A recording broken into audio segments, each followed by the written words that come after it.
morning, SRA Nation. We're excited to get this season off with a bang. I think they're all taking tires. And on top of that, it's going to be saucier. It's going to be an all-out shootout to the end.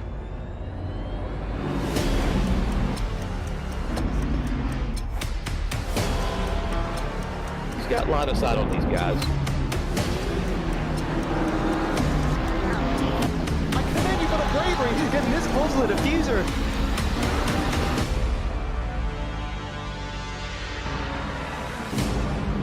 All you gotta do is win the race.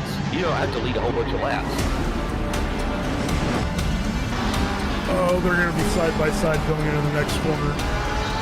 Oh, that's a big contact in the back of the field. Can't stay out there like this. He stayed in it! We're off and away for SRA.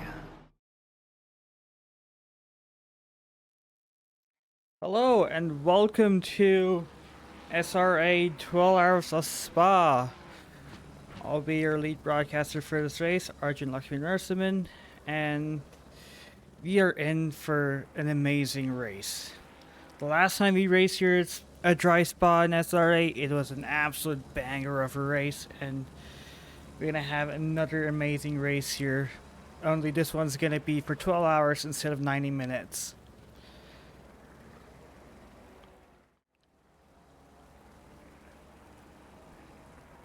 Oh, never mind. There we go. Great. So, the race hasn't started yet, and we do not have qualifying. The qualifying.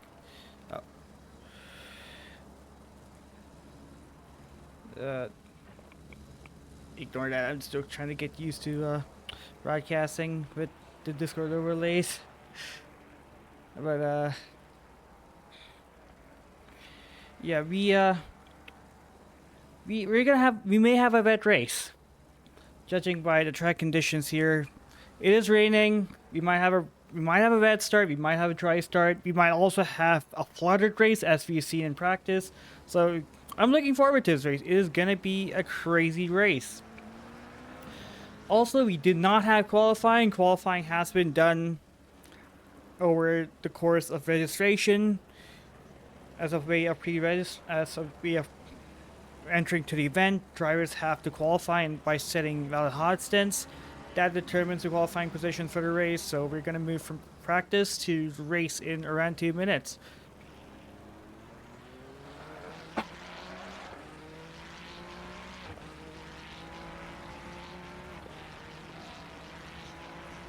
And something else that might have to we might not have our custom liveries because Awesome Sim Racing isn't working for most of us, so a lot of us are running default liveries, or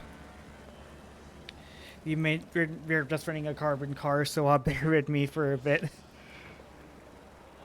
But then again, this is just going old school and using Kuno's custom in-game liveries.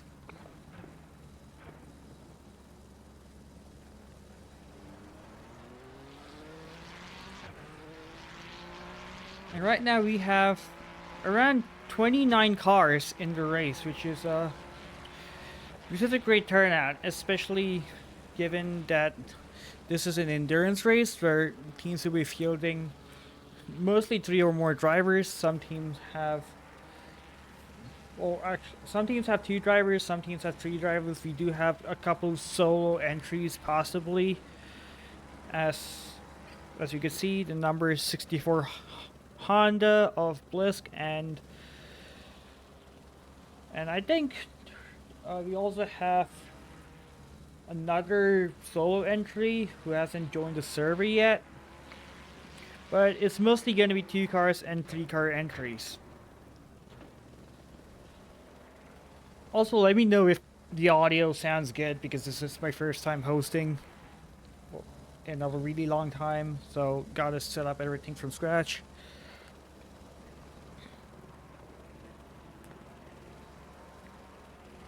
Great.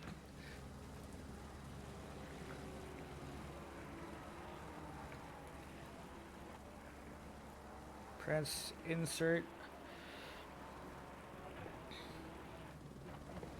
I don't have the insert key on my keyboard.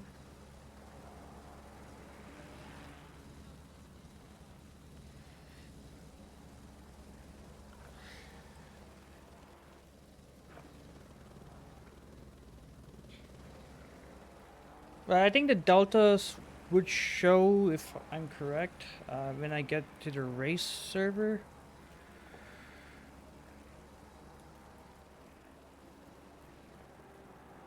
Oh, there we go.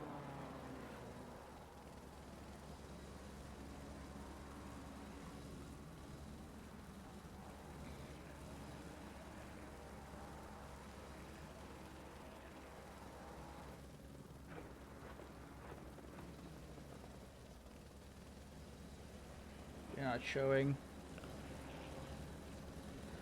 Yeah,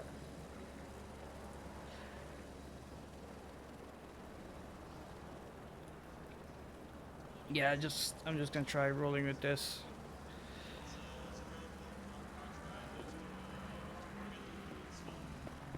Also, we do have a wide field here. We have a couple of Astons, we have couple Ferraris, we have a lot of Mustangs, we have a lot of McLarens, and we also have a Nissan GTR.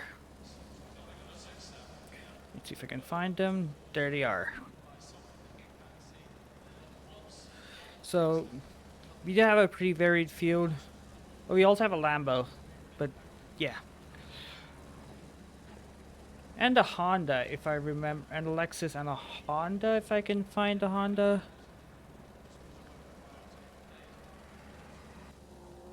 Who's still on track?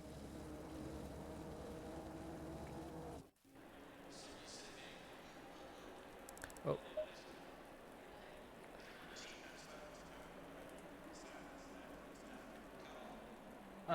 There we go. We got the full map.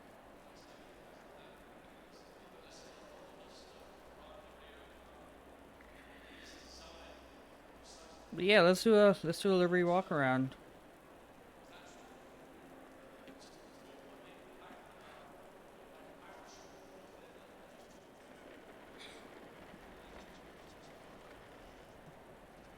We have in starting on pole, we have here Eastwards McLaren with their amazing Fox livery. We have we have the all elite sim racing team with the Audi R8. Then we have the Room Richard McLaren starting P3. We fix this thing, and then we have the all elite sim racing team starting in the Mustang. Then you have the team Pending Racing, who at least that's how they named themselves, in P5. Then Team Super Friends in P6. Then America United Racing in P7. Then we have the Godzilla. This is going to be my favorite car for this race. I love Godzillas. You have the Nazareth Aston Martin in P9. Then you have the Formula V in P10. And we have Quantic Team and as the first Ferrari in P11. Then you have the Champion Motorsport team in P12. Then you have the Managing Democracy team in P13. Then we have the Podium Hunters in P14. Then Red Eyes Racing in P15. P16 would be Drashi Tibbetts, the solo driver in the Stardust Porsche. He's not here. We got Lusk in the Honda. He's also Mad Fox Sim Racing. He's solo entry. And if you have the Mustang, if I don't know if that's called in microphone, that is that's piece 18. And then we have the Intercontinental Racing in P19. Turbo Burger Racing in P20. And then we have what the F is a WTF is a kilometer in P21. Then we have Armco in P22, and then Champion Motorsport in P23. Then Spa Day in P24. It is indeed a Spa Day. It's wet. We have Podium Hunters in P25. Comic Big Fix in P26. Comic Racing in P27, with Cody Hunters in P28, Badass Racing in P29, and Stardust Competition in P30. Let's see if I can get onto P31. And they are in an Aston Martin V12 Vantage as part of Matt Fox AM team.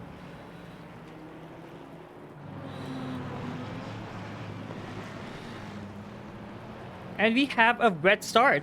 And this is gonna make things pretty interesting. As you could ride with Godzilla here, who's been driven by Richie Wood. I don't know how half these cars are gonna be doing in the wets. I'm gonna be honest with you, especially the Mustangs. I've seen them how they run in dry. I haven't seen how they run in wets.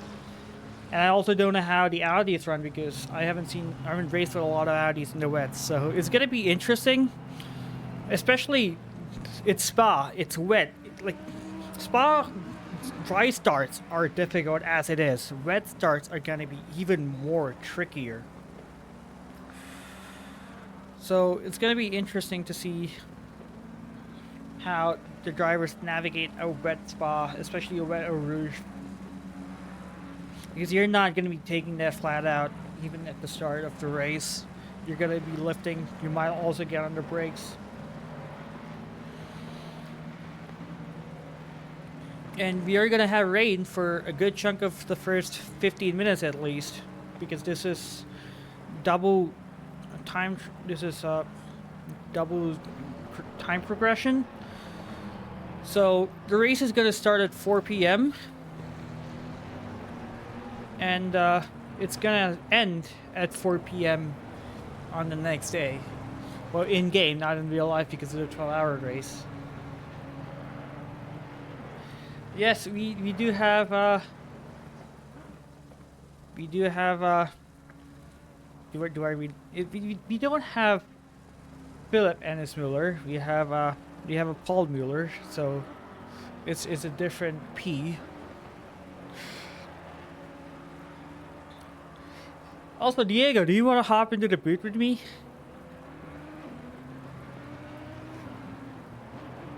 If you still have the commentator role.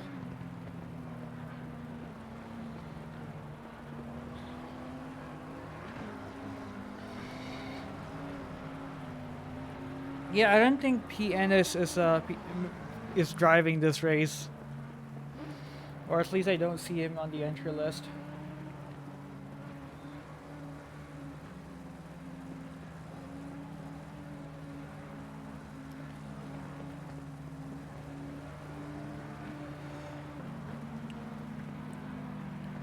Yeah, coming back to Wet Spa, we did do Wet Spa last season in the team series, so a lot of drivers should remember or should know how to take a wet start here.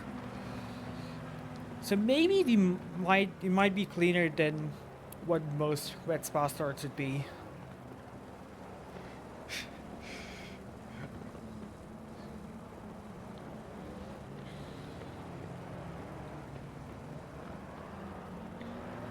As we form up in the start-finish straight. But the start is not here. It's after the first corner.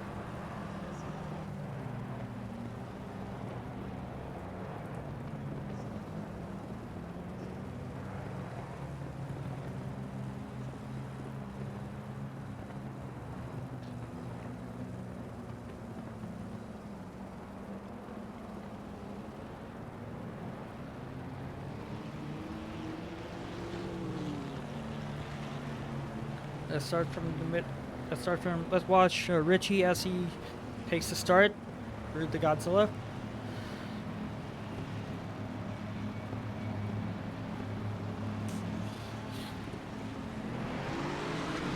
As he go green.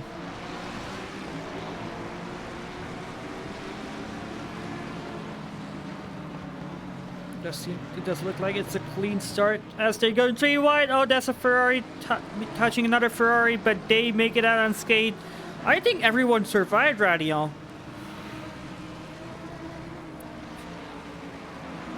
As you go down into Lake Holmes. This is the spot where you normally see incidents. Oh, as we have a crash at the back of the field. Oh. As we have another incident in Lake Holmes. Oh.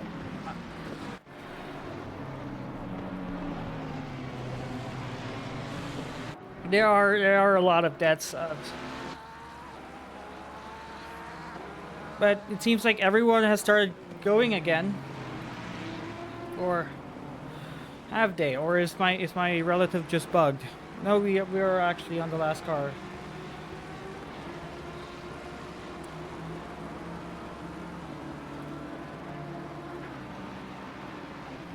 Not cleaner than SRO. Hey, if you last more than 9 minutes, you're good.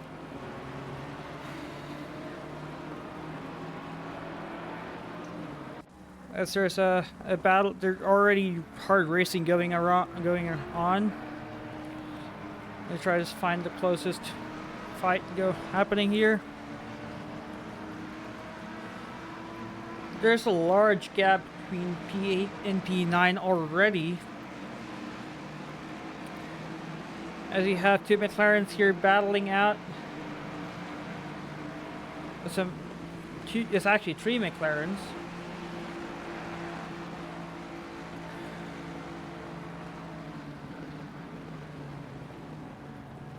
And the gap just builds up because everyone's just taking it easy.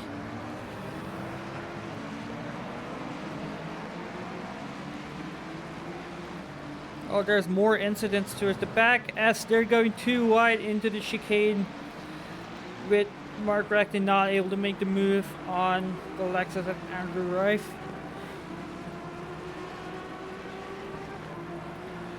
As the 621 car is going super slow at the back as they are they're in limp home mode as they're going into the pits. Yes, they are. We've got two cars going into the pits, Thomas Ma and Rally Dutchy, as they are probably the ones collected in the incident in Campbell Strait. As the rest of the drivers are continuing.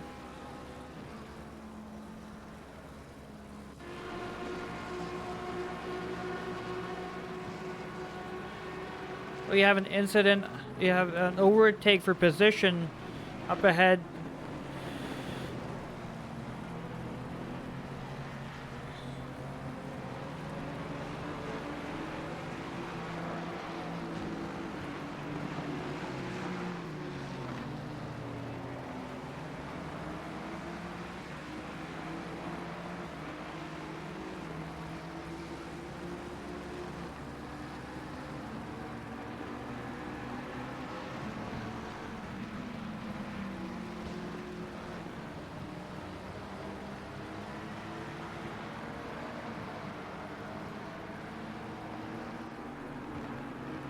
Have two more cars going too wide here, as I think that's White's Carver going past the Likus. That's how it's pronounced. Correct me if I'm wrong. But there's a lot of insane battling going around in the first 5 minutes of this 12-hour race. Normally, you'd see people take it easy in the start of an endurance race because it's all about going along instead of being aggressive. As we see Via Soto battling the Likas. Would there be a move going into the chicane? Or there might be, but it's close, but there's a overtake for that position between Helen and Teneriello.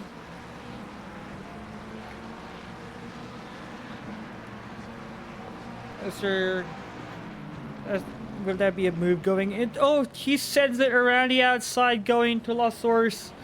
Is that job done? No, the Mustang gets better drive than the Ferrari, but they're still going too wide.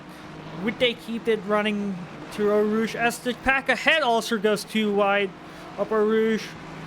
But Bassiotto concedes, and here Helen takes a position back, but they run super wide with the Ferrari in the toe of the Mustang. But that wouldn't be enough to get past this car with insane straight line performance. He's gotta dive into Lecombe as he tries to send it around the outside, but the Mustang just gets on the brake better as he gets run wide and he goes over the curves, but nothing too serious as he's still facing the right way as Paulin goes wide and the Ferrari comes back as they go into Bruxelles, and the Ferrari gets ahead and the move sticks, but Mustang, is he done? No. Oh, there's an incident ahead. That's White's car where he I don't know if he's broke in the curb, but he's gonna sit there for a while for just a clean track as he finally gets moving. He's dropped from P12 to P26.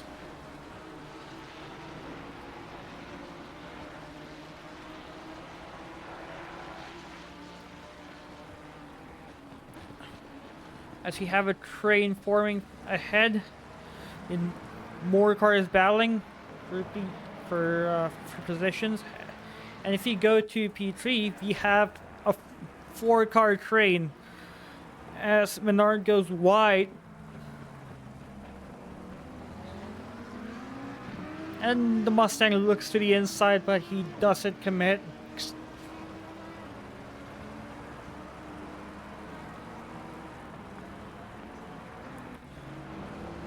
What about here? Is there going to be any dive bombs? No, everyone goes too wide. Oh, wait, never mind. Donovan Colton sends it around Bjornskov, and he just makes that work. That was a really ballsy move from him, and it could have gone wrong, but he kept it clean. And he was confident enough to make that work. As car 621 spins, I think they were driving alone, so I think that was self-inflicted. Also, if any commentator is free and they want to help out with this broadcast, feel free to join the broadcasting booth, the commentary booth.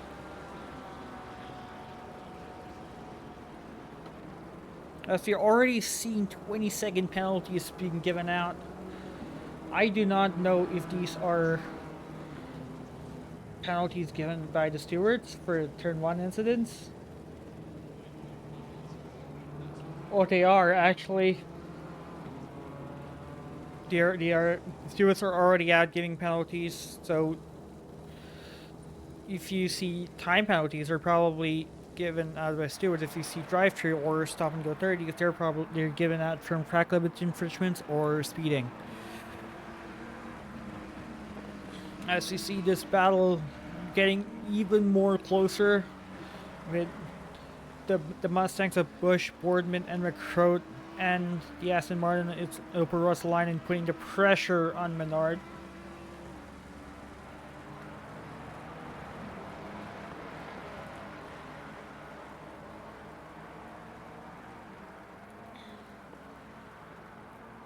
I wonder if the Mustang has a good run. He's on the bumper of the McLaren. Would there be a move into the bus stop chicane?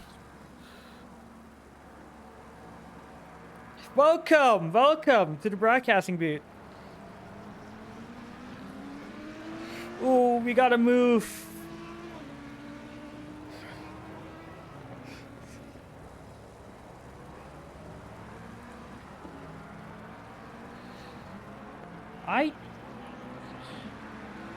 I don't know if you're being heard. Let me try to fix that.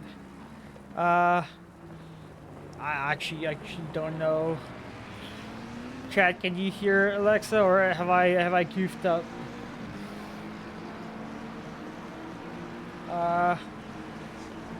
Great. Let's find a way to fix that.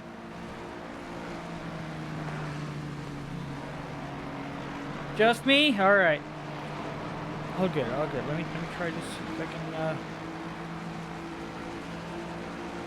What about now, Alexa? Do you wanna try talking? Test 2971. I don't know what I'm saying, but I guess we're doing it. Okay, great. Great, they can hear you now. Hey! You guys actually get me being more energetic for once, because I'm not up at 2 a.m. in the goddamn morning doing this. It's a nice casual 22 minutes past 5 in the afternoon. I'm not up at 2 a.m. Well, the race is gonna end at 2 p.m. for you, so it's gonna be in the afternoon. Hey, don't worry, I'm not sleeping tonight anyway. You're gonna stay up the whole 24 hours just to help broadcast this race? Hey, don't test me. Like, I will stay up if I have to stay up. And honestly, it's kind of nice to do a proper endurance race for once, rather than 2 or 3 hours, which I have to get used to on the console side of things.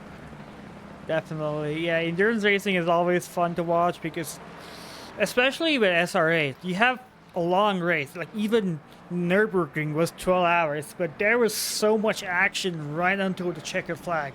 Oh, as we see Kevin Kovacs sends it around the inside of Andrew Rife. Would he make it stick? No, the Lexus gets slippery and just loses the position to the Mustang. SEC more penalty. Sorry, go ahead. Yeah, go on. Yeah, I mean, Ray, you can see the track very damp. I mean, it doesn't surprise me with Spa in the Ardennes. Basically, right. It's actually a lot close. It's a lot closer to the coastline than most people think.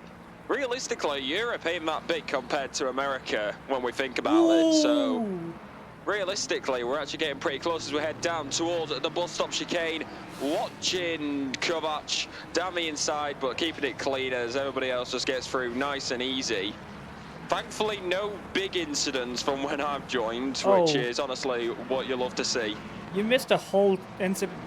You missed a big incident in the Camel Straight on lap 1 as Andrew Rife gets super close to Kovac.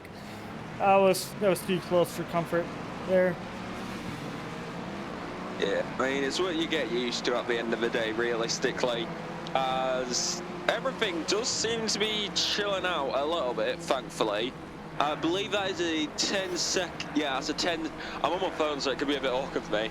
The 748 of Tenerelio with a 10-second penalty, so that is definitely not good for him and his team as they go down the Camel Straight. Currently watching Kovac with Adam Rilf on the back of him, unless my board is not updated, which honestly with ACC it would not surprise me.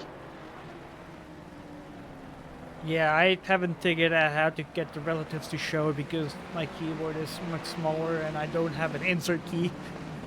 Oh. Well, yeah, just as we say that, down the inside, and is it me, or does it look like it's going to start raining again? Because I swear I just saw raindrops. It has been raining since the start of the race, as Kovacs doesn't make a stick, and Andrew Rife will he get a run? The Lexus straight line speed is pretty good, but will he be able to make it? Actually, no.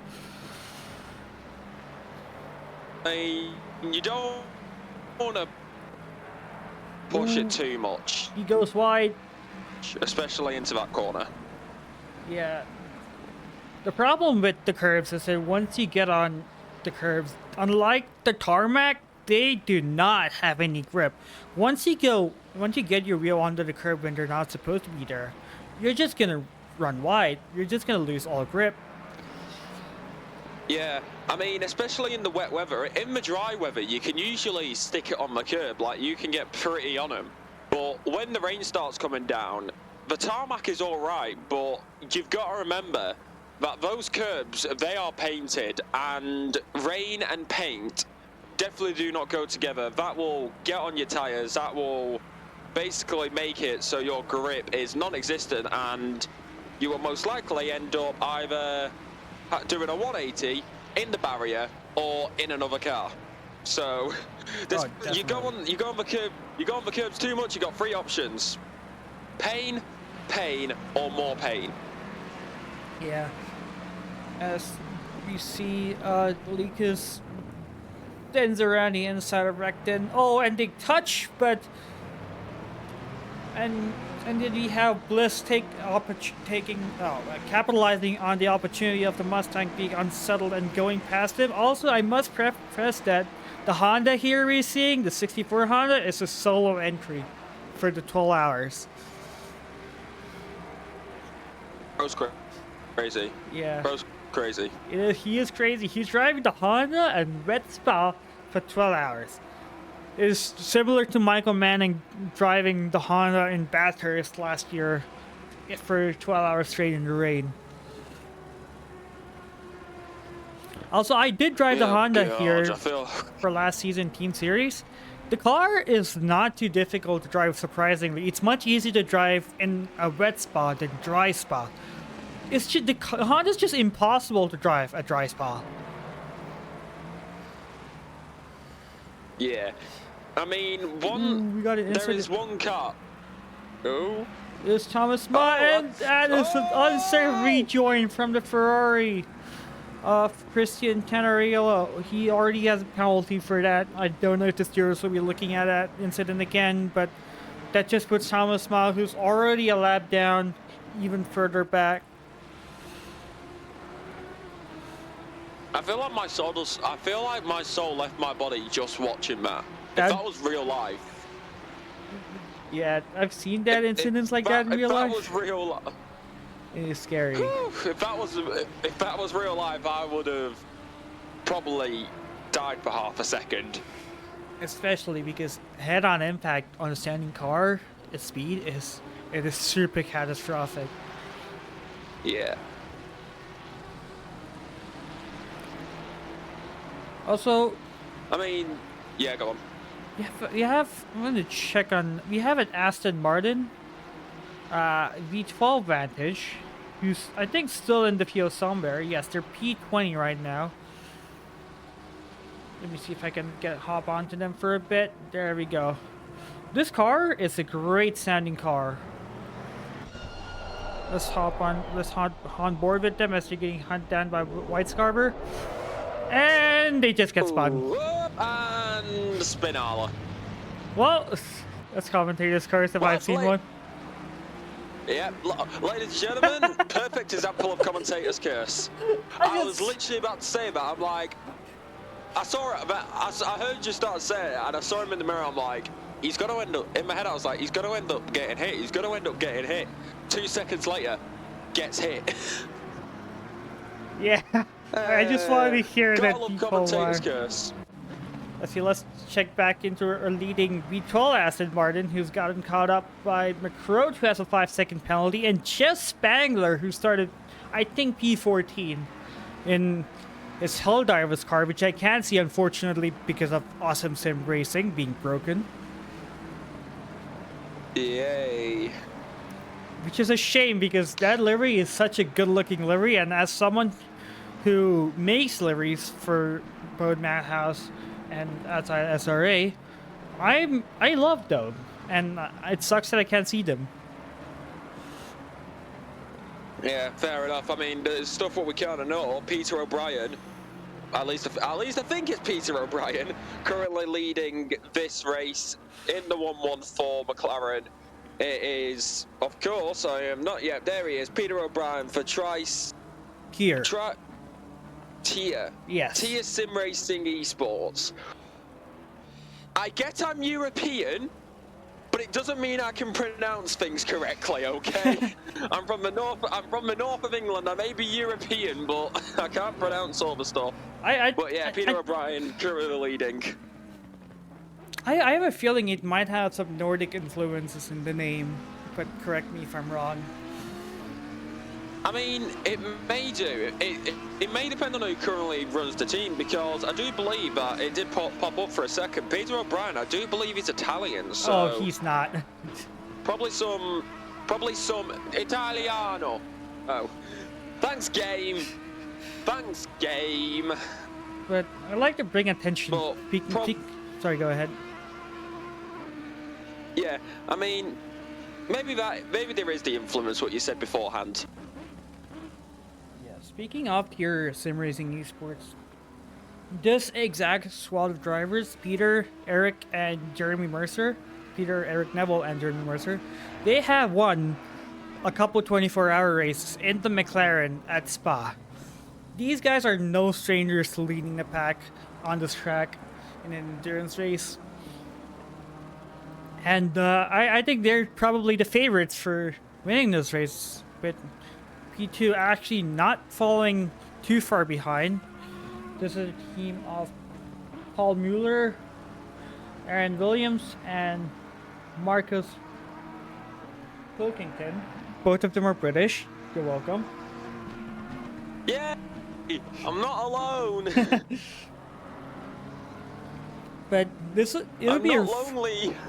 These two cars have gapped the field by a considerable margin. If you can see, like if you doesn't 17 seconds. To be fair, I don't even think we need to look on map. Like, we just need to look at the map on the right hand side, because they're just gapping everybody compared. Yes, it's they are. Honestly crazy. But the McLaren as well. Like, that's the thing what I find, like, from my side from my console side, is like the McLaren.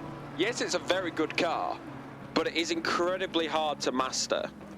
So it really comes down to how everybody can control that car realistically. As, there he is, getting out of the way. No idea who that was, probably the guy in last.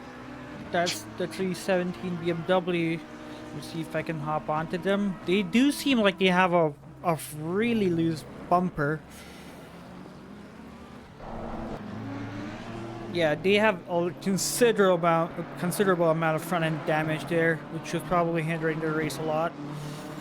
Yeah, most likely. Honestly, most definitely as well, realistically. Like, you get damage, it's not really gonna help you out in the long term of things. So, but it's still a long race. 11 hours, 37 minutes, 27 seconds remaining. And it's gotta go all the way. Oh! You have Christian Tenerielli, he just spun. Just, I was saying, a long way to go. Oh no. The poor Ferrari. Oh, as he returns to garage. He resets. Which, I don't know why you do that, he was just right next to the pits. Yeah, like, you're probably going to lose more time resetting to fix the damage rather than actually just driving back to the pit lane to fix the damage. Ooh, I think they might have left the race. Oh. I think he might have called it quits there, but I don't know why you do that. It's so early into the race. Yeah, like it's 11 minutes and 11 hours 36 minutes. Like, not even half an hour hasn't even passed yet, and it's like there's still so much to happen. Why leave this early on? If it was in like the last hour, I would. If it was in like the last hour or like the last half an hour, I would get it. But this early on, I don't see why, to be honest. Ooh, we got the Honda making moves here on the Likus. Yeah, it's one to look out for realistically as we head down into the right-hander. And it's honestly, this is the thing with Spa. I know every single corner number. I know the names. I can never get the names right. Like, I'm fine with other circuits, but Spa I could just never get the names right for. Yeah, for me it's the complete opposite. I can't count to more than 3, so I just memorize the names. Yeah, I think it's different for everybody, to be fair. Like, Spa, I absolutely suck with. Silverstone, Silverstone, Monza, Suzuka. I know, like, all the corner names. Yeah, they're iconic tracks and iconic corner names, so it's easy to remember. Yeah, it's easy for me to remember those, but like, it really depends, honestly. Sometimes I might have a brain fart, sometimes I may not, as the Honda still trying to make moves, as, honestly, track look at the bit slippery. I wonder if anybody else is going to lose it. Yeah, a lot of mistakes I've seen, especially with the Ferrari we seen last lap, is that they got onto the curb and they just got unsettled, and they couldn't save the car. And that's the whole point. That's the we got an incident. That's Honda's taken out. Oh, the poor Honda. Why is it every time I hop onto the car they just crash here? Or why is it every single time we talk about an incident happening, it happens? Yeah. What is this? We get commentators curse exists, but it doesn't even be this bad. Speaking of the Honda on the vets at Spa is insanely broken here. I drove the Honda for last season in Team Series, and we got Spa as a wet track. I got pulled by a considerable margin. But I did not finish. I didn't win the race. I died a couple times because I kept braking on the curb. So I learned it the hard way. Yeah. Oh. Right, guys. Quick thing here, guys. Do you know how to take Radeon correctly? Because I'm pretty sure you don't cut half the track. I think you have to keep one tire within the curves to keep it valid. No, I just saw two people like completely cut it, and I'm like, huh? Yeah, we will be seeing a lot of drive-through penalties because, especially ACC, is a lot more unforgiving in wets when it comes to track limits. As you see, both the Mustang and the McLaren kick their tail out as they get on power on the curb. You do not want to get on the power on the curbs here as he runs wide and loses the place. Oh my Scarver. Which Carver, or however you pronounce it, but I believe that is Colton also there in the background, kind of just lurking. The Hunt is the other Ford, I do believe, or is it a McLaren? No, it's a McLaren. My brain is not braining. Trying to go for it, but here comes Colton down the inside. Little bit of contact, maybe nice and cleaned up. Little bit of contact. Keep on the track though. It's what you'll love to see. Down into the right-hander, still wheel to wheel, side by side. Heading onto the very far, but very, very long back straight. This is where horsepower is going to come into gear. Contact between them again, though. Colton loses out, but here comes Boardman. Going to take the opportunity. Contact onto the grass. That is going to be him. All unlucky. And wrong goes the coolest door. And Boardman keeps it out of the barriers, I think, which is important. And so did Likus, because spinning is one thing, keeping a barrier is a whole nother thing. But that would have been a great battle of them getting 3 wide. Yeah, I mean, I think if it was dry conditions, you'd be able to do that. But in the rain, I think it's just a bit too sketchy with the corners and the grip. Exactly. Like, Blanchimont in the dry is flat out. In the wets, it's not. So it's about managing your speed going into the corner because you can't go flat out like you do in the dry. Yeah, exactly. Like, the weather really mixes things up, and honestly, that's what you love to see though. Because personally, I don't know if I have no idea if it's because I'm British and it rains all the time, but I always prefer wet races. Like I feel like it spices up the action a bit more and like makes mistakes punished, and I feel like it punishes mistakes more.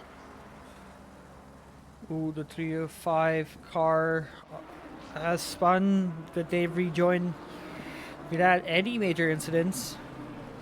No, my Lambo gang. This is the only Lambo in the field. It's been driven by, let me check, Robert Almeida, Dominic Chalmont, if pardon my French, and Phil Brown. Why am I not surprised as a Phil? It's a Phil. It's not a really rare name. Oh, as they're going too wide. Oh! With Devine going. Really... Is that an overtake on the Mustang, or is that an overtake from the Mustang? But it doesn't matter because Jeff Spangler, who's behind both of them, goes past both Devine and Ratsalainen. Or will he get past Ratsalainen? Probably not. He gives him a bit of love tap, but yeah, definitely. Jeff Spangler He is going to be right there, and maybe I wouldn't do this, lads, if I were you. It's wet weather, but Jeff Spangler playing it wise, giving him the space though as to go down for a Rouge, up to the top of Radion, onto the Kemmel straight. This is where it counts, but of course it's a Aston Martin. Is it a Ford? Honestly, I have no idea, but McLaren with very good straight line speed. So does the Mustangs, though. Jeff Spangler, go on, lads. That's what you love to see. Lovely little move right there. Up at a P5 with Devine. Got to be looking to get up into P6 for the time being, coming very soon. It is indeed a must. It is indeed a McLaren driven by Jeff Spangler, who I haven't seen drive anything other than a McLaren for quite some while now. And Is bro addicted to McLaren or something? possibly, just like how we've seen Ilpo Ruotsalainen, I never seen him in my 4 years of sim racing with him drive nothing. The only GT3 car I seen him drive to a competitive level is the Aston Martin. Yeah, fair enough. I think it does come down to like when you get in the rhythm of it, because like, to be fair, I can't say anything because like the only car I drive on ACC is the Lambo, so I kind of can't say anything. It comes down to personal preference, really. Yeah, like we might see some Mustang mains just stick with the Mustang. You can see the traction, you can hear the traction control of the Mustang kicking in so hard. I wonder what setting have these drivers cranked the Mustang up to. Yeah, I mean you can crank it up quite a bit compared to some other cars. So I'd say they would have it cranked pretty low down with the dry weather, but with this wet weather, I'd say they've got them bumped it up a few notches. Actually, I don't think so, because I've talked to Michael Manning, who's right now driving the Mustang in the Team Series and leading championship with it 2 races in. He said that it is perfectly normal to run 8 traction control on the Mustang. You don't run any car that high traction control except for the Ferrari. You haven't been seeing 8 GC on most cars since 1.8 patch of ACC. Why am I not surprised? It's Michael Manning. He's a goddamn alien. Ooh, Ilpo runs super wide. That might be a warning for him. No. As he... To be fair, this is the thing though with these races, and especially here at Spa. You don't want to get a drive-through or any penalties here realistically, because the pit lane is so long, and because of the length of the pit lane, it's just gonna hurt you eventually. As Kovac versus Biasotto versus Biasotto, and they are running exactly the same livery by the looks of it, so probably a team with 2 separate cars and just probably some team orders or something overall, maybe. That is the default in-game livery for the Mustang. I think because Awesome Sim Racing is broken, a lot of teams have resorted to using the in-game liveries. Oh yeah. Oh. I didn't realise so much. Damn, that looks so much better than the livery I made. I'm jealous now. I might have to rob that livery design. This is in-game livery, so you can definitely get it. Yeah, we finally have the Ford Mustang after absolutely ages. Thanks, Kunos and 505 Games. You guys got it less than a month after PC got it. I remember the time. I remember when, like, before they fixed the porting issues, it used to take like 6 months for a patch to make it a console. Also, none of the in-game liveries are showing. Actually, I can hop onto the car 25. I think, yeah, they're running the default in-game livery as well. Awesome Sim Racing is broken, so even if we uploaded liveries, we cannot download it. We have to manually download all the liveries, which honestly I didn't have the time for because I was trying to sync it before the race started to get the liveries off the late uploads in. But yeah, we're not gonna be seeing any in-game liveries. As you can see, TC6 being run in the Mustang. Which is fairly a lot. God damn! Also, did Ilbo get past Menard, or did Menard fall back? Because Jeff Spangler, he made up 10 positions in little more than an hour. I mean, I'm not surprised. It is Jeff. He's a D1 podium sitter. He is P2 in the standings right now, so I'm not really surprised. Yeah.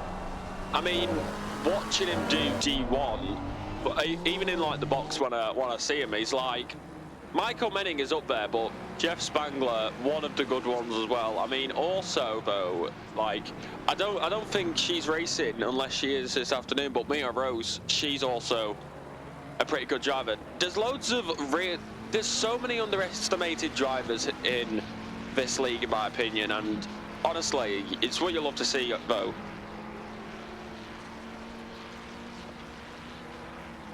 Well, I don't think people underestimate Mia that much. People know she is fast. She does have results to prove it. Yeah. But we just don't see her racing much. In fact, it's a surprise that she's even racing in American races, given it's probably like 6 a.m. in Australia. Yeah, the gal from... Honestly, I don't know if she likes it or not, but I've taken a calling her for the gal from Down Under.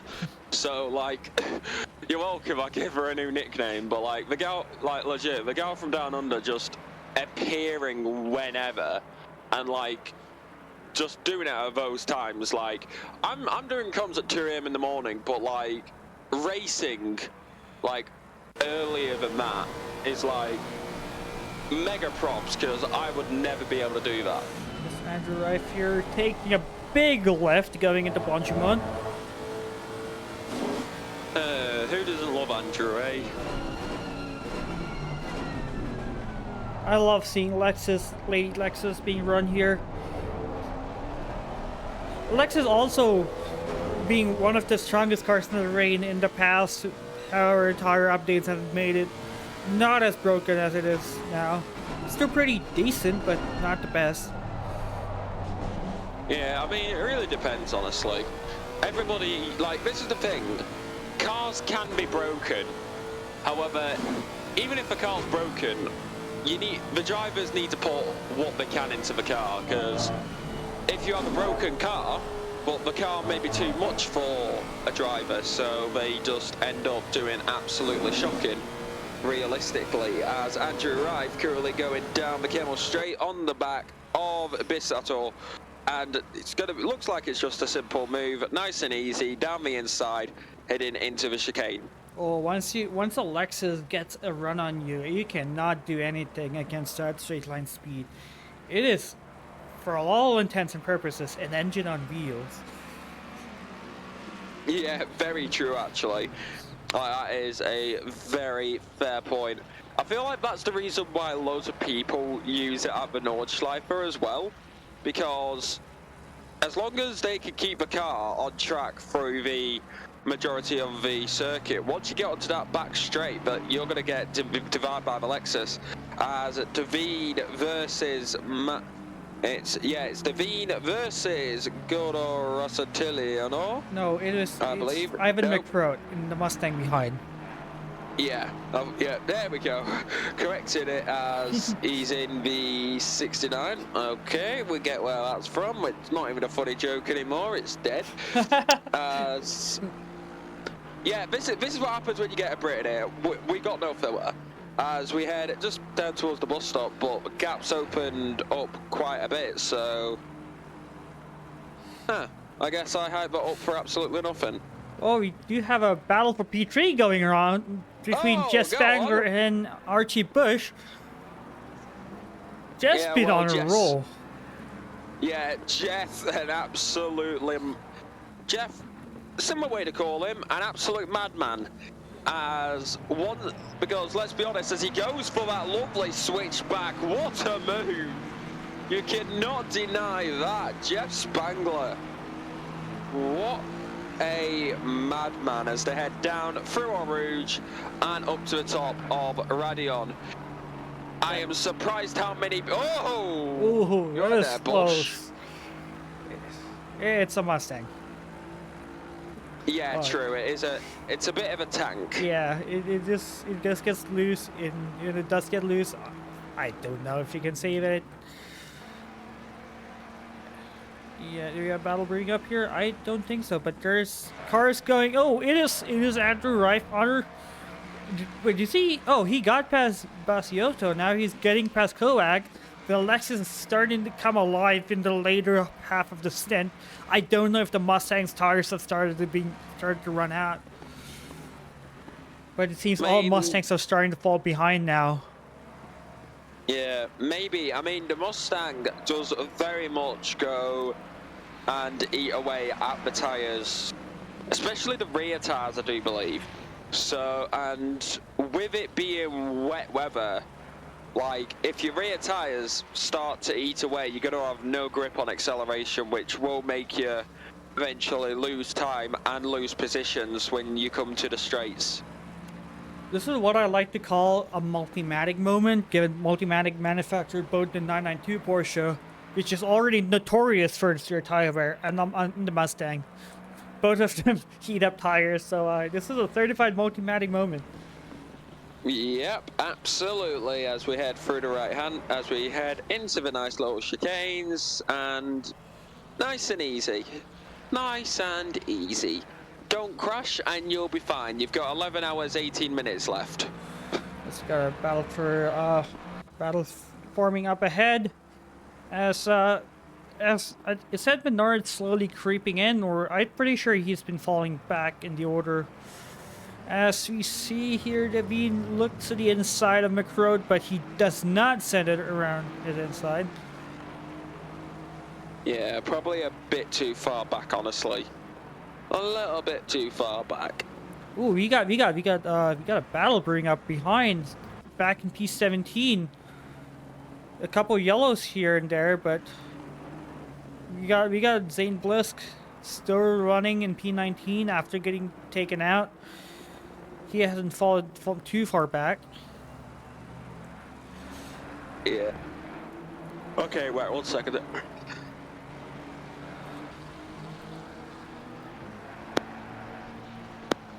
Okay, I have no idea why I was yawning, but okay.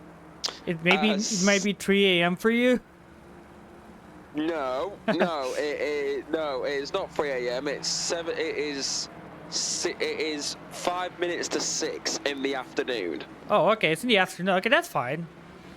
Yeah, I'm in the afternoon. I have no idea why I'm yawning. So, well, we're gonna keep on going because honestly, this is probably gonna be more entertaining than the F1 qualifying for Canada. Like, yeah. It's probably going to be a lot more entertaining than the F1 qualifying for Canada in a good 3 hours. Ooh, Menard has caught up with Devine, or Ooh. that's been pronounced. And yeah, the Mustang does seem to be losing its ability to keep up the pace now with its tire wear, which is surprising because normally the wet tires last way longer than the dry tires. Yeah. I mean, unless the track is starting to dry up and we just don't realise it, but it's still raining. You can't really tell from this camera angle, but it is very much still raining. So, but it will be interesting if it does start to dry up, let's be honest, as once it starts to dry up, everybody's going to have different strategies on when they're coming when they're going to come in and all that. Like, some people will come in earlier for the hard, some people will come in earlier for the dry tires, some people will come in later. It really makes it quite an interesting overall strategy if it does start to dry up in this race. Yeah, the thing about drying is that if you switch tires too early, you'll be caught on a damp track with dry tires. So normally you see people sticking out longer and just Yeah. just cope with the high tire temps, but just finding every wet spot possible. Yeah, very true. Very, very true, to be honest. It's currently heading once again down to Eau Rouge and up to the top of Radion. I am constantly surprised by how many people do not realise Radion is the hill and Eau Rouge is the bottom of it. Well, it reminds me of that old joke of made by WTF1. That's radio, actually.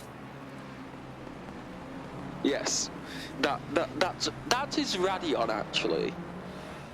Well, technically it's made by WTF1, but by technicality it's owned by P1 by Matt and Tommy. Yeah. Oh, wait a second. This is interesting. There's a battle for the lead going on right now.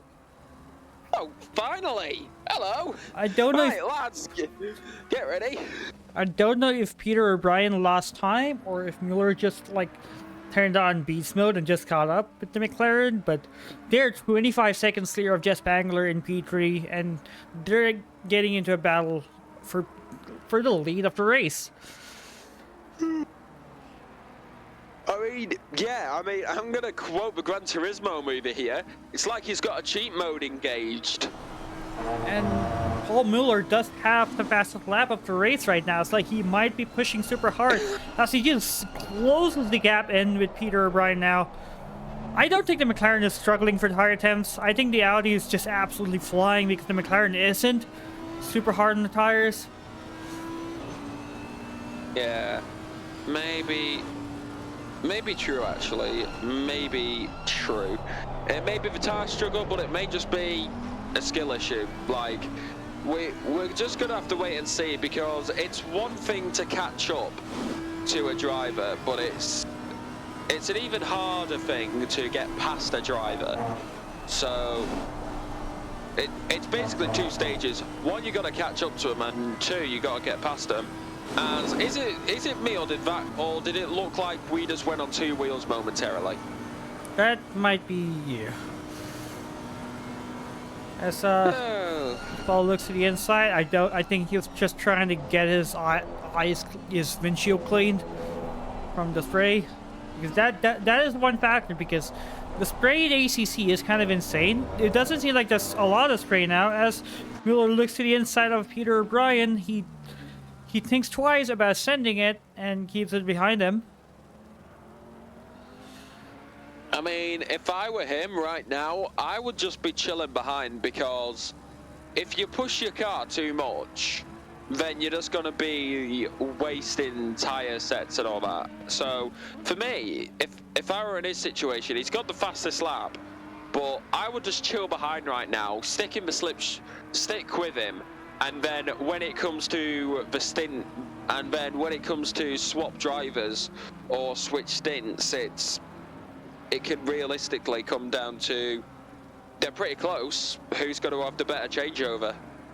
I think running out of tires this late into the race, I don't think it's a problem, because there's a 65-minute stint timer, which every car will be able to make comfortably. As Peter runs slightly wide, gets on the curb, and Mueller just gets a run on them as they go too wide into Blanchimont. Would Mueller be able to get ahead, or will Peter stay ahead, or are they going to go too wide? Peter got the edge on him as he keeps it ahead, but Mueller tries to go switchback, but his car steps out, and he just has to settle for second place for now. Yeah, I mean, that's the way it is at the end of the day, sim racing. Like, people may be faster, some people may be slower, but if you're about the same level like these two are right now, it's realistically how you're gonna have to deal with it. As of course, the Audi and the McLaren also very interesting cars in their own right. The Audi seems to me that it's more like a downforcey car, whereas the McLaren is more built for like straight line speed, but obviously I can be corrected. I think it's the opposite. The McLaren is literally an upside down wing. It's as close to a Formula 1 car as you can get in a GT car. It's extremely aero dependent. The Audi lacks aero, which is why it makes up for a bit of straight line speed, acceleration, and braking. It's also really short wheelbase, so it's extremely agile. but it's a handful of the car to drive because you can't rely on the aero to keep you out of trouble as much as you could rely on the McLaren to keep you out of trouble. Very true, actually. Very, very true. I mean, it doesn't surprise me. McLaren are in Formula 1, so getting the GT car as close to Formula 1 as you can within the regulations, honestly, it wouldn't surprise me.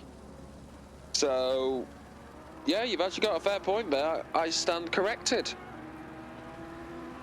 Yeah, I've been told to drive the McLaren fast, you should just drive it fast and just trust the aero to keep you planted to the ground.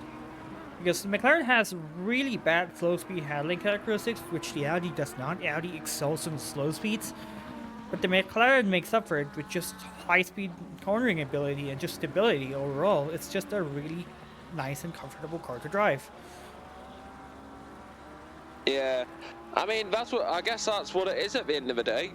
If it's smooth and comfortable, then it's gonna work, and I feel like that's why most people do use the McLaren, because they can rely on that aero so much. It just keeps them safe. Like if you look at new drivers, from what I'm seeing right now, most new people to the game will either go to the Ford or the McLaren.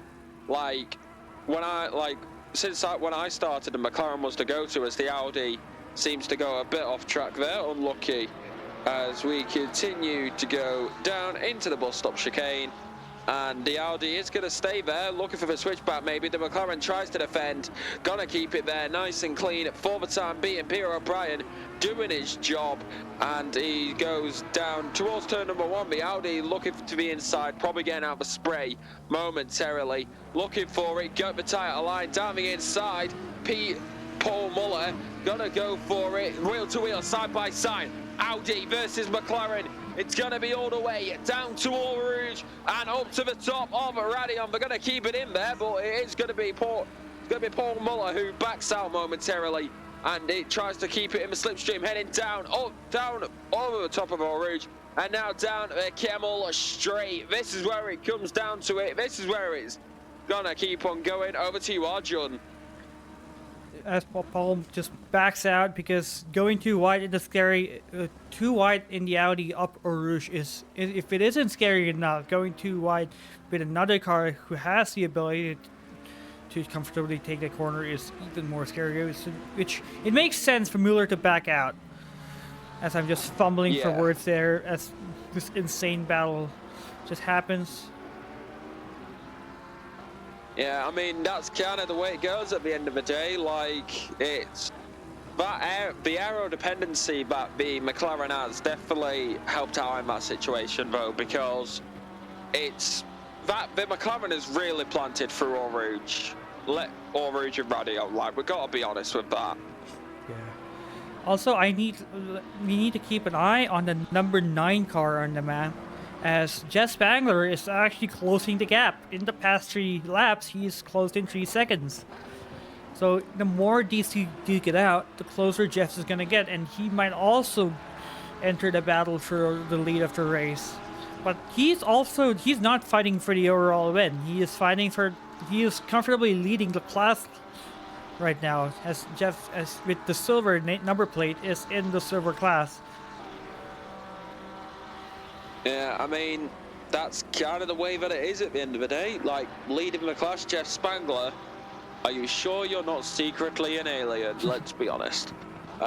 Still looking at this though, Paul Muller just chilling there, but let's be honest, is it gonna happen lap after lap? We'll have to wait and see, as the guys right in front of him, the good old pink cars, no idea who those guys are, but they are there. They got to be careful and ensuring that they get out of the way when the lapping cars are coming through.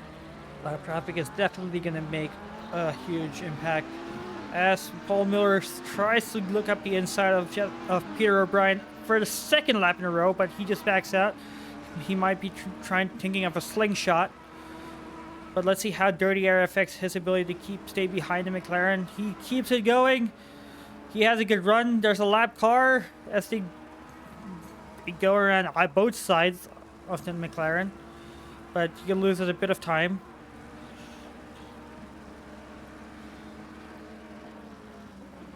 And yeah, if I feel like if there wasn't a lap McLaren there, it would have been easy for the Audi, but because he had to go around the outside instead of the inside, he lost a bit of time there. Yeah, I mean, that's the way it is at the end of the day. It's an endurance race. You just gotta stick with it for the time being, honestly. But in the meantime, let's check on the other cars. As Richie Budd, who was actually, I think, if he's not Swiss, let me preface that.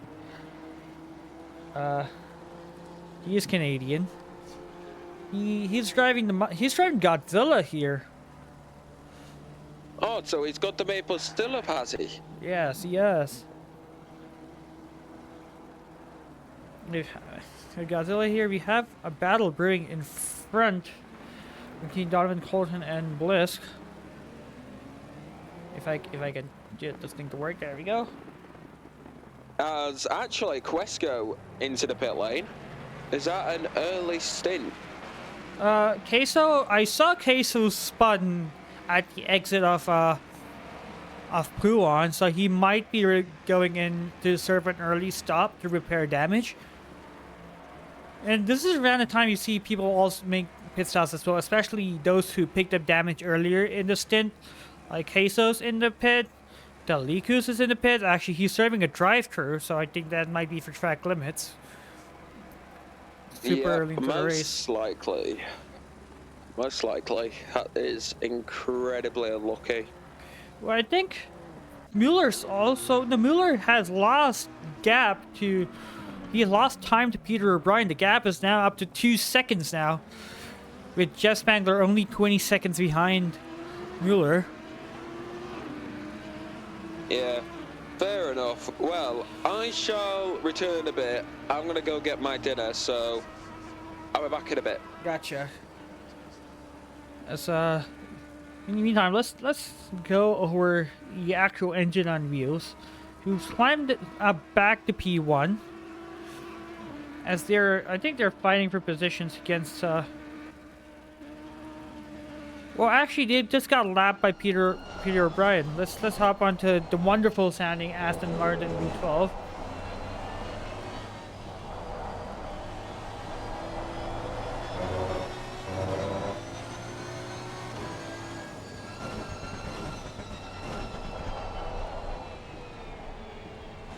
As he takes it super easy. He's trying to letting Mueller past him. This grandfathered car driving is just, I just love to see it on track. It just sounds amazing.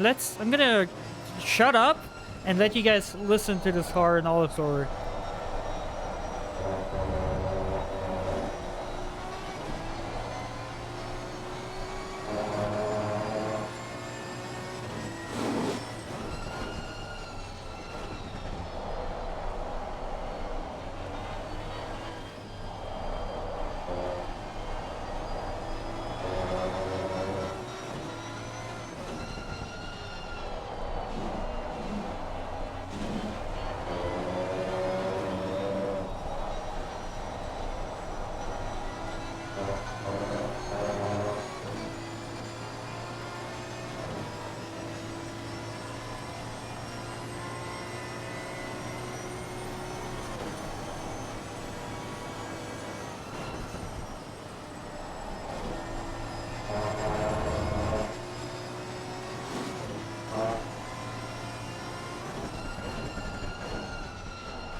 You know, looking at this driver just wrestle the car around the track, it looks like it's not an easy car. I think he's having fun. It is a challenge to drive. As right now, we've gotten over the hour mark. We've seen a lot of drivers go into the pits. So is the Aston Martin here.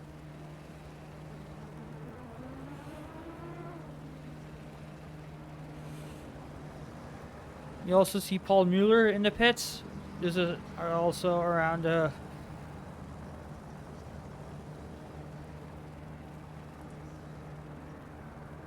this is also around the pit. We're nearing the end of the stint timer, which is around 65 minutes. So you see a lot of drivers, or actually everyone, making to the pits, because I don't think they have enough time to do another lap.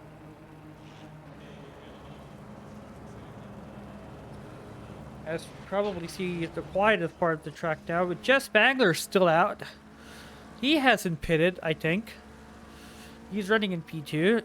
He might be extending for an extra lap, which it is risky because if he goes on a spin, he is gonna lose. He's gonna get a penalty, but I don't think Jeff is gonna spin. Let's be honest. This is Jeff Spangler we're talking about.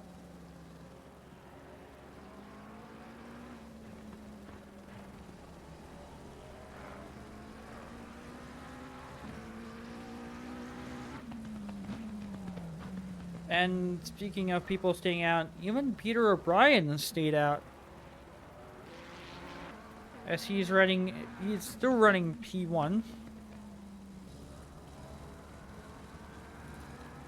And third place is now being taken by Andrew Rife, who has a penalty for 5 seconds, which he'll probably serve in the pit stop. So he's gonna have just time added to him.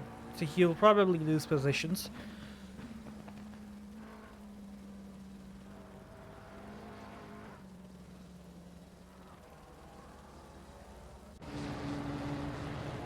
We have all the cars starting to move now.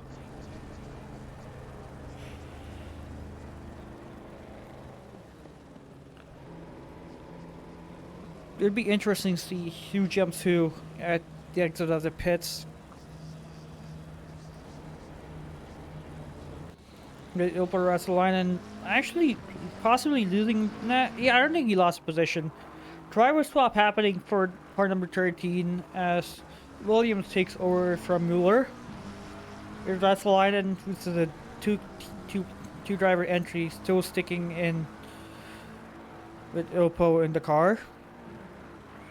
Seems like a lot of teams are now double stinting with their drivers.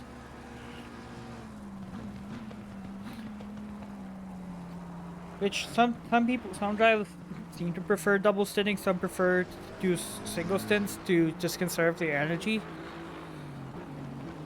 But it's all up to driver preferences.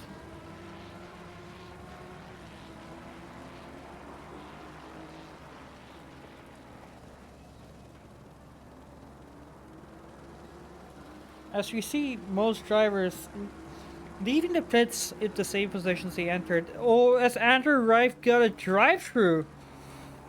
Was that for track limits or was that for speeding in the pit lane? And they're in the pits.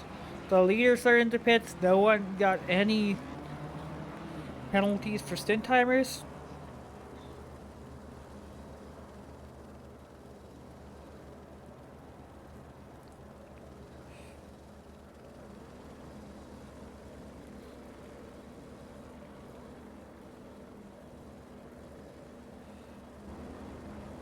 Plus, Andrew Rife actually got a penalty for missing the stint timer.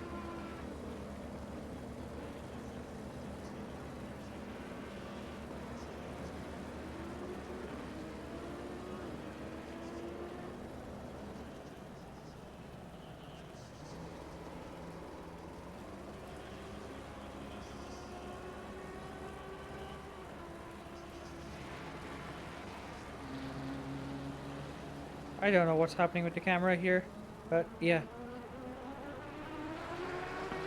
the Aston Martin's still running P21 after exiting a pits, getting chased by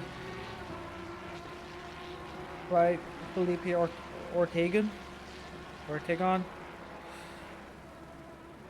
I raced with him so many years, I still can't get his name right. Andrew Rice still in the pits. He's gonna have to serve a drive-thru when he exits the pits though, so he's gonna lose a lot of possessions because Spa is the worst track to get a drive-thru. You lose so much time here. As you can check on more battles going on.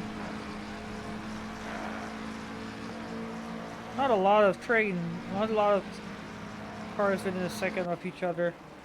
You have a battle for P29.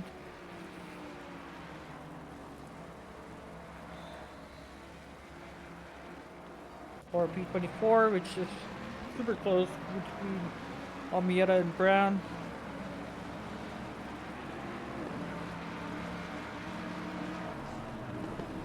Oh, okay, that makes sense.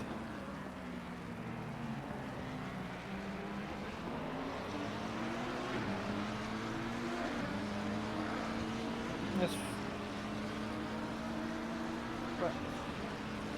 As they go single wide now up Eau Rouge.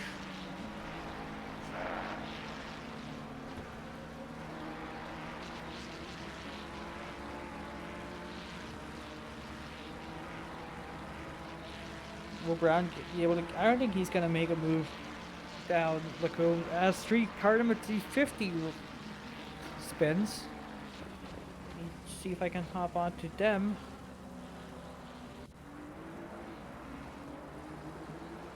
They managed to get back on track. They might have damage, which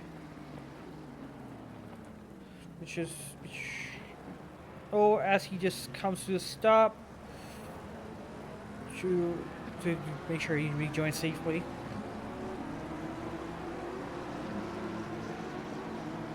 Now I'm going 3 wide here. Actually, Fuser is a lap down on both Ortegon and Gardy. As they go 2 wide, but the Aston is gonna out-drag the Ferrari down to Eau Rouge. At the Ferrari's cornering ability just lets him take the position, but it's not over for the Aston yet.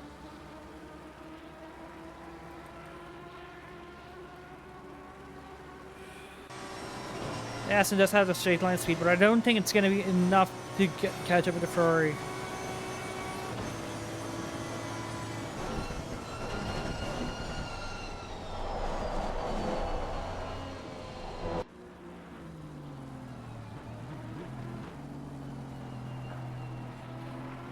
We see an incident up ahead with Eric's there. He'll be joined safely. I don't see any damage on the Ferrari. Also, Jeff, great stint you did out there.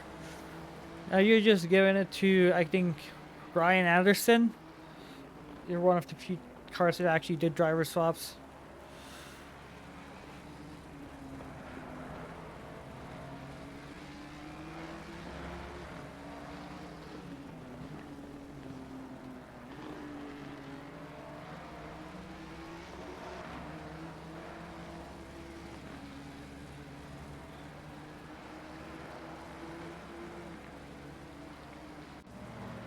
As he's still battling out. Oh, that's super close as Menard nearly runs into I think that is actually I don't know which Aston that is. That is TS Fuser running in P26 with these guys in the lead lap fighting for positions.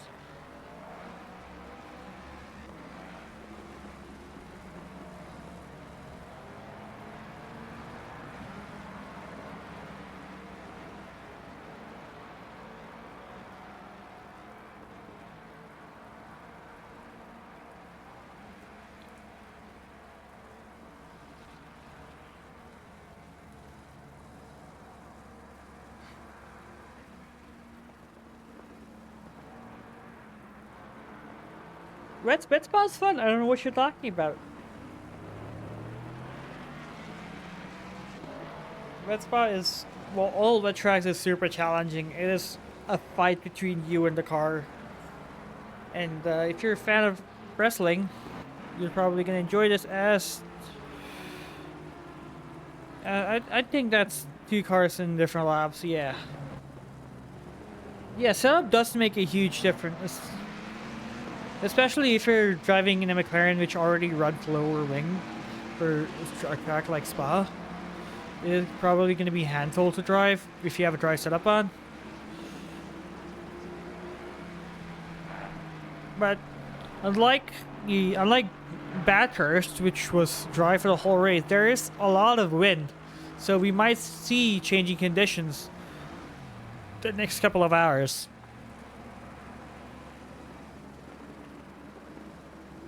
As you see, Ivan McCrow just sends it past the bean, or do you just back out?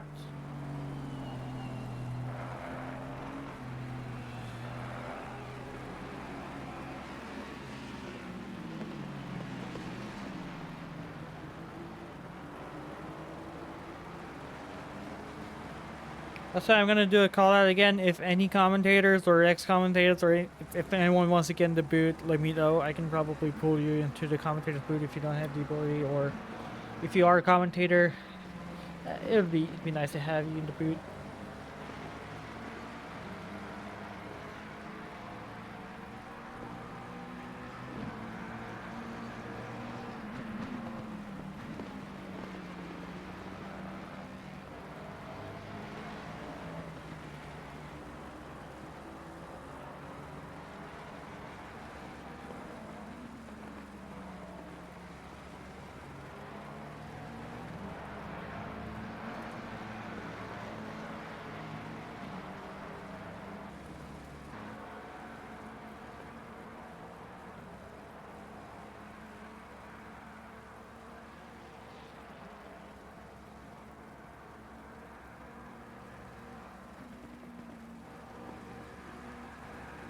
This is the closest fight we're having right now for positions.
There we go. I got my relatives. There, finally.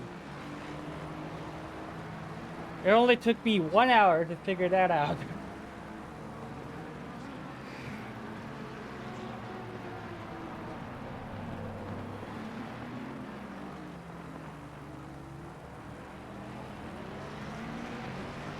And this should be camera.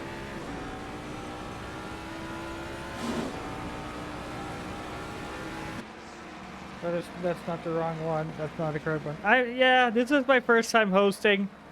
Well, first time broadcasting ACC. All my previous streams were just me driving.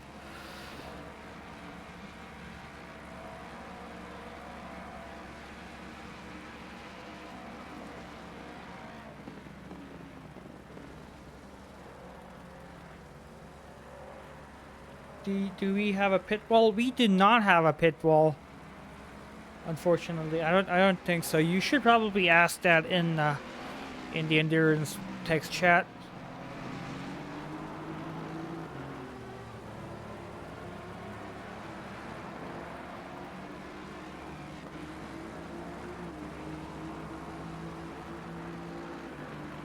Also, now that the first hour has gone by, a lot of the field has spread out. This is the only fight for position which is happening within a second of each other.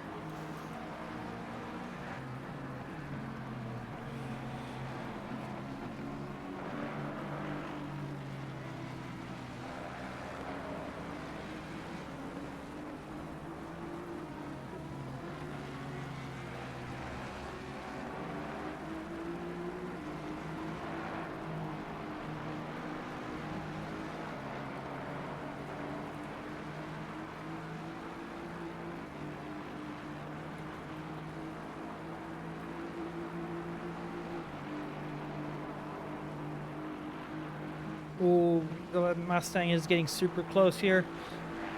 Will he try to outbrake the McLaren into the bus stop? Never mind, the McLaren gets loose. The Mustang just takes the place. Thank you very much.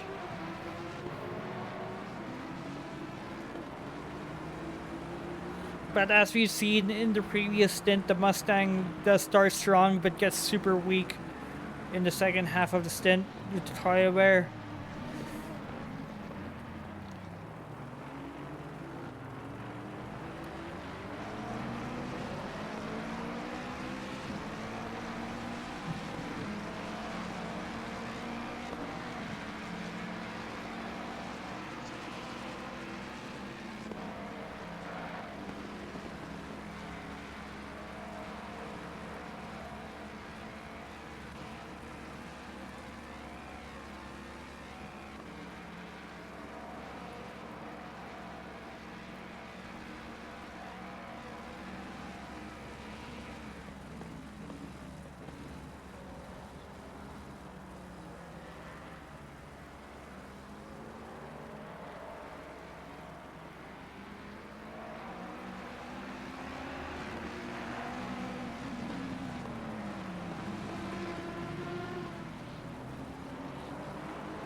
Also, can confirm Andrew Rice did get the drive-through for missing the stint timer by a fraction of a second. That's the risk you're gonna take by trying to extend as long as you can. The VMAX. What is the VMAX? Is that the top speed of the Ford, or is that the is that like the yaw?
seems like we no longer have a battle positions within seconds of each other.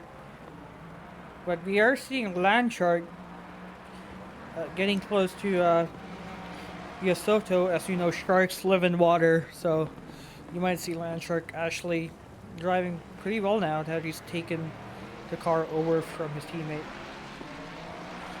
So to start a race, what I believe is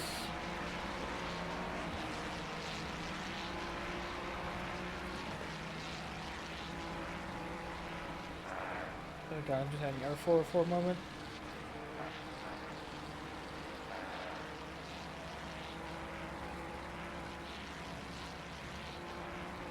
Who I believe is Kevin Kowat.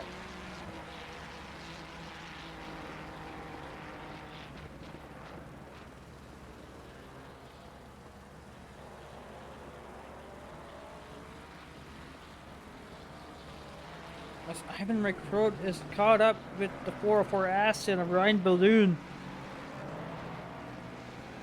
Ryan taking over from Olpo Ratsalainen, who's open to this stunning opening stint, climbing from like P8 to P4.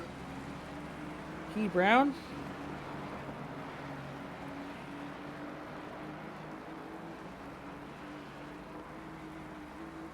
P Brown is let's say he hasn't had a great race so far. But then again, an endurance race is all about finishing.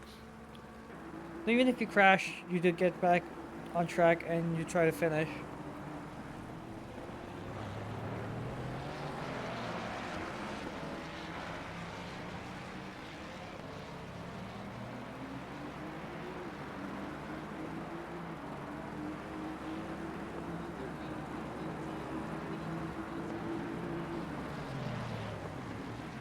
As Balloon has opened the gaps ever so slightly to Ivan McCroat, but Menard is right on his bumper now as he is also caught up to the Aston Martin.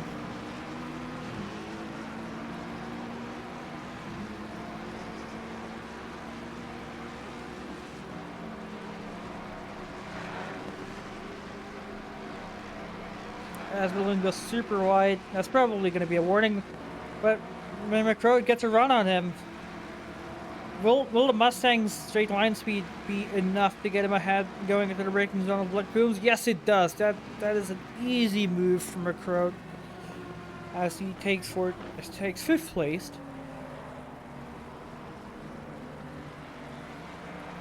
But will Menards also try to replicate the success of McCroat? Will he also get past Balloon?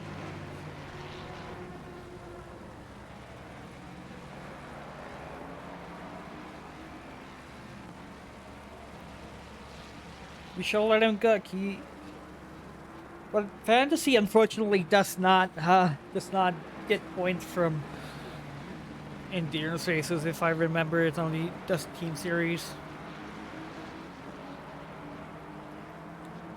He is building confidence. I mean, that's all it's about. If you're gonna be racing in the wets, you have to slowly build a confidence because you practiced for a dry race. Chances are.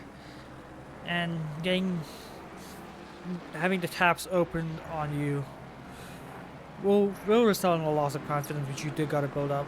If not, you're just gonna be either super slow for the whole race or you're gonna crash. So there's something you have to build up. As Balloon goes super wide, he's still building up his confidence because this is his first time driving the car in this condition for the day. McCroat and the North are double stinting, so is David.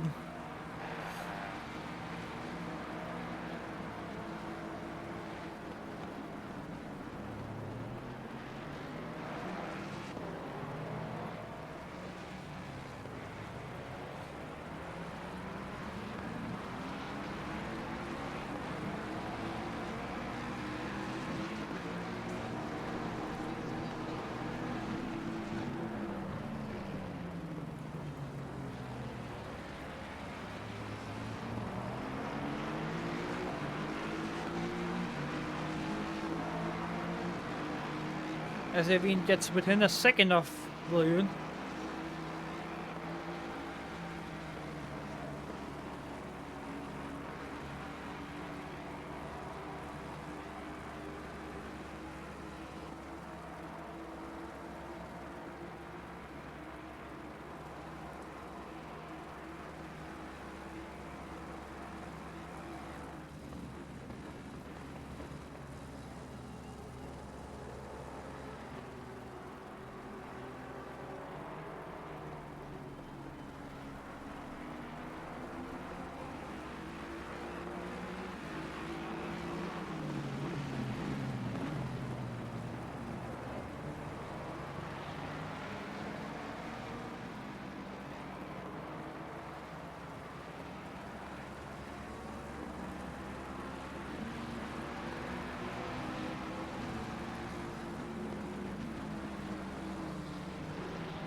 Oh, as Balloon gets slightly out of shape, and Devine just takes the place from him. Leaving no. What's the gap to Bush and Anderson? The gap between Bush and Anderson is around 15 seconds. Archie Bush is double stinting, and Brian Anderson did get into the car, taking over from Jess Spangler. But he has been maintaining the gap. In fact, he has been closing in on P2, who ended last stint around 4 seconds behind Peter O'Brien, is now 25 seconds behind him. So Anderson is catching up with Williams, so we might see a battle for positions a bit later into the stint.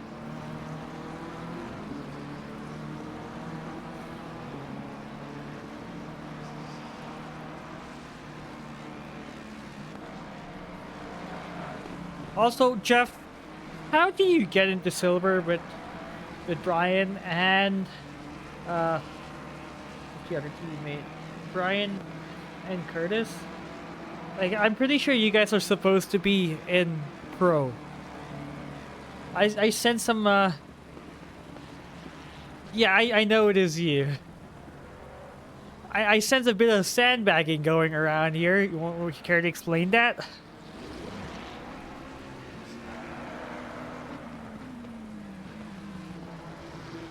Oh, he's not?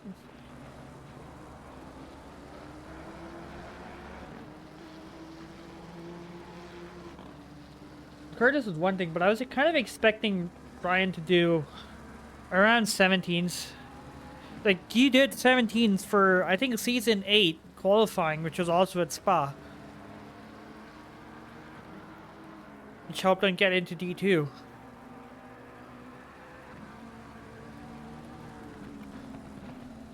But you guys are fighting for the overall podium. I guess it doesn't matter because classes, even if you do get a class win. For now, he's actually catching up with B2. The gap is decreasing if I remember from last lap.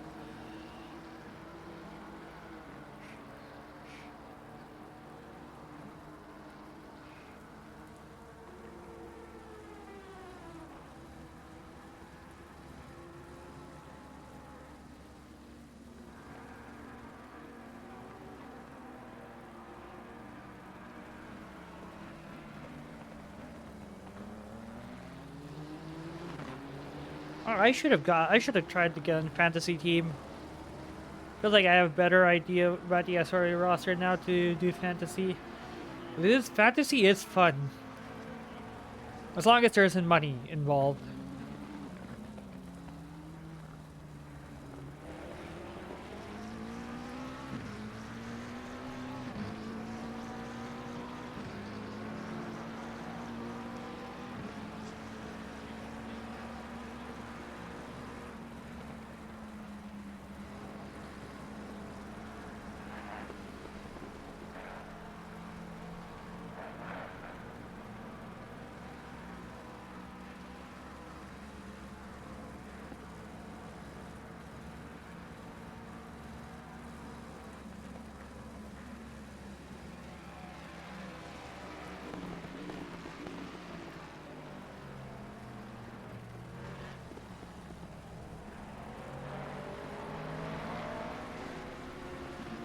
Yeah, we are missing a lot of liveries, which is a shame because as a livery maker and connoisseur, I would love to see the liveries. And also, I was thinking about doing walk-arounds for a lot of those liveries because we have 12 hours. But it's a shame. If Awesome Sim Racing is working, I might just take a step away for like 5 minutes to get deliveries loaded, but I don't think it's working and it's worth doing it.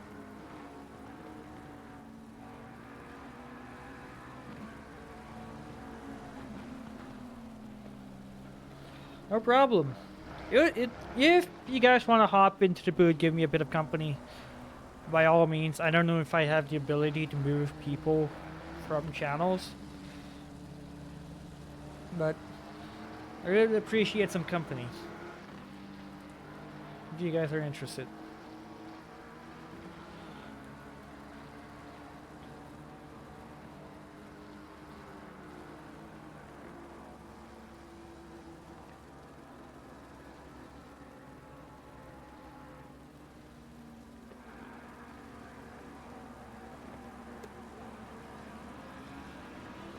So I need to check the relatives, see if you have more battles happening. Yeah, this battle is still happening here. Also, the gap between Bush and Anderson is 16 seconds, Jeff, if you're still following that. So I think here we have lapping as Bush laps Blisk, who's our solo runner.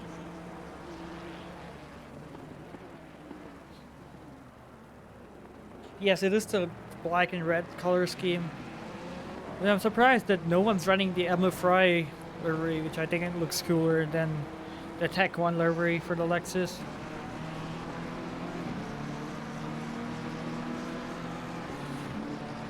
Yes, I see a couple drivers in the pit. I don't know if you're taking early stops.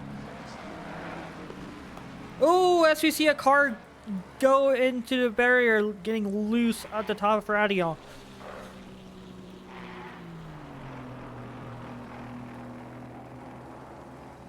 Did he clip the curb and did he unsettle the car there? But he rejoined safely. Get the Aston Martin VTOL screaming into you from the background. Well, not on you yet, but soon.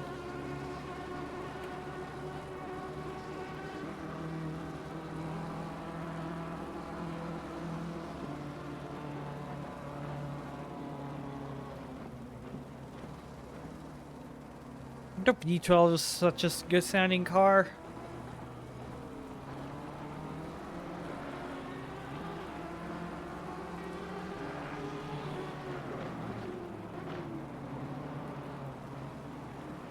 Let's go back to the battle on the lead lap. Or I say battle, these guys are 2 seconds away from each other. Iced coffee acquired. Does it happen to be some Bendy Brew coffee?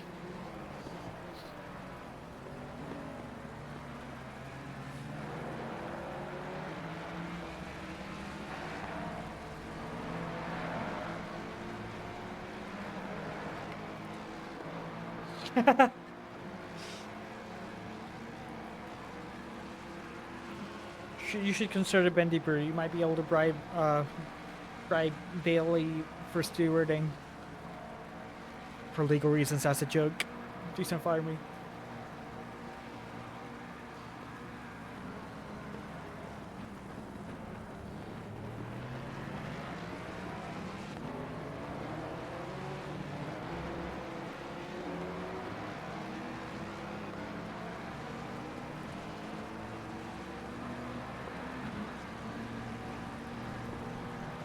Ooh, Duncan 4 points today. Is it to cash on to National Donut Day yesterday? Where they were handing out free dozen? Or free donuts, I don't know if it's free dozen of donuts, but... Ooh, 3-1-17 goes in, spins out again. These guys are not having a good time. Are they gonna try to repair? No, they're gonna continue on. National Bestie Day. That's a day? Well, it doesn't sound like a bad day to have. You can look at a pretty battered front end of the BMW. It's running a carbon livery. I assume they actually uploaded their livery, which I would have seen if Awesome Sim Racing is working.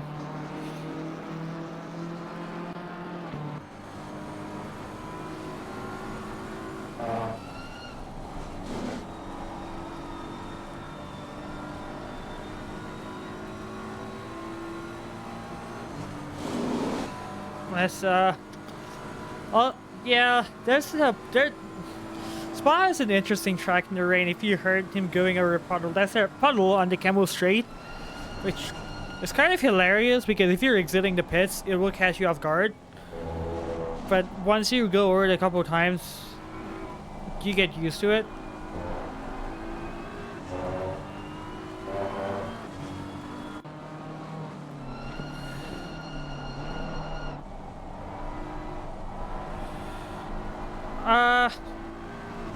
I can't share the spectator information.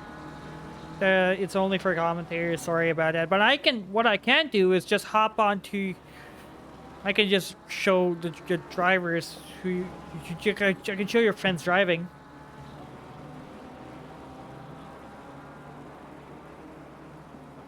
If you just give me their name or card number.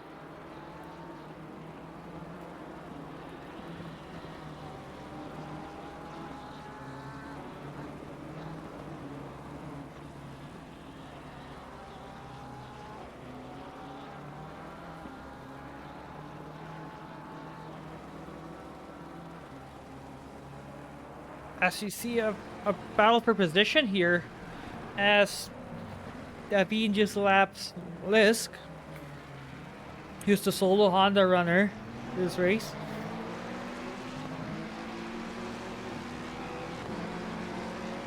Yeah, what number are they? I'll just probably jump onto them if they're spinning or losing the car.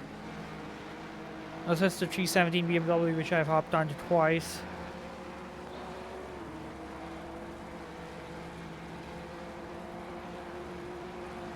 And this is around the time where we see the Mustangs starting to lose tire grip.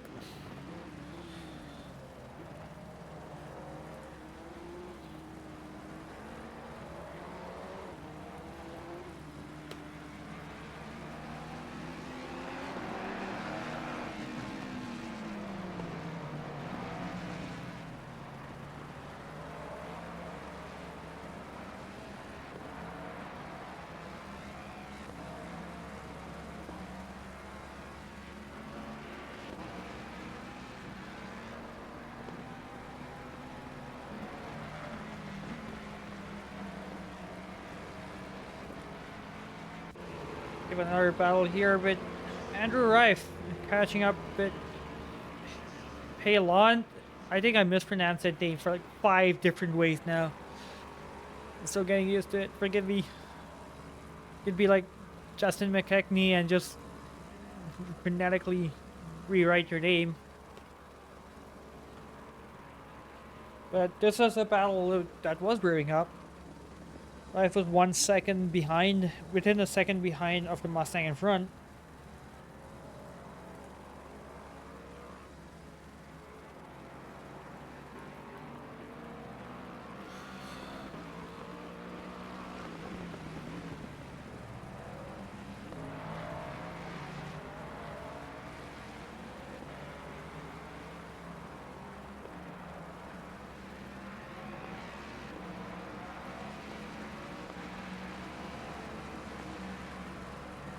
I wish Hunos just Mustang their accurate sound. As much as I love the V8 of the Jag, I feel like the Mustang's original roar, just hearing the Coyote roar, would be a lot better.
They both set pretty similar lap times to each other. It's 29.6 from Rife and 29.9 for Felix Pelon.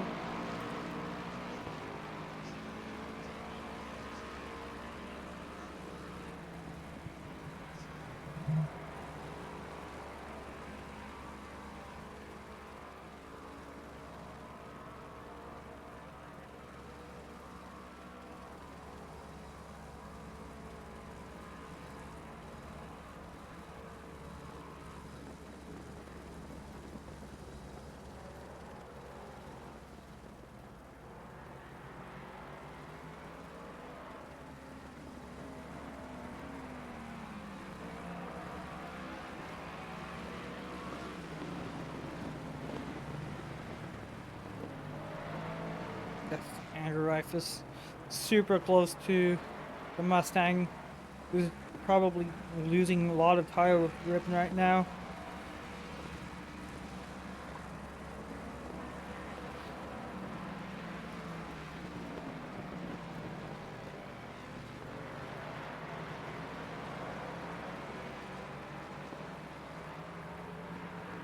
Let's hop on board with the Lexus.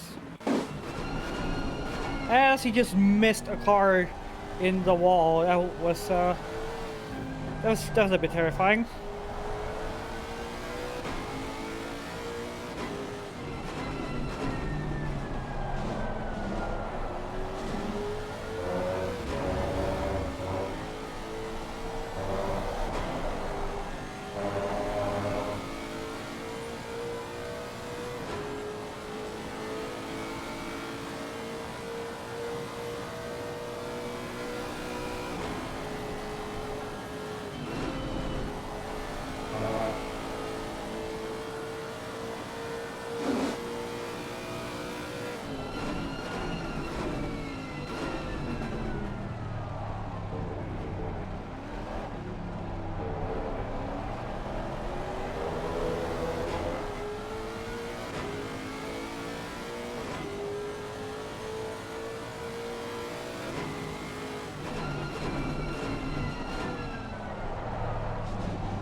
Let's hop onto these guys for a bit as Davine is right behind Menard. I don't know why the Mustang sounds so quiet compared to the Lexus there.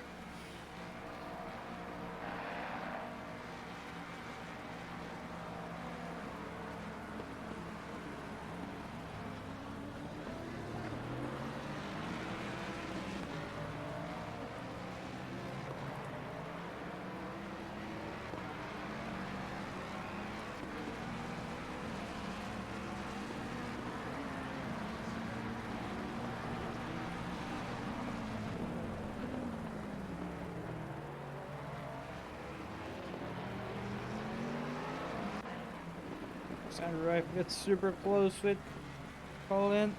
Still trying to pronounce the 925 Mustang. There's actually two battles just simultaneously propped up together. So it's gonna be a bit of a challenge to keep track of both.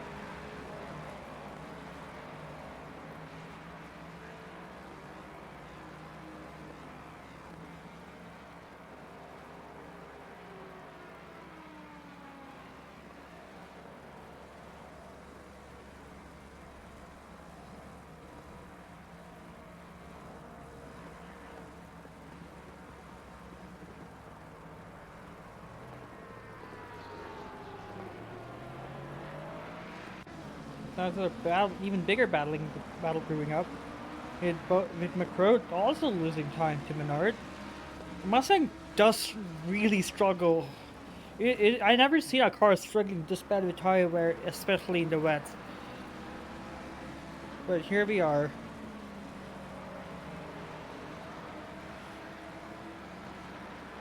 Then we can get super close to Menard.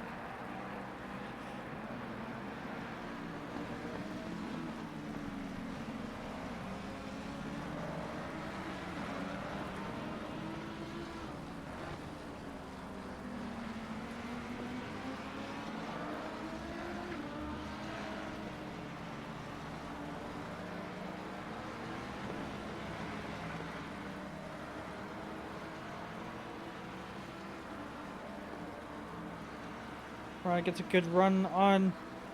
Well, Davine gets a good run on Menard. Will he be able to take the position going down into the bus stop? Just to back out there.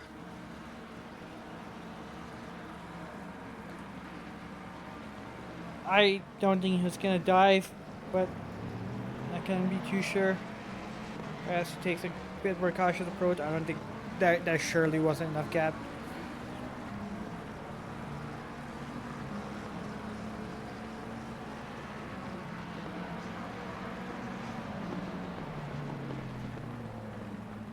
Let's check on these guys. We're going too wide right now. As Andrew Wright finally gets past the 925 Mustang.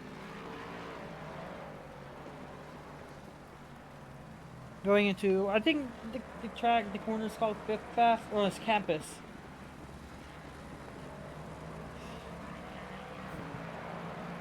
And now Andrew Wright just runs away. Let's go back into this pack, and they're lapping a McLaren here.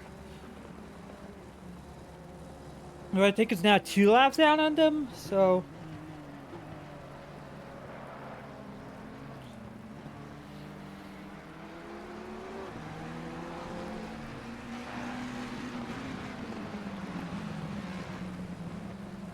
how is Richie and Jacob doing? Richie had some spins at the start in the first when he did his stint, and now Jacob's taken over, and they are cruising in P16 and Godzilla.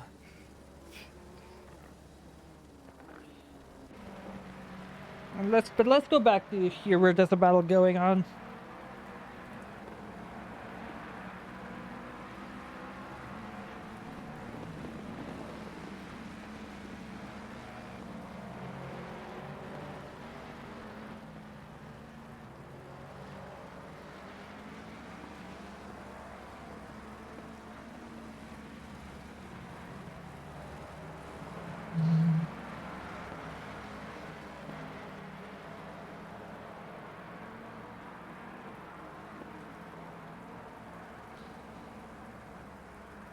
Also, thanks for the people who are new to the channel for following, who started following SRA. We'll bring you weekly races for the team series races, about Tuesday and Wednesday. How many people? If you're talking about the number of drivers, yes, but the number of cars remaining in the race,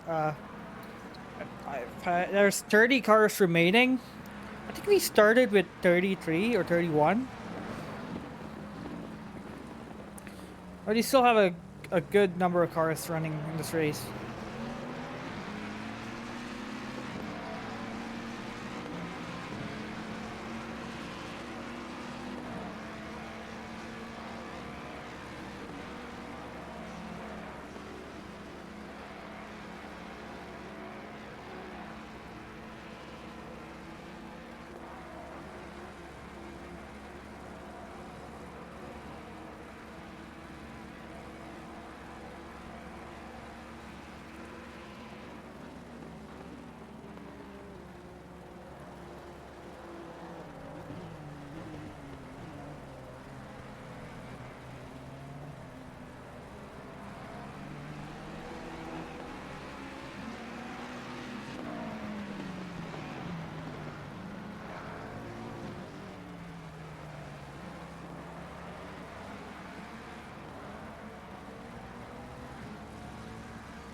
This battle has been going on since the start of the race. We're now nearly 2 hours in, and they're still duking it out for positions.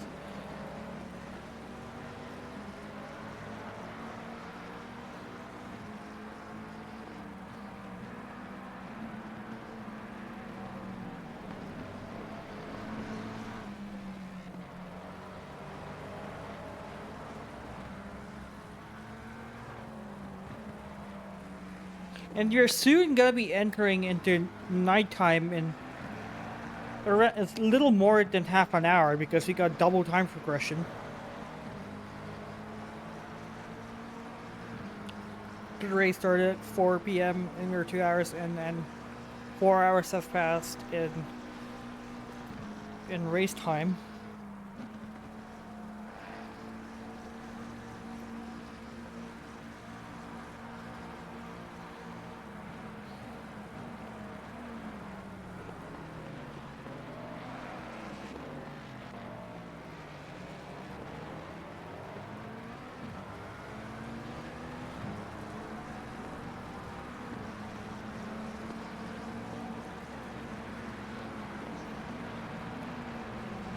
Ooh, Justin McKechnie got a drive-through. Wonder if it's for track limits, because I don't think the stint timer is close to ending there.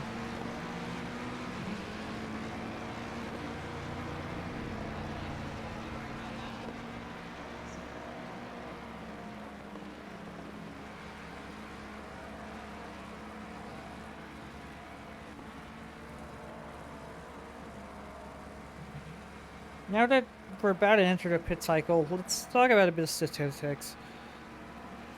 The biggest gainers from this race is Landshark, who gained 10 positions, starting in P26 and now in P10. Followed by the 159 of Mark Recton, who started P25, they're in P11. And also followed by the guys behind them, who's Andrew Rife, who started P24. So these guys started P26, 25, 24, and are 10, 11, and 12. Then the next biggest gainer is the Democracy team, who started P13, are now running in P3, with Brian Anderson still holding on to podium position. Tied with Julian Hargardy, who's in the P12 Aston Martin, who started P30, but they're now in P20. The biggest losers being the 918 Mustang, who started P5. This is the team with Michael Louis. It's just a team of Michael Louis, Eric Boardman, and Landon Reeves. I think Boardman may have picked up a lot of damage or spun at the start. These guys went into the back super early. Another big fall off is the number 5 McLaren of Formula E. They started P10, but they're now in P24. But this is just endurance racing. You see, you either get lucky and you stay out of trouble and you gain 10 positions, you gain up to 15 positions in some cases, or you lose it all just because of one small mistake. But then again, this table could flip all the way down. People who may have gained a lot of positions could fall back, and people who lost a lot of people who lost a lot of positions can gain so much positions over the course of the next 10 hours, or could lose everything. And the secret of winning endurance racing, as I tell myself after driving endurance racing for 3 years, is that to win a race, everything needs to go your way. You need to be lucky with all the pit stops, you need to stay out of trouble with no crashes, you gotta be fast. Ooh, McCrow has a DT. Is that also? I wonder if that's for track limits.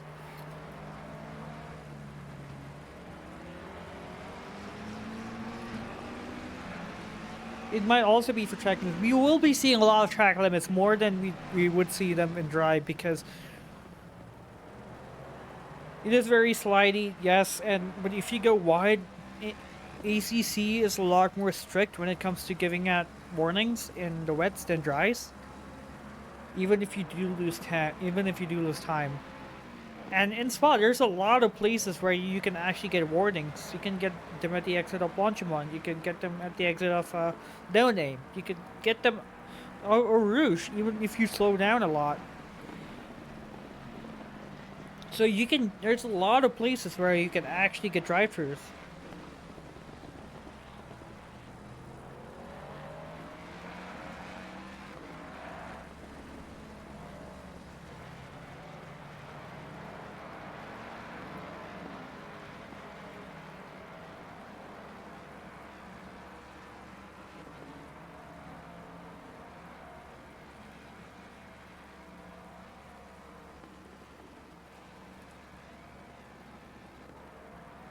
That is indeed true.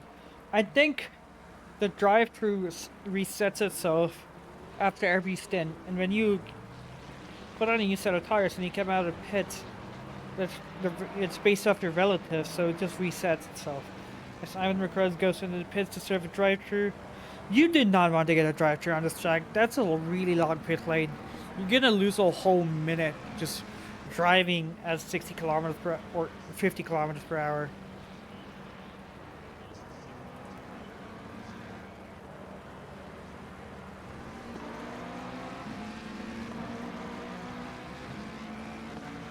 Now let's see how many positions this Ivan Rico loses. He lost P5.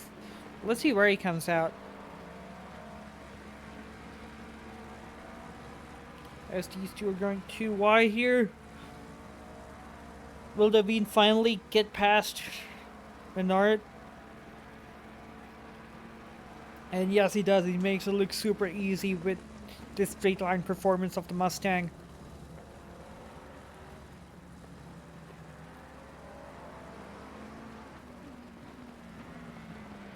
As number car 69 still in the pits.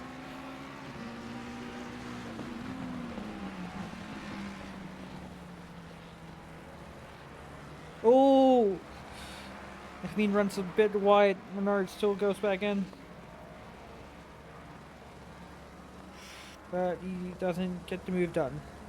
And McCroat loses P7 as well. He's now in P9. He's finally out of the pits and he's in P9. He is coming alongside Josh Damiani, who's taking the position. So McCroat losing 5 positions through the drive-through. He loses nearly a whole minute. We also lose a position to Landshark, who... So McCroat did not fare well from the drive-through.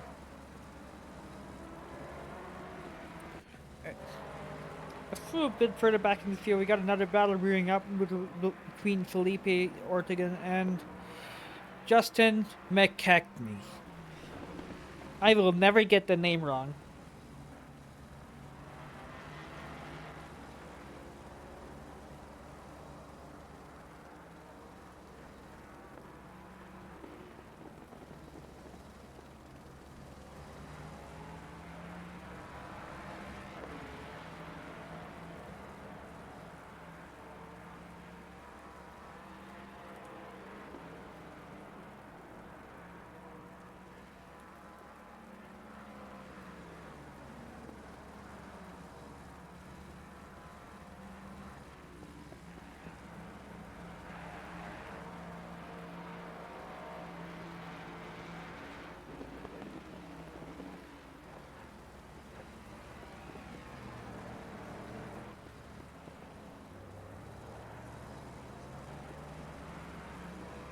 Battle here has gone split up a bit. We have Ivan McCroat actually putting the pressure on Landshark. Ivan previously been running in 5th place, is probably and definitively faster than Landshark here. As will he be sending it? He thinks he doesn't send it here, but Landshark runs wide and he gets on the curb. He can't get on the power, and Ivan McCroat just makes it look super easy there.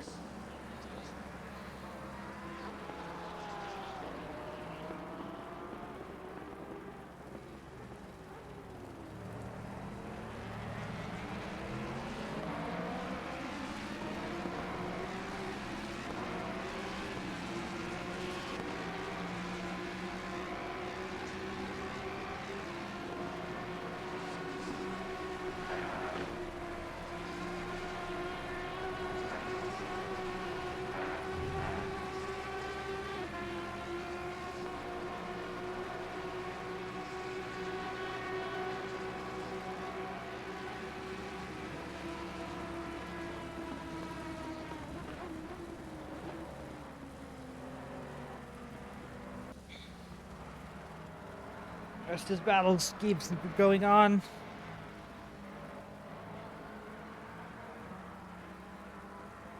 Oh, actually, it started to get a bit... These guys have been close together for the whole time. Another battle is still between Justin McKechnie and Felipe Ortegan, which is 0.8 seconds. This battle started out pretty recently.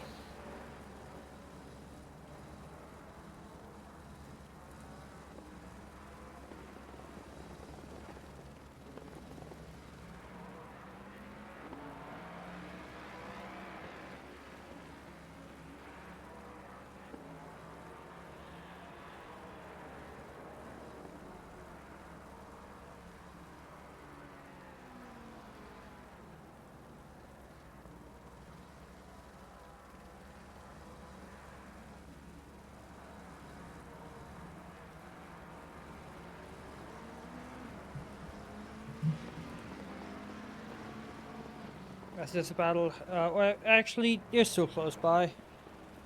You'll be seeing pit cycles probably in the next lap or two. Oh, as Ortegan just loses the rear end a little bit there.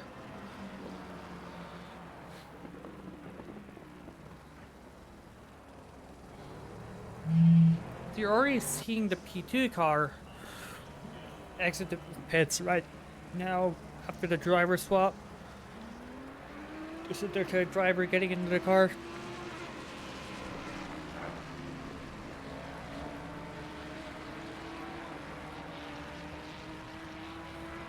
And they actually came out between these two who are fighting for positions. That'll definitely interfere with their battle.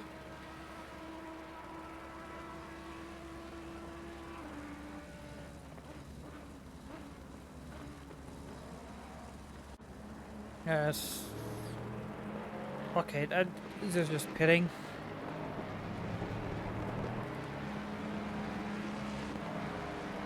That's the livery for the... None of the liveries are working because Awesome Sim Racing is broken.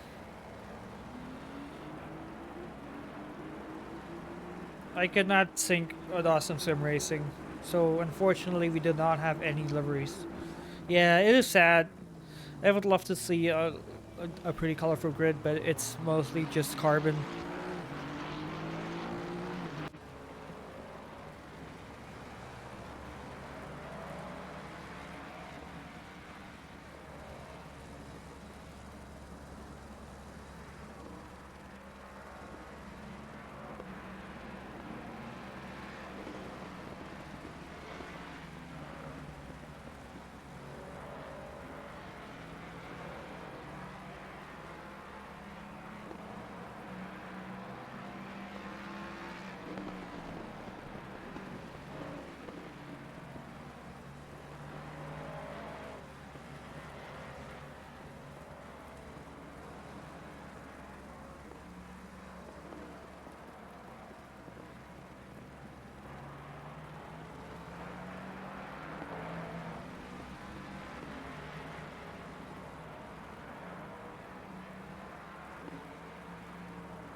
So Ortegan and McKechnie actually come into the pits together.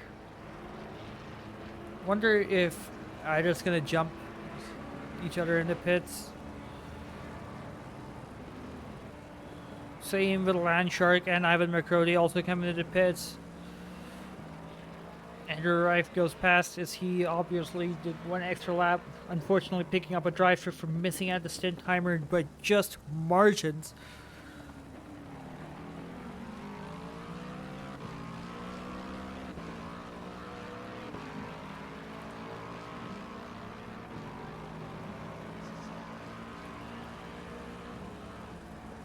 Okay, Chad, I'm gonna step away for a minute or two, or about 5 minutes. Which car should I go on board with? Give me a number. Mans need to stand up for at least a couple of minutes after 2 hours.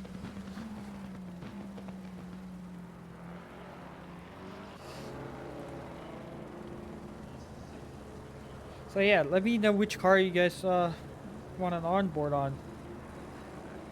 Hey, Coach is here! Welcome, Coach. Alright, 434 or 350? 350 is the Aston Martin, and 434 is Godzilla themselves. So I'm actually hop on to Godzilla for a bit. The interior camera. And I'll be back in 5 minutes, unless someone wants to hop on chat and commentate.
Okay, I'm back.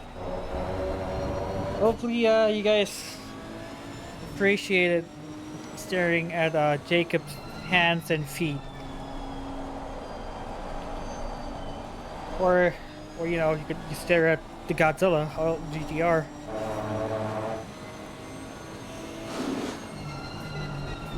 Or you could also do this, and you could actually stare at Jacob's helmet.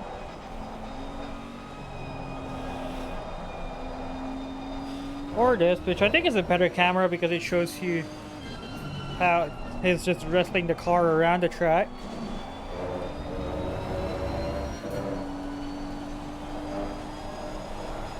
Or this camera, which shows him that, well, that he's actually slapped Austin with Scarver.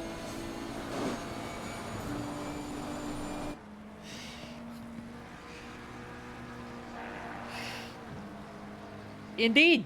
You know, it'd be better. I think it'll be better to stare at Jacob's helmet than his face, I guess. I don't know. I don't even know how it looks, but yeah.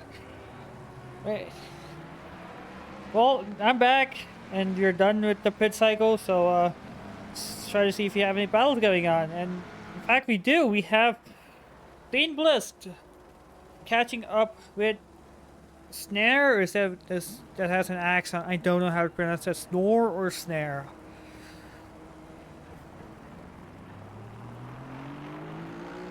Yeah, we have a battle going on here. We also have a battle for right behind them between Donovan Colton and Ortegan.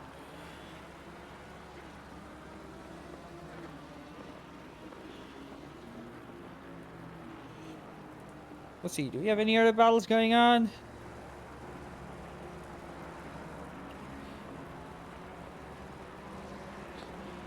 Keep a lot of driver swap, though. I still need to familiarize with numbers now. But yeah, we have the Honda actually keeping up with the Ferrari. The Honda being super strong at wet spa and being really difficult to drive on the much drier spa.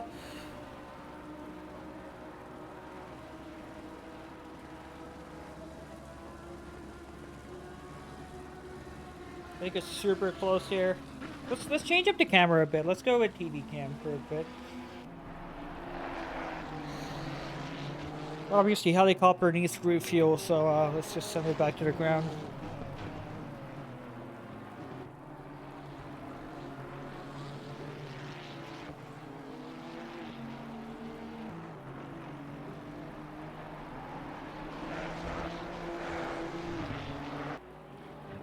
As the Colton just also keep catching up with Ortegan right behind them.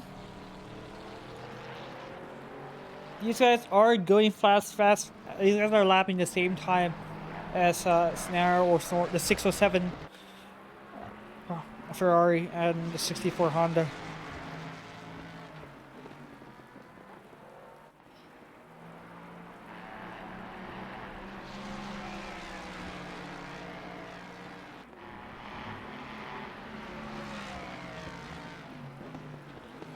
But yeah, these are the two battlings going on right now. We also have the 69 car, Ivan McCroy getting off out of the car and giving it to Daniel Arsenault with Kowak, with Aaron Kowak taking over from his teammate, I believe was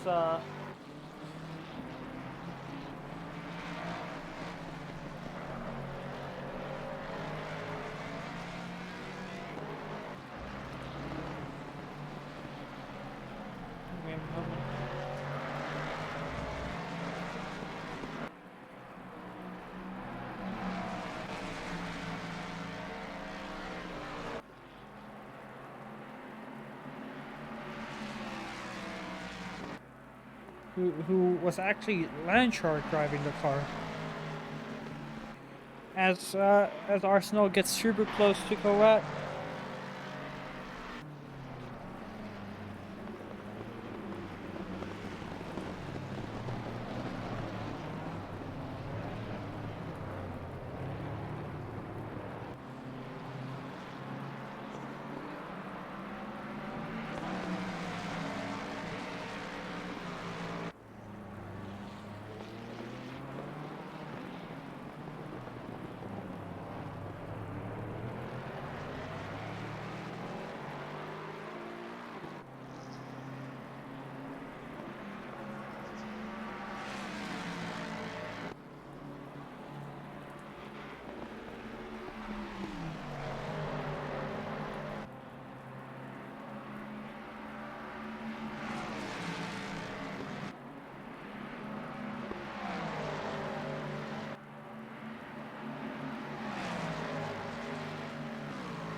Ooh, we got a battle here between Donald and Colton, and Ortegan brewing up as Colton's right behind him.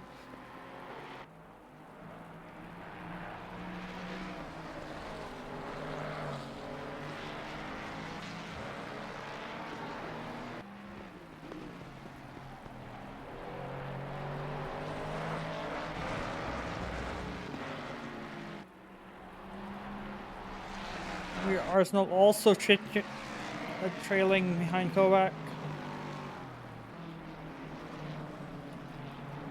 Or that's actually positioned as Daniel Arsenal goes around the outside of Kovac here. Takes a position from him.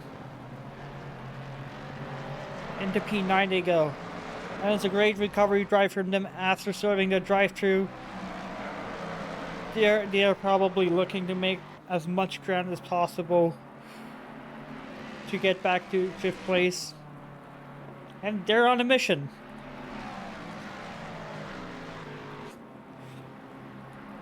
Martin Riggs also following behind, taking the car from Andrew Rife.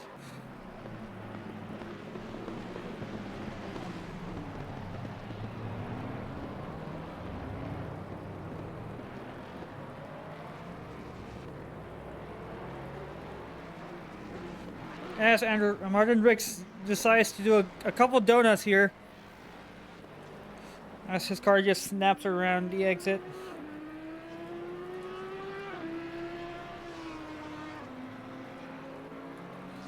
He keeps going. Also have Donald Golden still putting a pressure on Felipe Ortegan. Another battle grew up battle for P5 between Juan Terrace and Victor Araujo. I think he's French. Martin got murdered, yeah. I took my eyes off him for 1 second there and I saw him facing the wrong way.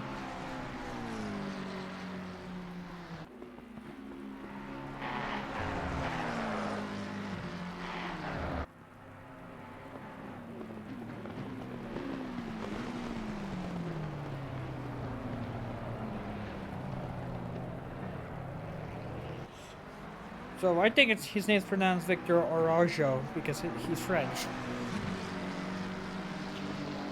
But he's putting the pressure on Juan Carres.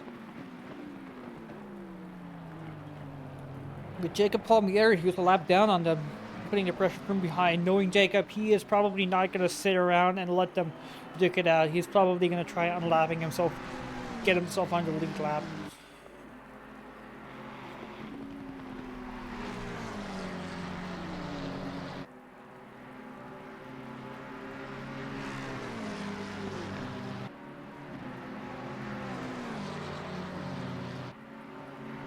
Jacob gets out of slipstream.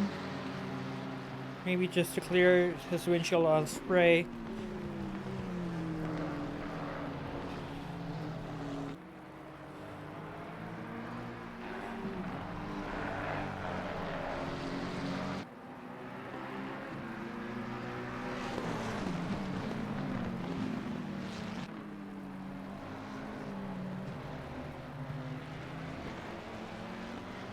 Jacob joins the fray. He's probably going to try unlapping himself.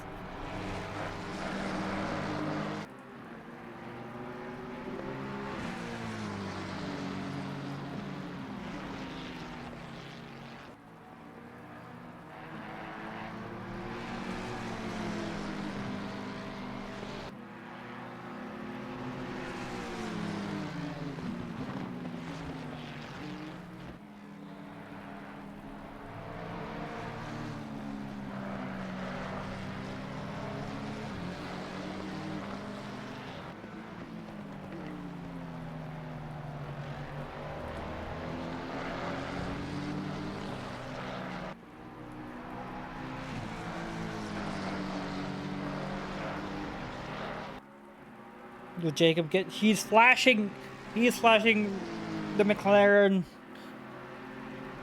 Wonder if he's gonna try sending it around the inside, going into bus stop chicane.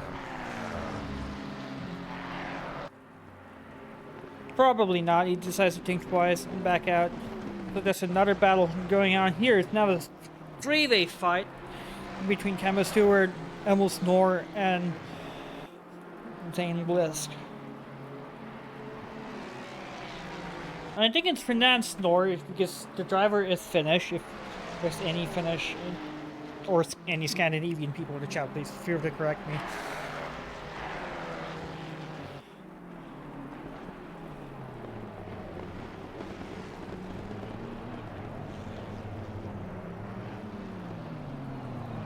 Also, we are finally getting an update to the weather condition as we see rain minus in 15 minutes.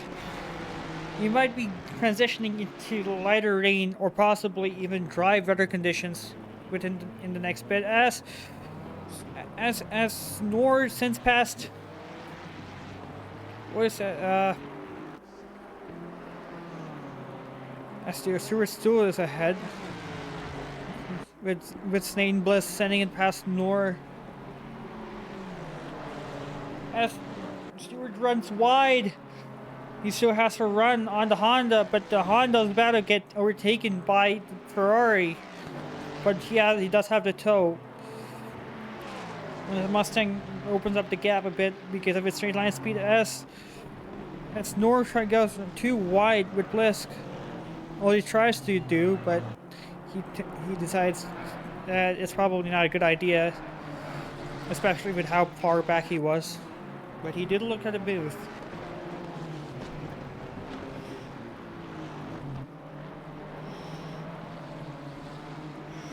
As Jacob Palmieri does get past Arajo.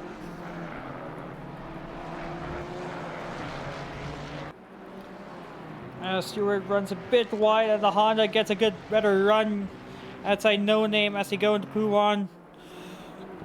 Honda's still right behind the Mustang. The Mustang's still in the first half of the stint. Your tires still to spare.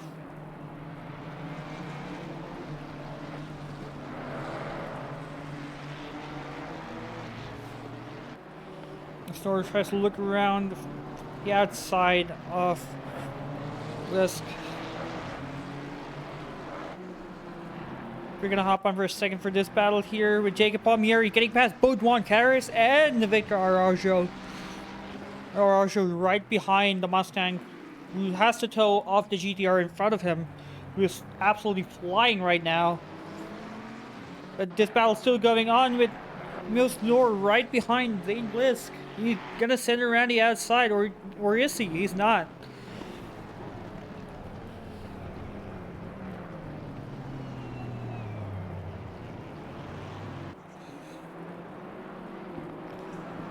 Well, actually, Blisk might send it around the outside of Stewart here going into turn 1, where he gets squeezed.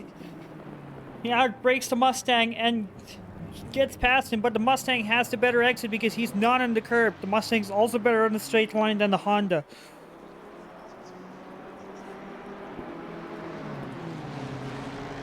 Stewart getting chased about to get overtaken by Snort, but Snort backs out.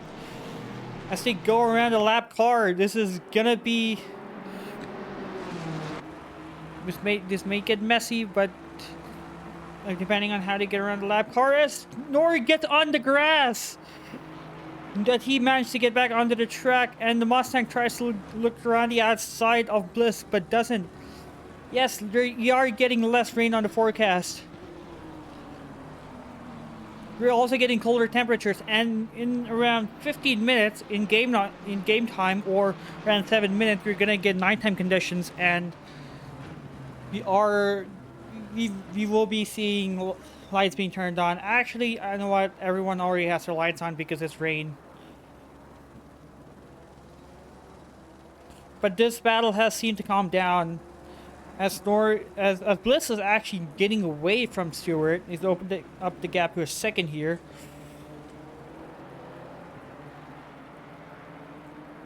As Norris actually catching up with Stewart.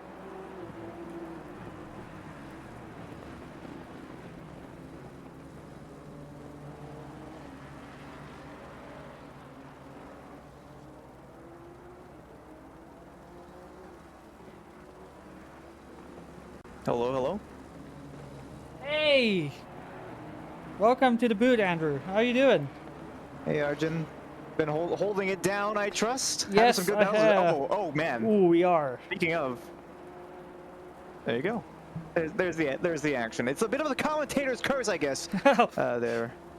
Yeah, when me and Alexa were here, every time we hopped onto a car going into the final corner, they just spin. So, we have been cursing a lot of people with commentators curse. Hopefully we don't do that more. Yeah, no, I mean, there's certainly been a fair number of incidents, but it's been a relatively clean race so far, from my point of view at least, you know, having been in the car for a little bit. But yeah, But, talk us through your stint. How did it go? I saw you got a drive-through for a stint timer infraction. Yeah, no, that was an interesting one actually. That's a nice little move. I think that's actually blue flag traffic. It is. It's a lap down. It is Fuser, who's 28.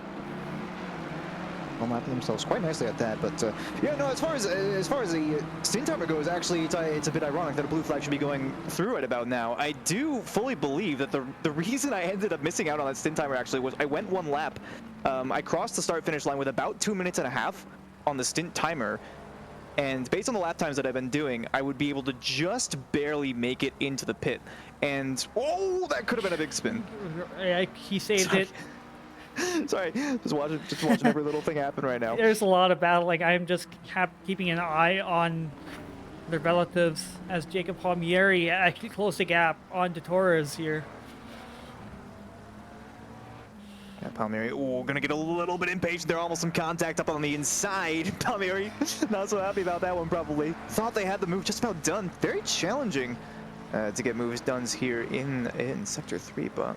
This team did lose a couple positions in the first stint due to a couple spins, but once Jacob took over the car, he has been on a roll, just carving through the field as he makes that pass look too easy.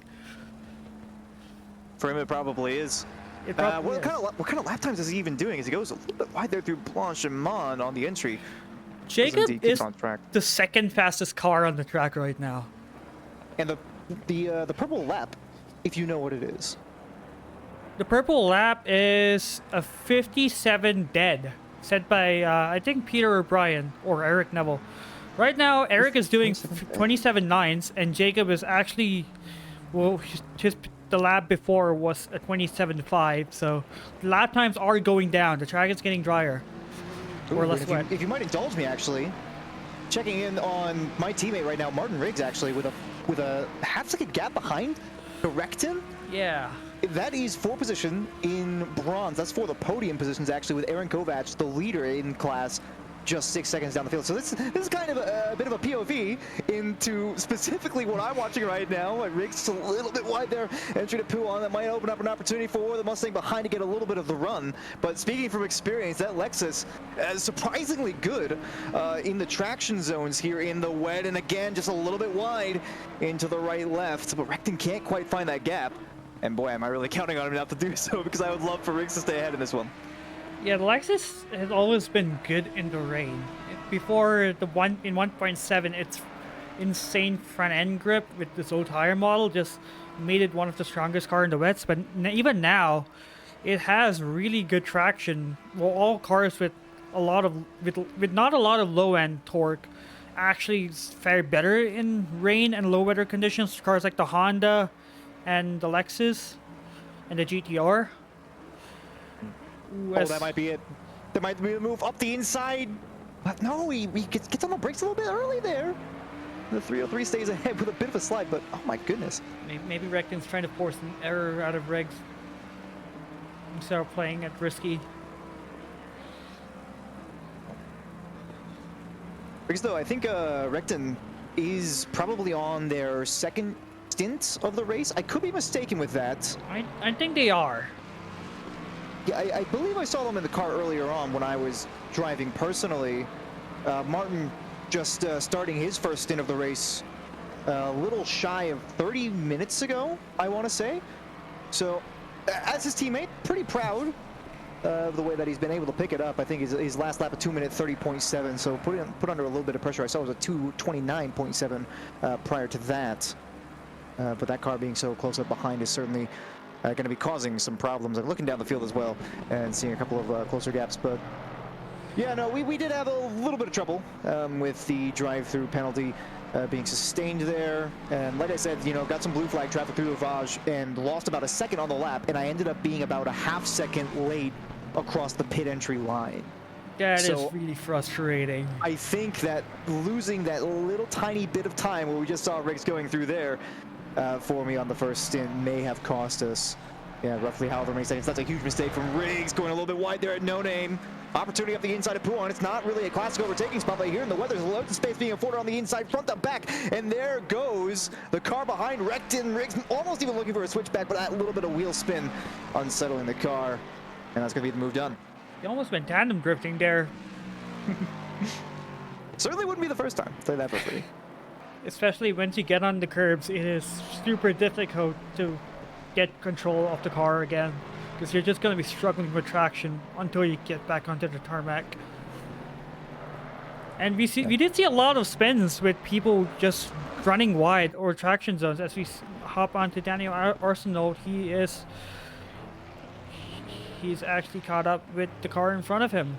These guys also got a drive through for track limits that they went from P5 to around P11, but they've been making up steady ground ever since. Oh, and speaking of drive-through penalties, that's Pilkington. Oh, that's P2 overall. Had a moment earlier on the exit of No Name and sustained some damage, and now picked up a drive-through penalty. Oh, this means that Brian Anderson and P4, Kai Tisdale. Oh, you're going too wide right now. They're gonna be taking on P2. Whoever makes it out. Oh, Brian runs wide there.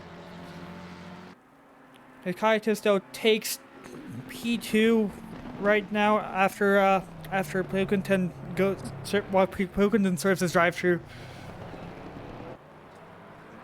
Certainly a big shakeup.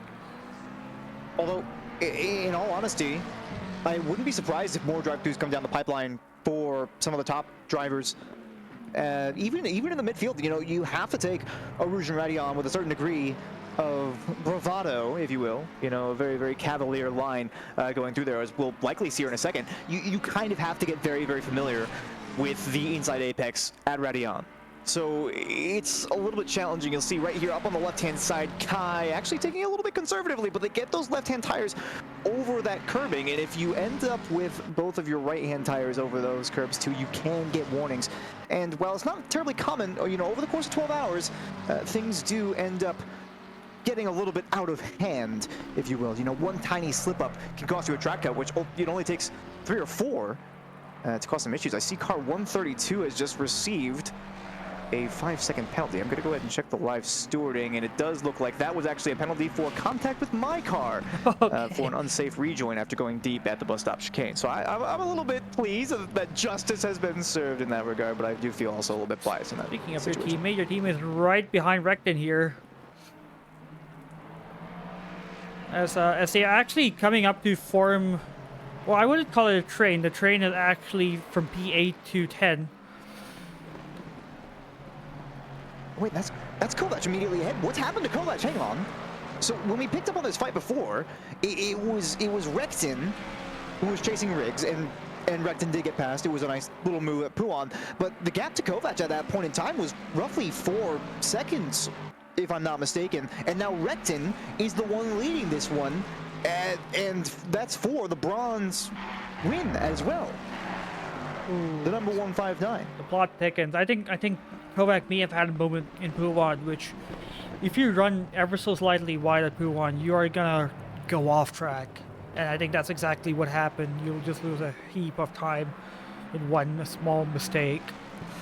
Yeah, let's see. It was an invalid lap, indeed. It was actually also an invalid lap for Martin Riggs, but a 2:33.83 last lap for Aaron Kovac, so that would be the explainer. And now, oh, that's a good move for Martin Riggs up the inside, a little bit wide. Lasource for the number 132.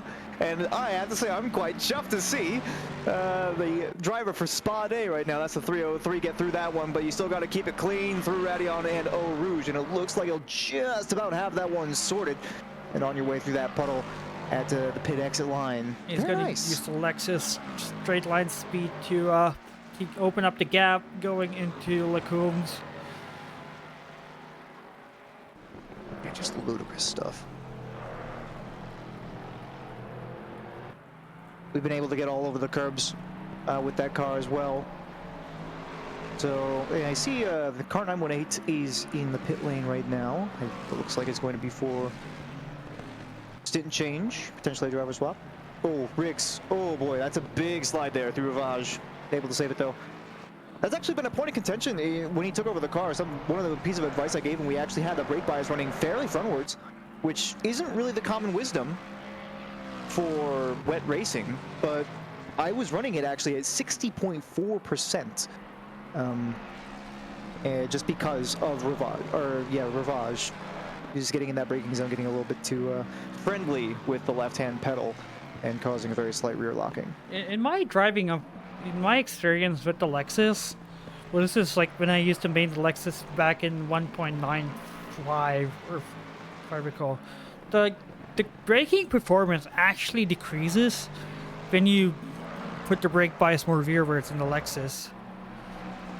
And I never understood that. That is strange.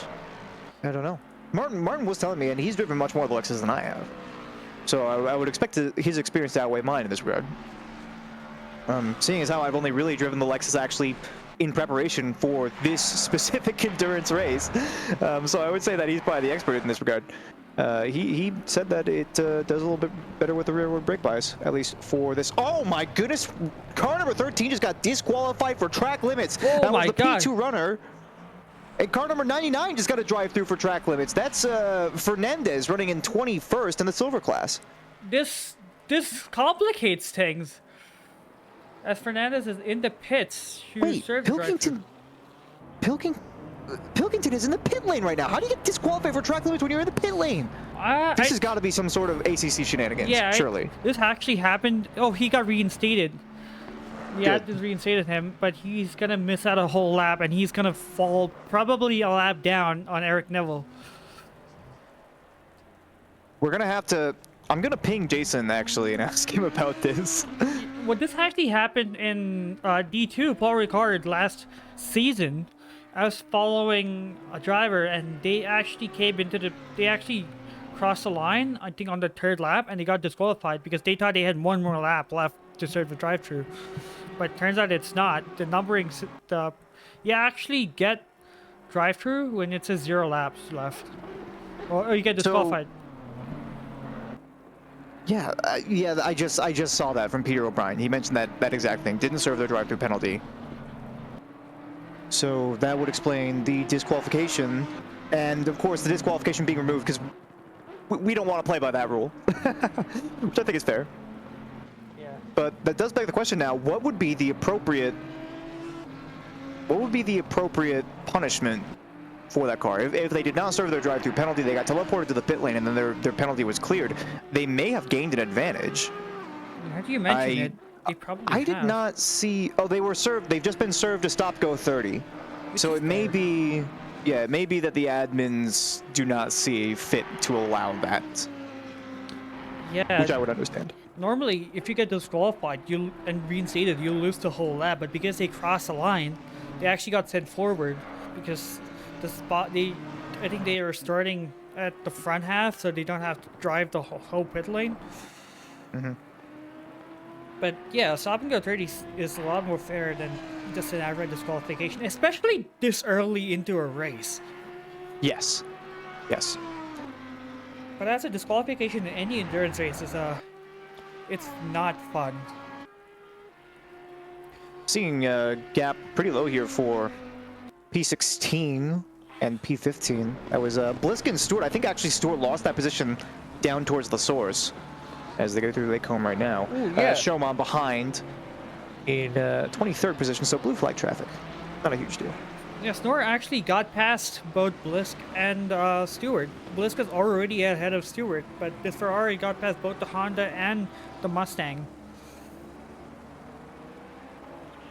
Pilkington is indeed pulling into the pit lane to serve that stop-go 30 penalty. So we'll just have to see where this puts them precisely. Well, stop and go 30, that's like a minute plus 30 seconds, so they probably lose like a minute and 30. Yeah, they might fall 8 or so positions. There are currently down into P12 are on the lead lap, all the way down to Aaron Kovach, who's currently on the Kemmels straight, just about to hit the braking zone into Lake Home. And Pilkington just came around the source in the pit lane, still has to stop for 30 seconds. So I think they're going to fall down probably to 9th, 10th place, somewhere in that area. I could be very wrong. 9th, 10th place. That would put them between the battle. That would probably put them behind the 69 Mustang, which has opened the gap, or the 609 Mustang. As you see, Martin Riggs also the track is getting super dark. I don't know if you have any graphic settings that helps brighten the track up a bit. No, you are correct. I mean, it is starting to get towards the night end. Actually, I kind of forgot about the time scale being a little bit different on this race, if I'm being quite honest. It is supposed to simulate a 24-hour race, so we will finish the race at 4 p.m. in game time. Yeah, it's getting quite dark. Actually, the rain, somebody mentioned earlier, the rain is starting to let up as well. We are getting light rain now, so you should see faster times. We haven't seen anyone break into the 26 barrier yet, but we should be seeing them fast. But this is towards the end of the stint where everyone's driving on one set of tires, so we might actually not break into the 26 barrier until the next stint. So Pilkington coming out of the pit lane now after serving the stop-go 30 penalty, and the 69 is 12 seconds behind. So we were a little bit off on that one, but not by too far. And that is a lot of traffic in front. Oh man, that is a lot of traffic in front. But I think most of that is blue flag, no? Yeah, most of them is blue flags. Yes. The car ahead of them is 41 seconds ahead, and is Ryan Balloon in the 404 Aston Martin. That is a big old battle I'm noticing as well, in which Donovan Colton in the Ford Mustang, that's number 35, Donovan Colton, who I believe is just lost a position, or it's very difficult to tell. I think they just gained a position actually on the inside there of Ravage through No Name now. They're going to try up the inside. That indeed is Donovan Colton on the inside. And this one, I think, is position secured? Yeah, I think it's very difficult to tell who's fighting who. The 317's off in the background. I noticed a huge yellow flag for the 317. Who is that? The 317, they are in 30th place right now. 30th place. Oh, man. That'd be a good explainer for that one, but... They have been in a fair few incidents in the first couple of hours of this race. As Jacob Rasiski is right on the bumper, Donovan Colton, who was actually chasing Felipe Ortegan for the whole stint. Ortegan, and then of course in front of them is Stewart. And they caught up with as well, because if I remember they were like 5 seconds behind, and now they caught up with them. The Mustang does seem to struggle a lot in the second half of the stint with tire wear. I've heard people talk about that a fair bit. In my experience driving it so far for the team series this season, I can't necessarily confirm or deny that though. With the tires being mandatory, so it could very well be. But it's very difficult, especially to say in wet conditions, where the tires are going to be a fair bit more durable. Yeah, but judging by how the Mustangs have been performing, they do seem to lose performance in the second half of the season, as Martin Riggs actually caught up with the Mustang ahead of him. Was that a Mustang? It is. That's Recton. It's Mark Recton, yeah, in front. And going back. Sorry, I just want to touch real quick on it. Okay. About the P15 to P19 train right there, all separated by about it's a couple of seconds between some of the drivers, but definitely one to keep an eye on for the near future. Yeah, as I think Martin Riggs probably, if he nails the rouge, he'll probably get past Recton, but the Lexus being pretty slow over the uphill compared to the Mustang. Indeed. The Lexus can get a little bit shaky there as well. Suppose it's safe to say for every car, really, in wet conditions. Very challenging to judge where exactly you need to brake or lift off. I know some drivers can manage it with just a lift. Not us in the Lexus. That thing gets way too unstable on the rear end. But yeah, trying to judge that braking zone, if indeed it is a braking zone for you, getting that turn in correct. And as I mentioned before, trying to avoid track cuts it can be very challenging.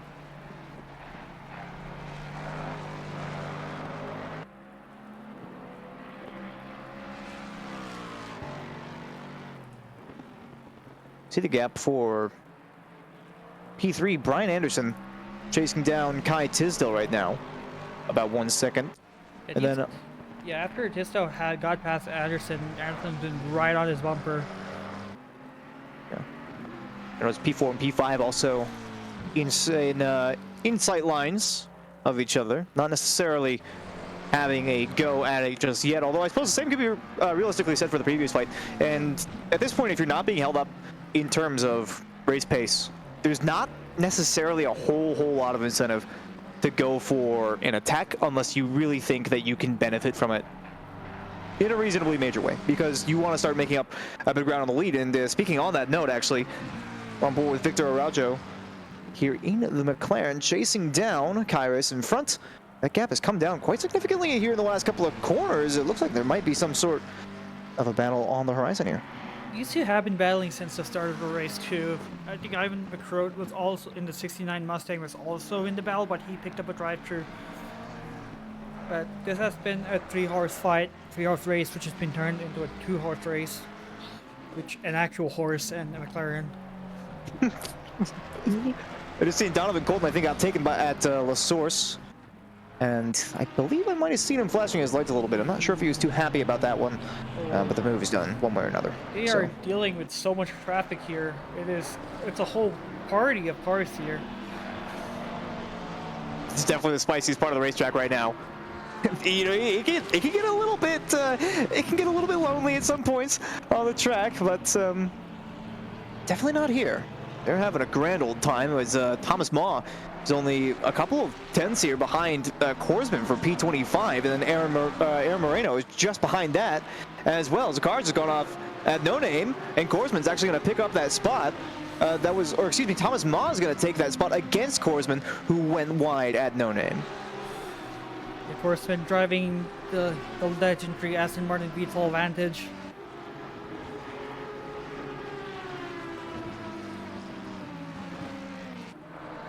Yeah.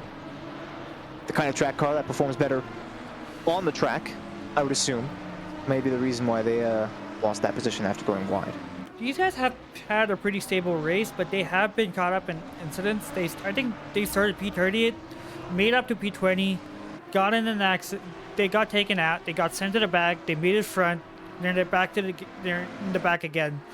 So these guys have been jumping over the field for the whole race.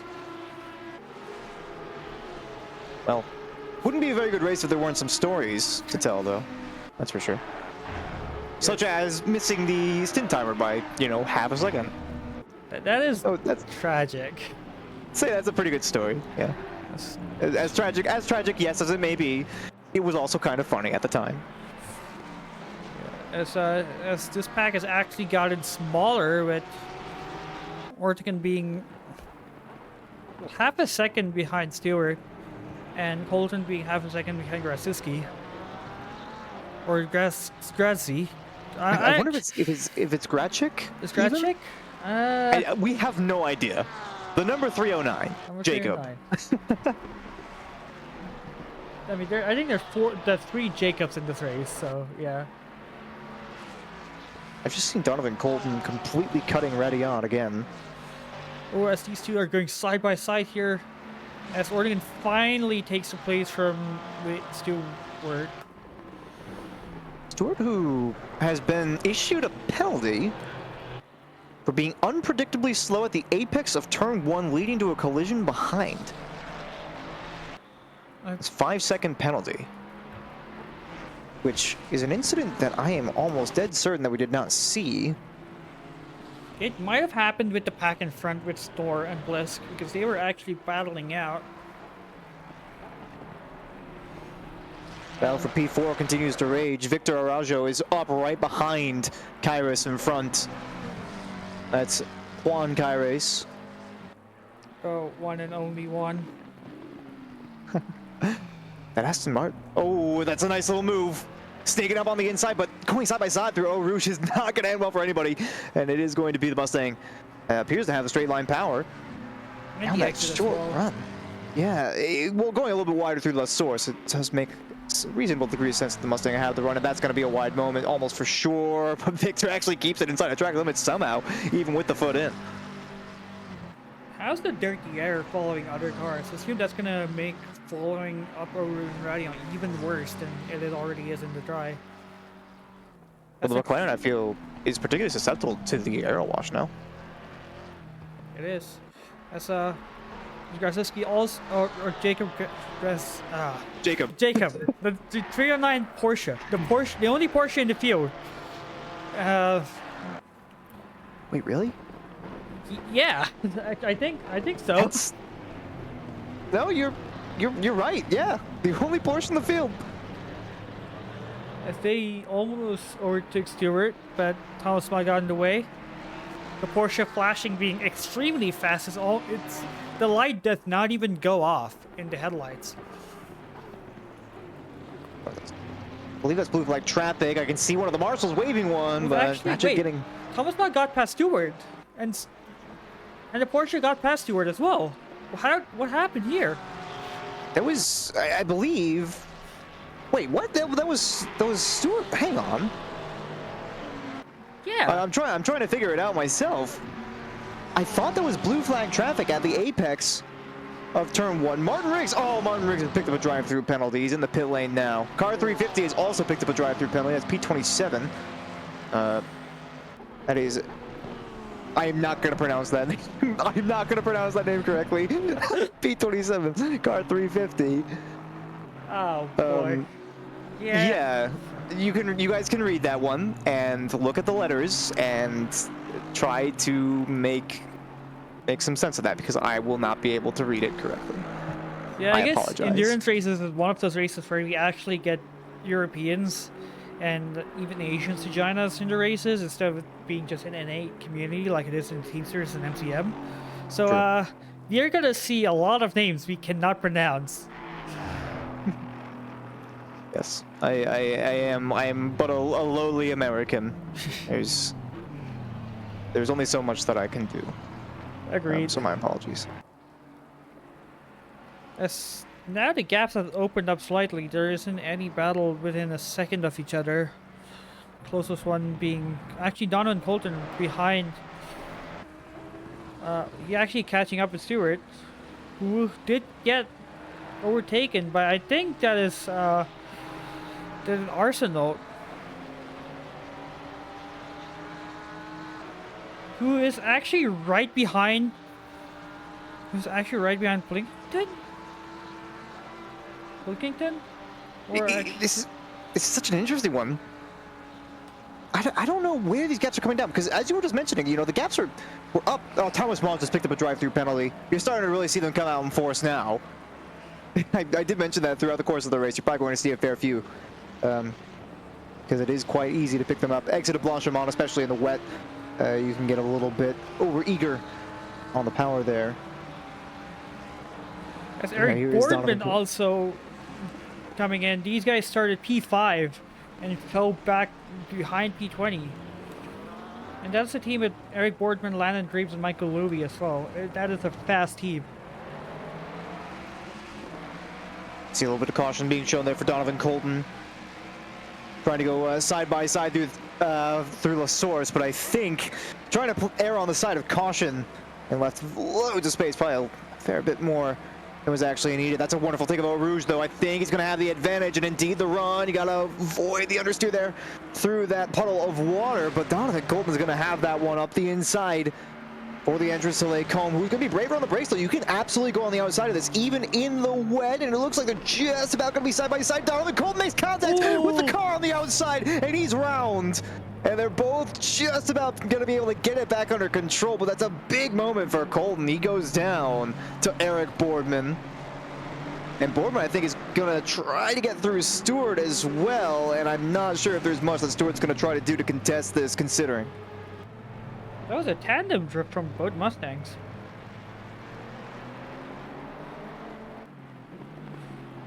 Colton's still kind of related to this as well. If Boardman doesn't get a move on with making this pass here into Puan, which it looks an awful lot like he is going to be able to pull off, then Colton might still have something to say about it. I see the number 5 McLaren is going to drive through penalty. That's going to be a lot of wheel spin on Puan if you're not careful on the power, but it does look like they get through that one cleanly. Stewart went on the curbs, which,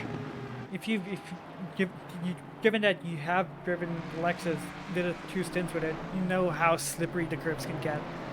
Oh, absolutely. You do not touch the throttle when you are on the outside curb of Puan. That is a death sentence. You are going to die if you do that. The tires are completely loaded up there. If you try to give it any gas, you're going to oversteer instantaneously. I mean, as soon as you touch those curbs with the front right tire, you know, you will start to understeer. So already being on the power is just going to force you to wash out wide, and then you're past the track limits, and you're going to have, you know, all manner of other problems because you're going to lose even more grip from there. You might get a warning if you're not careful. Most likely not, though, because you're going to lose some time. But there's a whole host of problems that can really stem from touching that outside curb on, you know, Puan. So just don't do it, right? Just don't do it. Oh, absolutely. Like, when I did my Team Series race last season, I spun 2 times because I actually broke over the curbs and going into no name. Can't do that. Yep. And what sucks is that I started on pole position and I was on for a podium. Actually let's hop on to this battle here. Araujo's right behind Juan Carres. Through Blanchimont coming up. And this is going to be a good run for Victor if they can stay close up behind. Looks like the gap may have just developed a slight bit too much, and I think that's blue flag traffic as well. So now this is going to complicate things a little bit as they try to go up the inside with a slightly compromised line. Victor can't take the apex. There's a car there. That blue flag getting in the way of what potentially could have been a fight in towards the source. Is that Jacob Palmieri serving a drive-through? Is that for track limits or stint timer? Most likely going to be track limits. Did a 2-minute 36.2 this last lap, but in the pit lane, so I'm assuming that time is inaccurate. That is for track limits. lots of purposes. Recton just got past Hazard, Kerry Hazard, who just immediately opened up a 1-second gap. That was almost certainly a moment of some variety. They're on an invalid lap, so they probably went off track. Yeah, Gary Hazard, 2 seconds down on their personal best. As Pilkington is actually about to set the purple lap, they're 1 second up on their PB, personal best, of a 27.3. And the track condition is damp. It is decreasing. Yeah. The rain is still falling, but it is also due to decrease in intensity, if I'm reading that widget correctly, which I very well could not be, because I don't actually know how it works in and out. I haven't done that much wet racing in all honesty. The rain intensity is decreasing, and we might get to a point that we might see just clouds, the cloudy symbol in a bit. The track condition is damp. It is no longer wet. So there might be a situation where the drivers are actually struggling for tire temps right now and struggling for tire pressures. Considering it's becoming better part of the night as well, 10:23, you're going to get very, very little evaporation as well. The sun's not going to help you out with trying to clear up those tracks. So I am anticipating that a dry line is going to become a very real reality for everybody out on the track. I've just seen Recton is now into the pit lane, almost surely for a stint change. And actually, on that note, I should probably go and just check on my teammate and see where we're standing. So I may or may not join you in just a second, but if not, I just wanted to say thanks, Arjun, for covering the event. Yeah, it's been really nice of you. Thanks for helping me out in the booth. Yep, no worries. And good luck to my team, and to Victor, trying to make this move right now.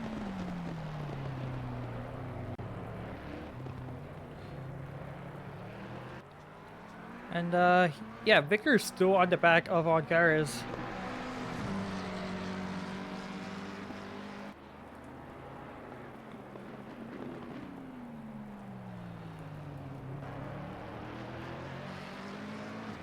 This battle has been going on. Like I'm pretty sure they're tired of seeing each other's bumpers at this point. And they're also probably finding out ways to like get past them, because at this point you're just rivals.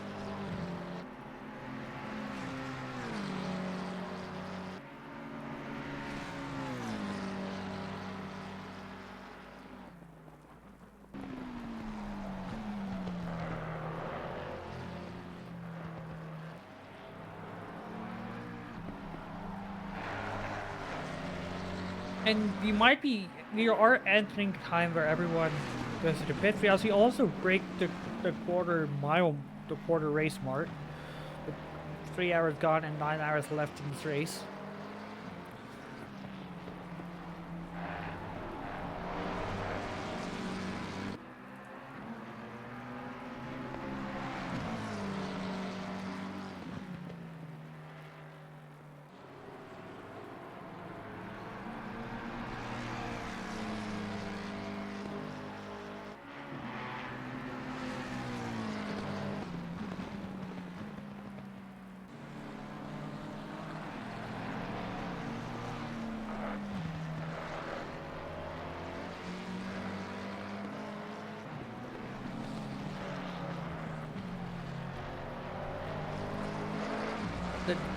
The Mustang's tires must be gone by now.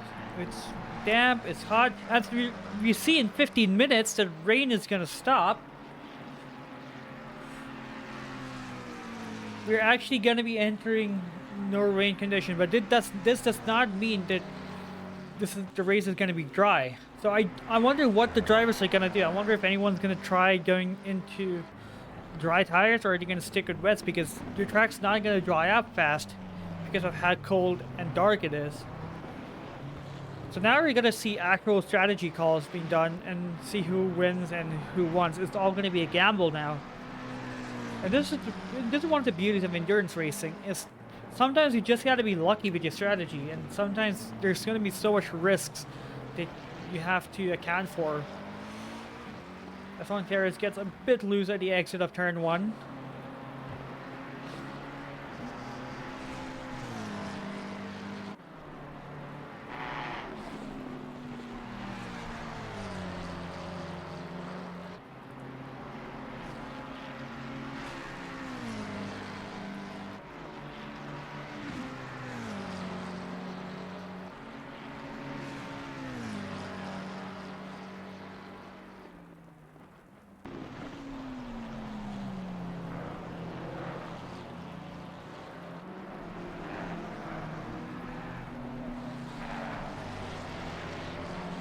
I don't know if there's a way to check if someone's on dries or wets, so we'll all be figuring it out together.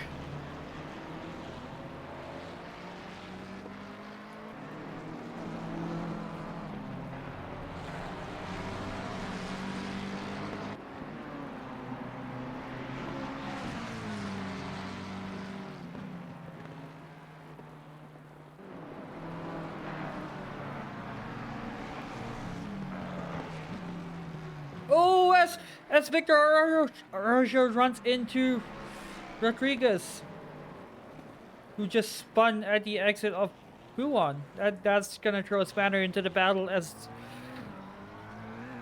this was a good battle with Araujo just putting the pressure on Monteros.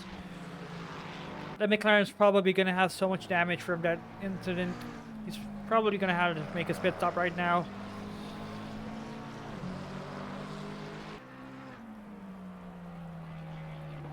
There's contact with 25.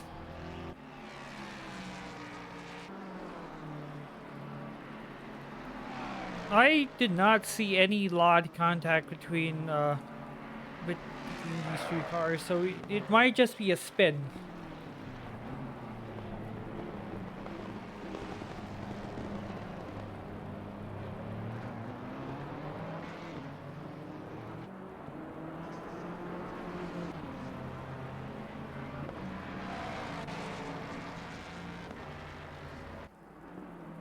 Car number 1 to 3, one, 2, 3, they actually spin. They actually got the white flag going into Blanchimont, so they might have just the cars are probably in a bad shape right now. Yes, they are going into the pits to fix the damage.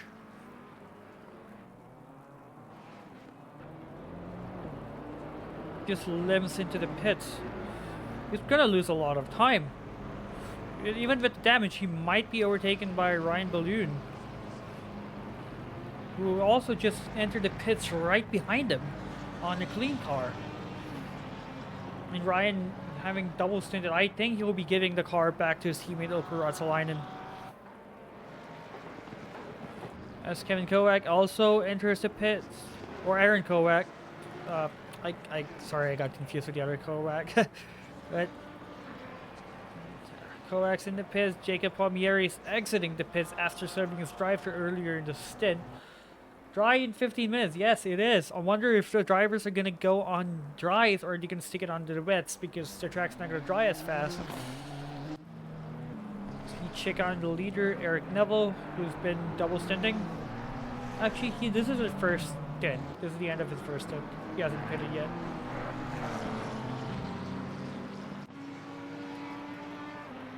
As Ryan Balloon actually gets past Victor Araujo. Or, well, he's just entering his box now. So, I think he'll probably come out with the damage. UCS had a clean, quiet race. They started P9, and they're just making up city ground just by keeping clean. And that leaves out Marcus Pilkington, who's not in the same stint timer as the other drivers because they just been sent back to the pits from disqualification that resets their stint timer.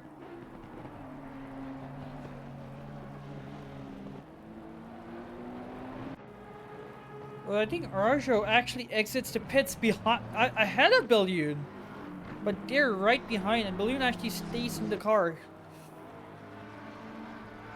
As the McLaren gets super slippery, I don't know if it's on dry tires.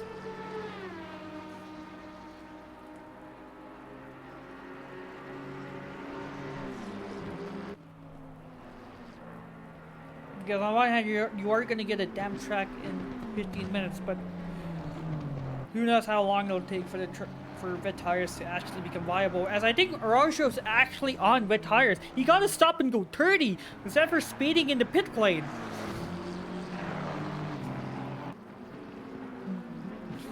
These guys' race has just gone from bad to worse with a stop and go 30.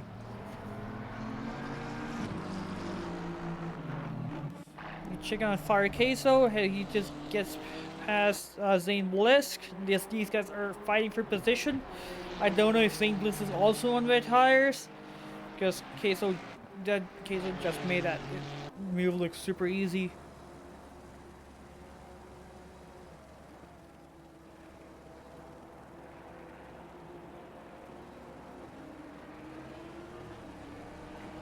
Also, Zane Blisk and Queso have not stopped for haven't made a pit stop yet. Blisk actually goes into the pits. I think Queso might have pitted because I think his teammate was in the car before a couple of minutes ago.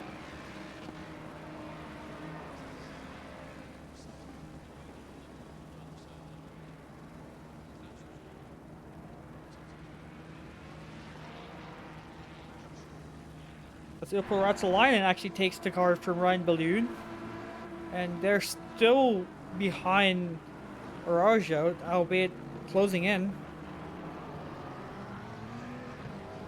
Ilkka being the one who started the race.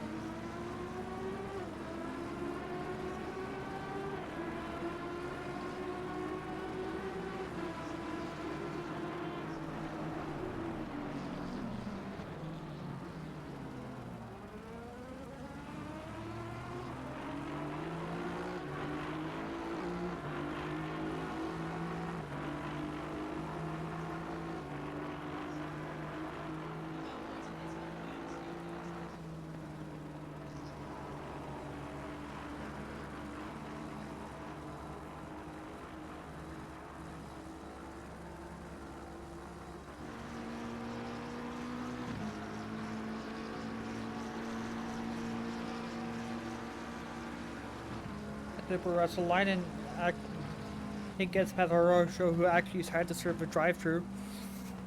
Back here we have a battle between Eric Boardman and Fire Queso.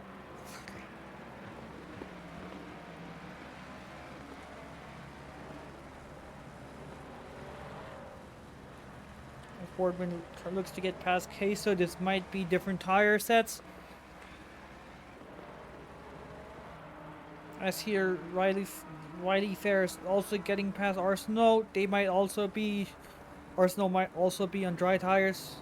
So we are seeing a lot of movement up the field now, with different drivers being on different tire sets.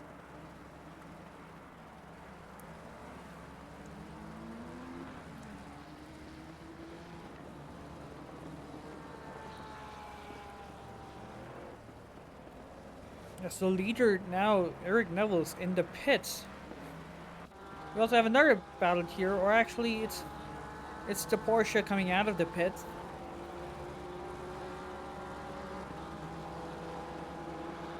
And they've just lapped the 621 BMW. And they're 6 seconds behind Justin McKechnie.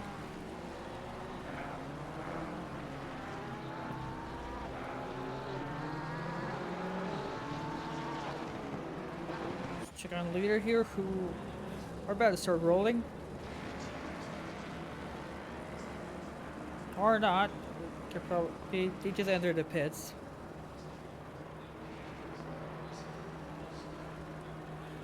We go on to Martin Riggs as he exits the pits.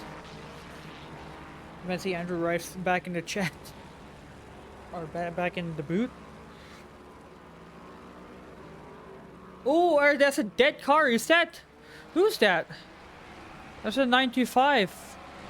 And that seems like a really bad impact. That's the Podium Hunters. And they have RTG. They're gonna lose. Well, they're gonna lose time because they had to tow around the entire track.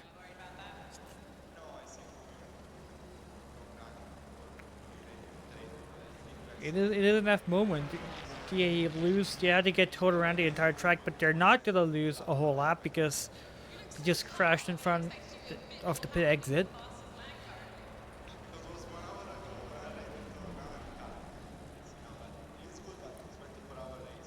As we check in on the other drivers who are making up ground, we have Brown trailing Korsman in the Vito Lassen. I don't know if the Vito Lassen is on wet tires or dry tires. As they run wide, they might be on dry tires, and it is incredibly slippery out there. The rain is stopping in 5 minutes.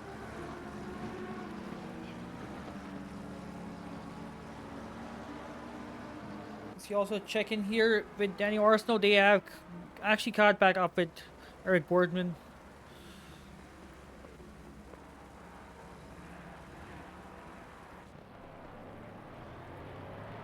Let's change the camera a bit. The Mustang does look like it has front end damage.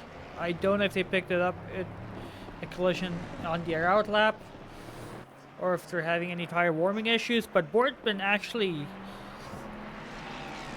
or actually it's Queso. Queso got past him. Or are they catching up? I am completely lost. A relative is confused. I am too. The field is changing so fast with dry tires and wet tires being. Well, no one knows what's the better strategy now. It just depends on how fast the track dries up.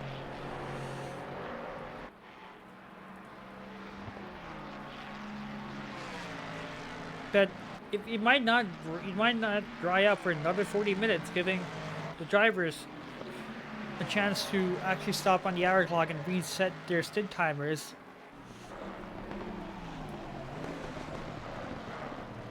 As Kevin Kovac actually caught up with Arsenault. I think Arsenault is on dry tires, and they are struggling for pace and front end damage in the Mustang, which already lacks the front end to begin with.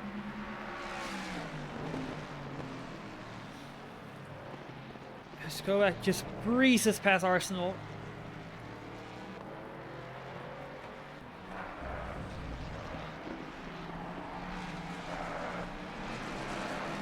Arsenal's just losing positions here. Another battle here between Blisk and the Porsche.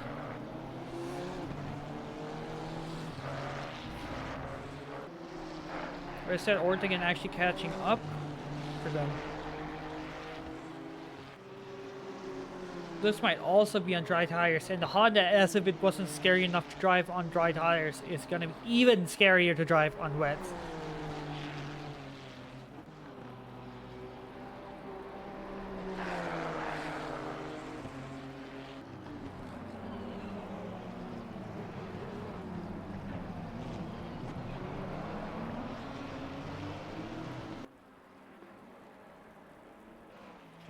As Blisk actually enters the pits, maybe he is actually switching back to wets.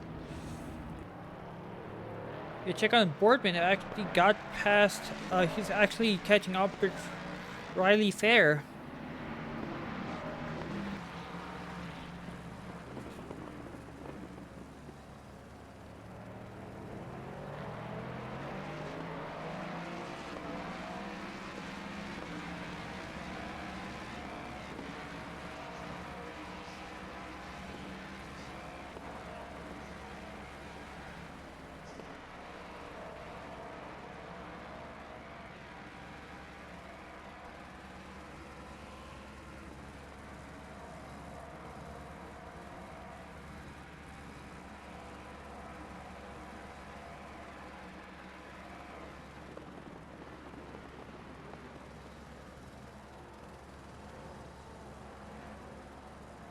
As Boardman runs wide and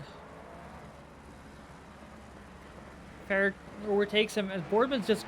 Was it Boardman or is that's a lap car? Okay. It's Lloyd. Boardman gets past Fair.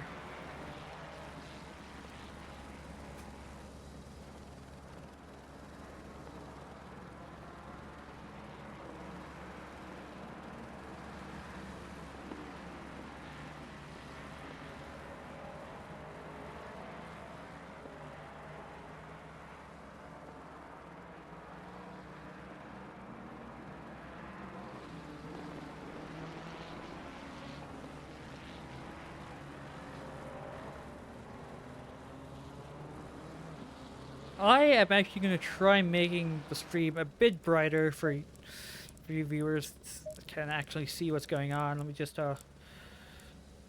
turn up, I guess, the exposure gain or contrast. Let me just try turning it up.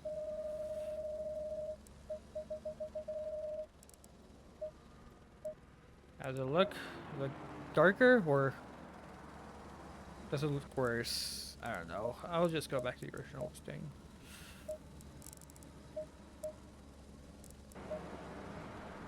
Yeah, maybe I have to turn it down a bit.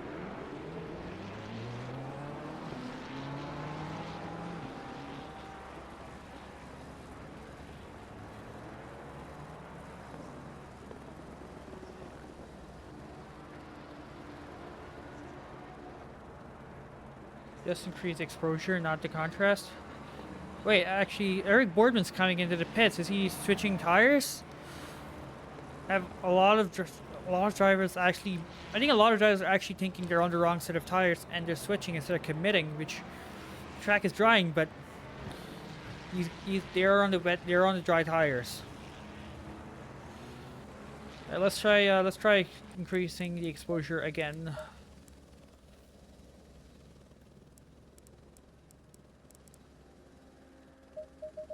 Let me try maybe running as high as possible. That looks better, I think.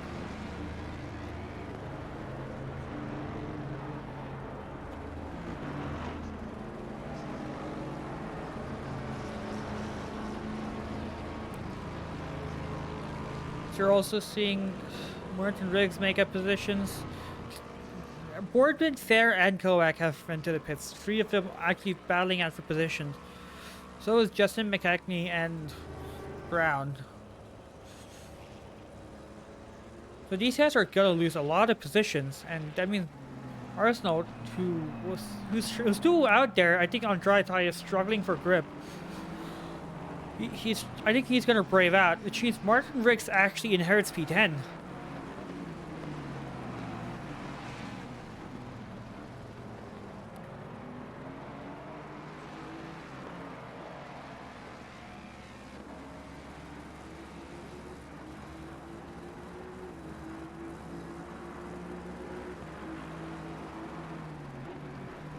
Or are we seeing drivers change tires now? It seems like everyone is just going slower despite the track being faster, so I think a lot of drivers are actually on dry tires. The track's still damn condition.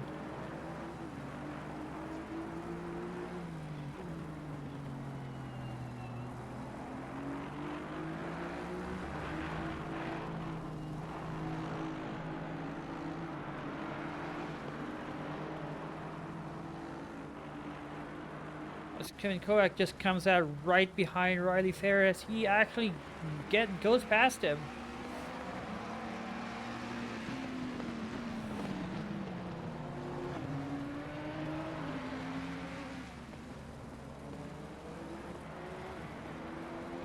But they also have to get lapped by Brian Anderson.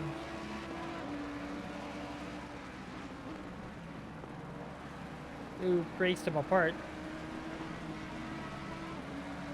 And Landon Reeves gets into the car for the 918 Mustang.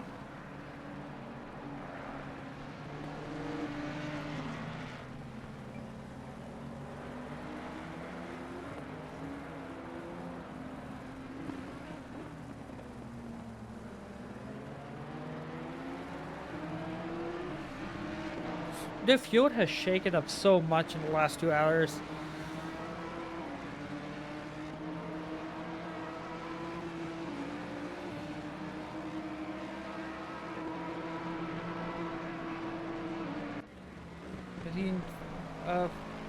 Hernandez and Rodriguez actually exit the pit alongside each other, or he just rid each other, as 418 of Orton has spun into Puan.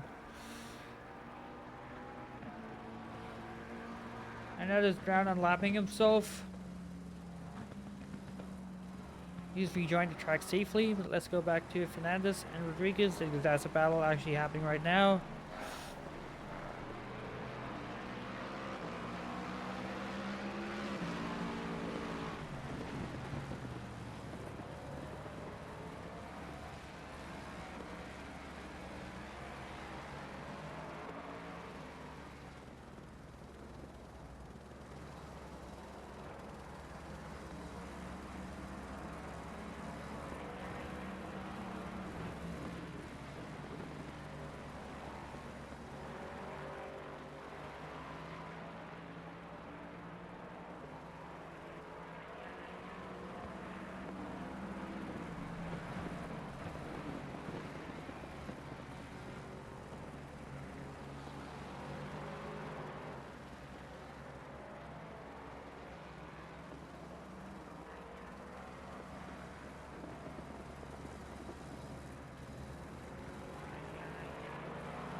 As Kevin Kovac actually caught up with Landon Dreebs, who was 3 seconds ahead of him 2 laps ago.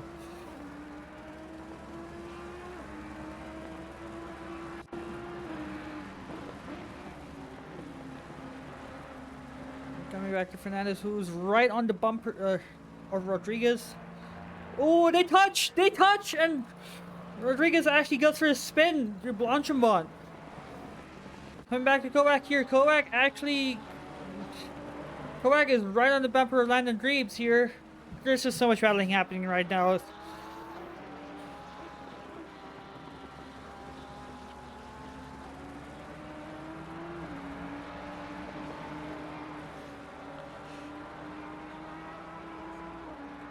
I think... Oh, I'm not gonna hop off them. I just want to see how much damage Rodriguez had. Now he's 40 seconds behind, 45 seconds behind Fernandez, or 6 seconds behind Fernandez.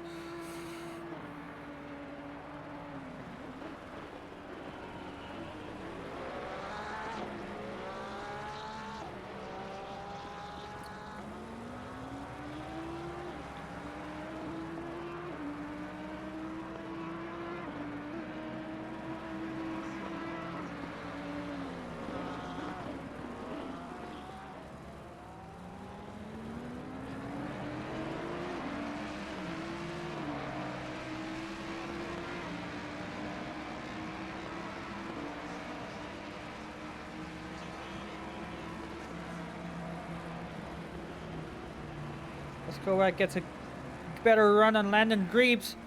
He's gonna make the move stick as he go too wide into the Campbell Straight, and Kevin Kovacs actually gets past Greaves even before they go into their braking zone, but they actually have Paul Mueller in front of them, and who is going slower, but Mueller is a lap ahead, so he might push Kovacs into Greaves. The battle is still not over.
As Kovacs actually trying to get past Mueller, who is on a one set of tires now. As we're now starting to see times drop into the 26s as Peter O'Brien posts a 26.4.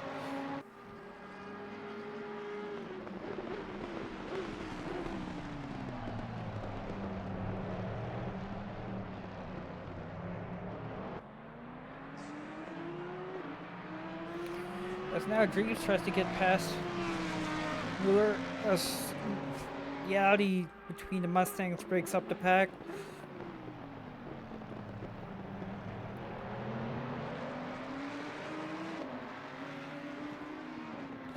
As Dreams also gets past, or tries to get past Mueller. I don't think he'll get it done before they go into Eau Rouge.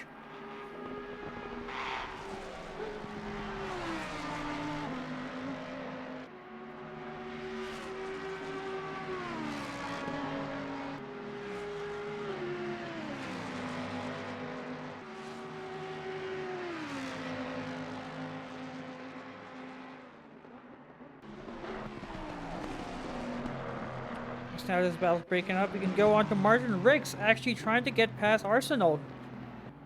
He has caught up with the Mustang.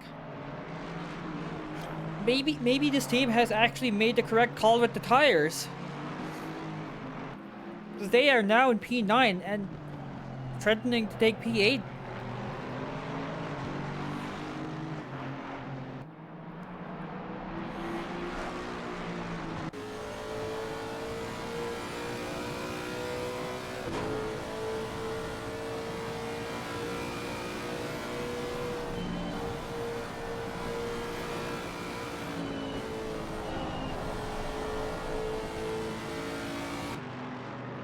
As he makes it look easy as Arsenal struggles to go through Blanchimont.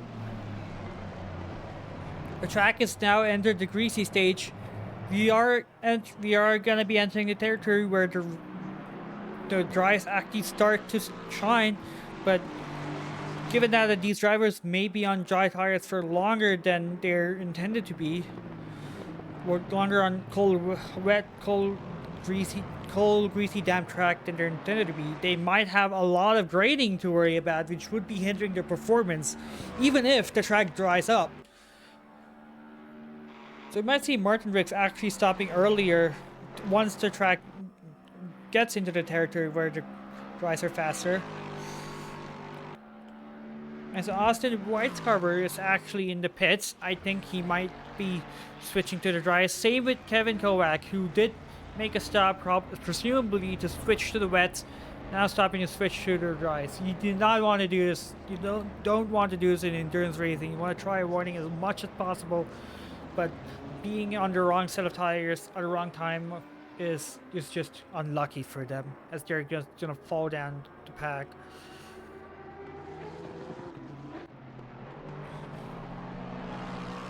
As Brian Anderson also comes to the pits, presumably to change from wets to dry, as I think dry tires are actually starting to be faster now. Well, albeit fresh dry tires, not dry tires that have been on a wet track for half an hour. As now the gap between Peter O'Brien and Brian Anderson is more than a lap. So we might actually see Peter O'Brien lapping Brian Anderson. We might also see that he's going to take position. He is going to take P3. Same with Ilva who has done way too many endurance races in the past and probably knows how to make a right tire call with experience. Or actually, he comes into the pits as well. I think he also stuck on wets and made the switch to dry. Which is possibly the right call right now, or what I think would benefit the most, because Indy's teams are also endurance driving veterans. We have Jess Spangler in the Democracy car, Ilpo in the Aston Martin. These guys have won 24-hour races. They know how to make tire calls, and at this point, we're gonna see experience shine in making the strategy calls. And this is one of the beauty of racing over transition periods, is that on one hand there's luck, and the other hand is experience and knowing when to make the right calls at the right time. Which is kind of why I was a bit critical on the drivers who did stop for dries, because as someone who's done endurance racing for a long time, I would have gone with the wets and shifted to dries.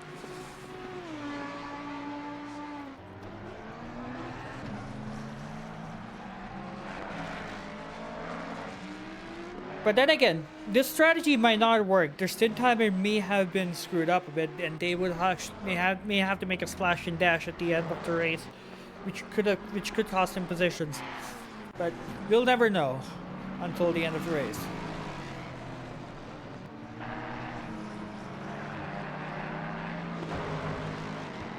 As Justin McKechnie and Martin Riggs almost run into each other, that would have been a scary incident. But both of them come out clean.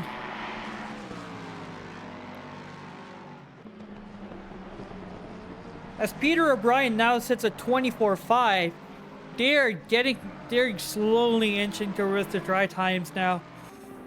But the track is still greasy, it's also cold, so the drivers are going to be struggling for tire temps even if they're on dry tires. Or I think Martin Riggs is actually struggling with tires being too hot, because I think he's still on wets. But we are now seeing the times drop. We're seeing 26s done by Fire Queso. We've seen 25s done by Landon Reeves, who just exited the pits on a fresh set of dry tires.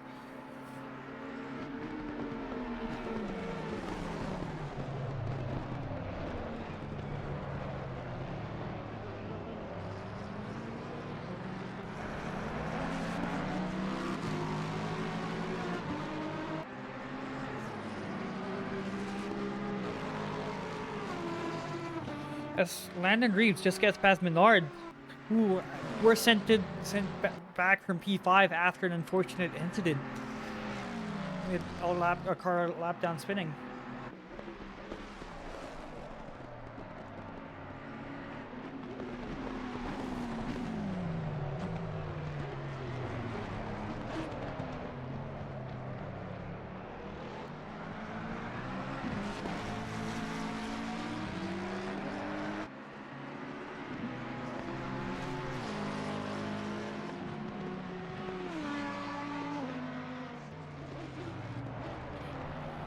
Whereas to Menard's still keeping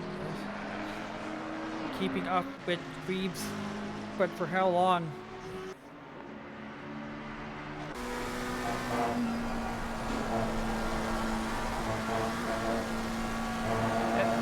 Because now we can actually see him go flat out.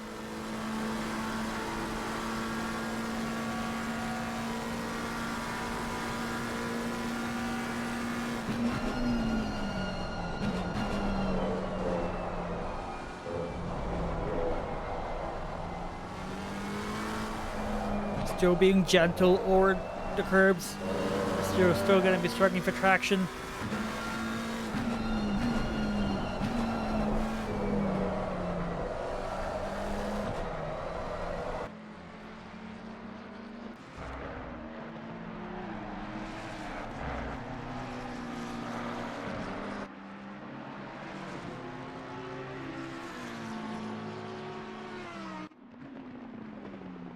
As David actually caught up with Peter O'Brien. Did Peter just stop for dry tires? He set a 23.7. Well, his last lap was a 24, but David's last lap was a 26. But there's actually a fight for a lead now.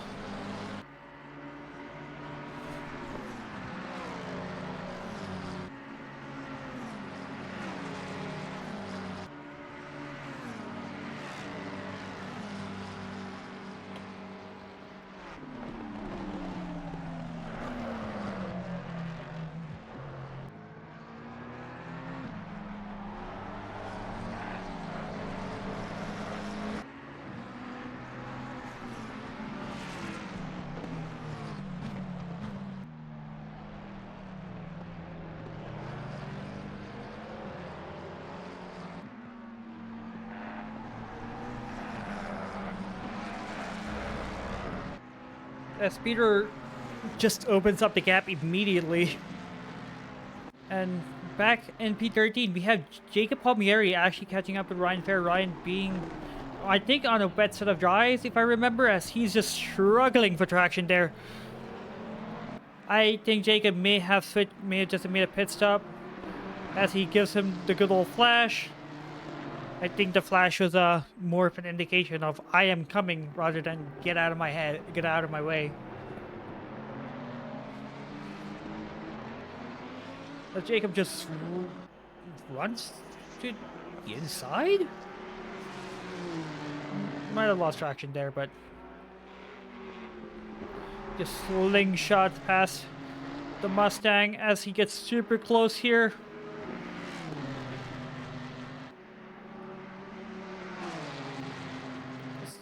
The GTR can't keep up with the Mustang on the straight as he just gets past the Mustang. Is he gonna keep it in? He is. And oh, he's gonna run wide. Mustang might look at an opportunity to take the police back, but no, Jacob keeps it on the track and he takes P12. This is a good recovery drive for Jacob after their first couple of spins and a drive-through in their opening stint. Okay, I'm gonna take a short break just to grab a bit of lunch. Who do you guys want on onboard? I'll chat for the next 5 minutes.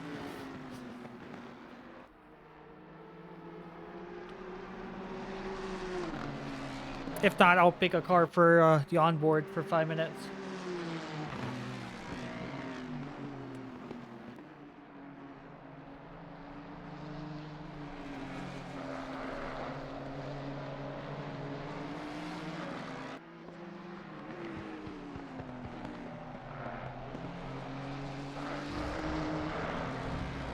Okay, let's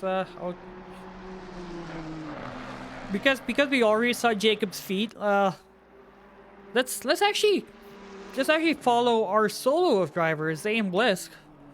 Let's see, do we take a interior cam? Oh, interior cam looks nice for the Honda. I'll be back in 5 or less than 5 minutes.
Okay, I'm back.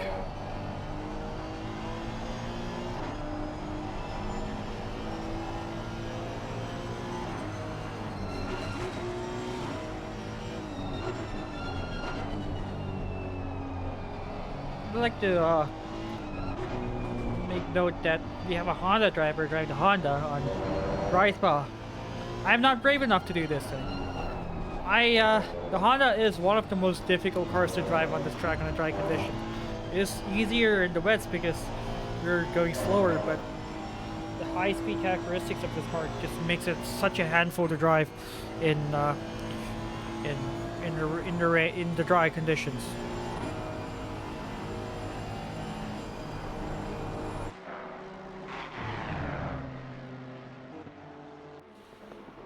As we check up on Thomas Ma, who's in a battle for P21 with the Aston Martin.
Also, the track has now officially gone dry. And we are seeing 19th now as Thomas Moss sends it around the outside of the V12 Aston. That is a ballsy move from the Ferrari driver, but he makes it stick.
Jacob Palmieri actually caught up in Menard here. Might actually make a move. Makes it look so easy. Menard didn't even contest.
Another battle position here between the Porsche and White's Harbor.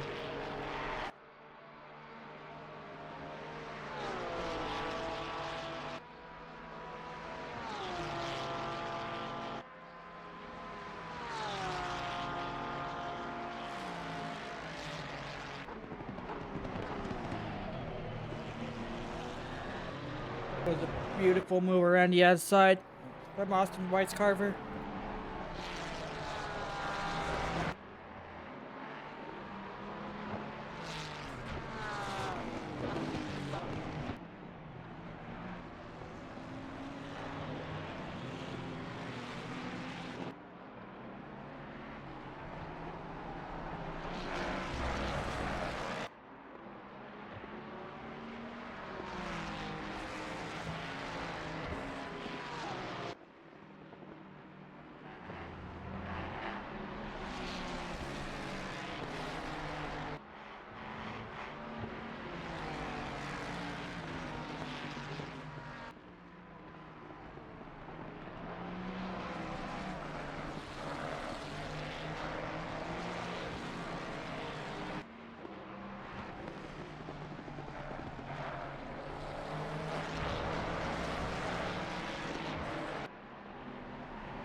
Jess Spangler is now behind the wheel of the Democracy McLaren.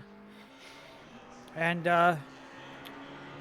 so far he has the fastest lap. He has a 19.3. The only other driver to set the 19 is Peter O'Brien, who set a 19.9.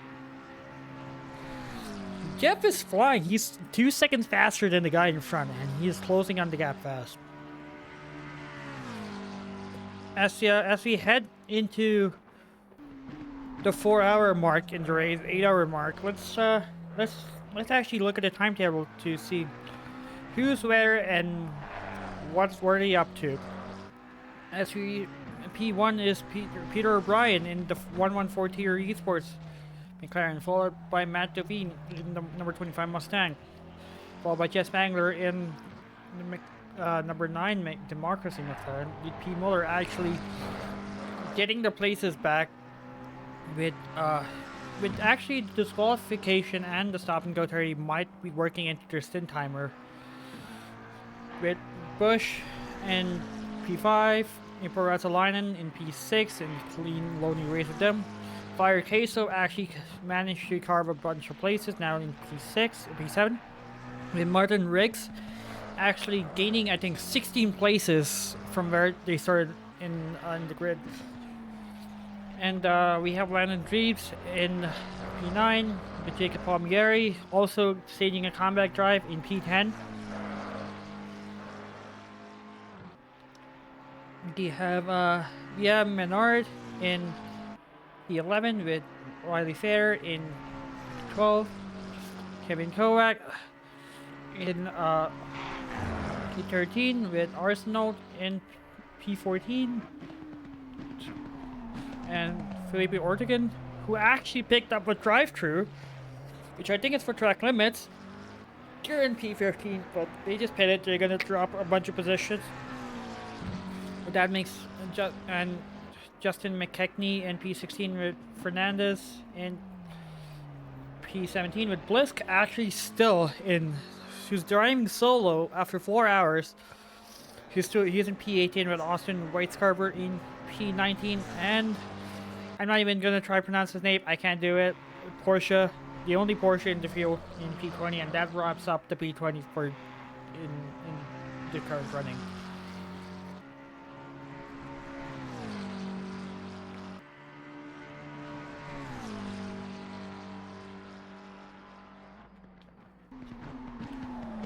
The Chicken and Ortegan, who's serving a drive-through, they are losing positions now. They lost P15 to McKechnie.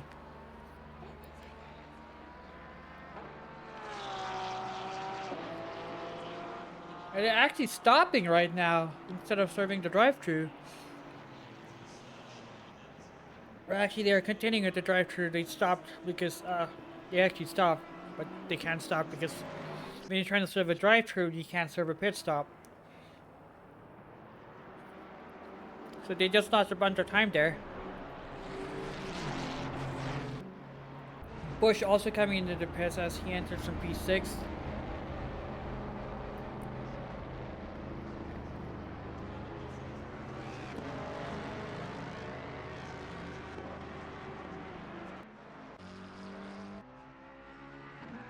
And Jeff Spangler is within 20 seconds behind of David, who actually fallen 10 seconds behind Peter O'Brien after they were within a second of each other.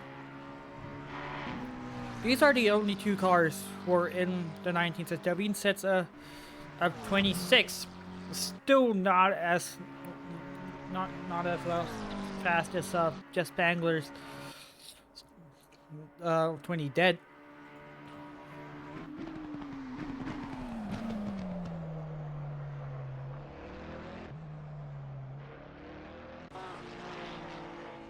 As Austin Weiskarber actually caught up with the Porsche, and they're gonna make the move.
Jeff Spangler actually breaks into the 18s as well.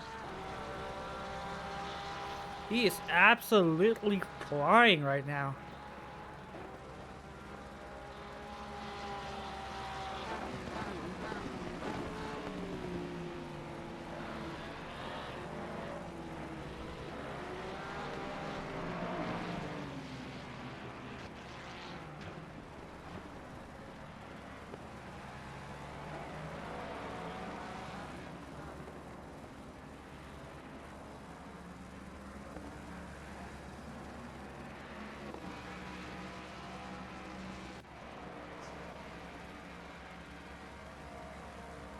And this leaves us with the closest gap in the field. As Fernandez picks up a drive-through for presumably for track limits. So the closest gap in the field is between Riley Fair and Kevin Kovac. And the gap is 3 seconds.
Coax now a second behind Hare.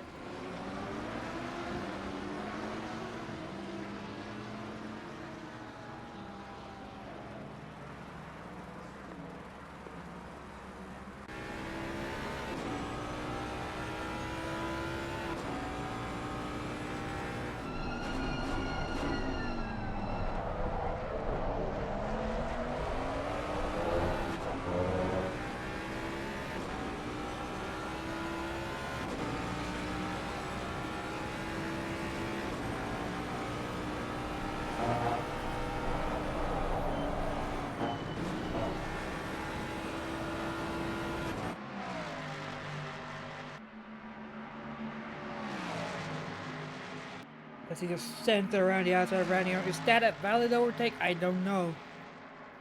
What I do know is that he got the move done, and he's now into P12.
Get Brown, who just got past the Aston Martin.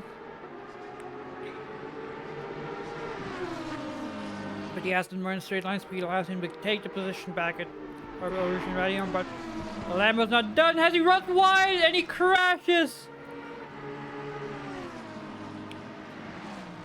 That is unfortunate. Especially trying to make a move up the top of Ranio is super risky, especially if your car runs super low to the ground and gets unstabilized by going over a crest.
I just realized I was muted for a whole time. I just muted to drink water, and yeah, I forgot to mute myself. But we are seeing a couple of 19s in here with Line sitting in 19.8. Jacob Palmieri sitting in 19.4. Kevin Kovac also sitting in 19.8. With Peter O'Brien sitting at his personal best being 19.4. With the only 18 being just Angler, who set in 19.6. And he is 12 seconds behind Devine. He is catching up.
You're just seeing a lot of drivers actually go into the pits. These are drivers who actually bolted on a set of dries at the start of this stint, and it was still wet, and just braved through the whole thing.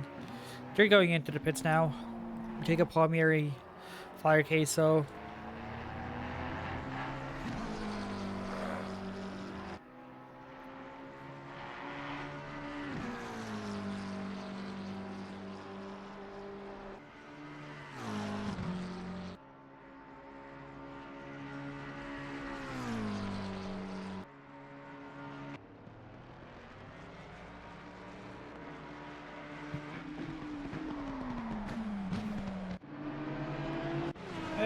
Let's see where everyone's battling. We have Fair, who's 5 seconds behind Menards. The beautiful ass is screaming in the background of Fair.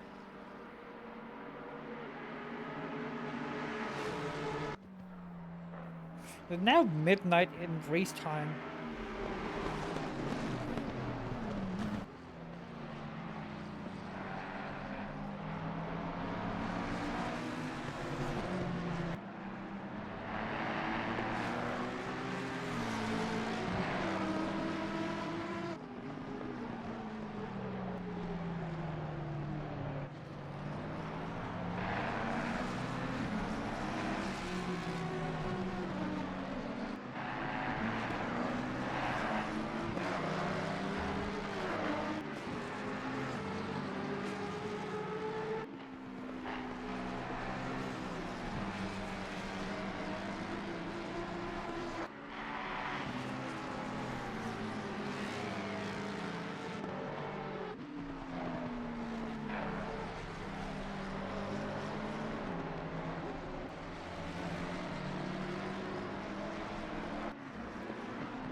Yeah, Upper Russell Line and actually behind Paul Mueller.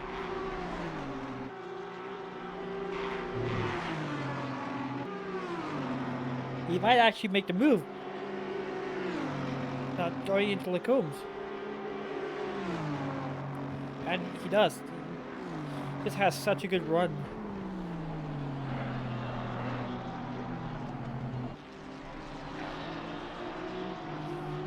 Let's have a battle here with Go Brown going too wide with the mutual Aston. Aston has the better run. You're doing this again.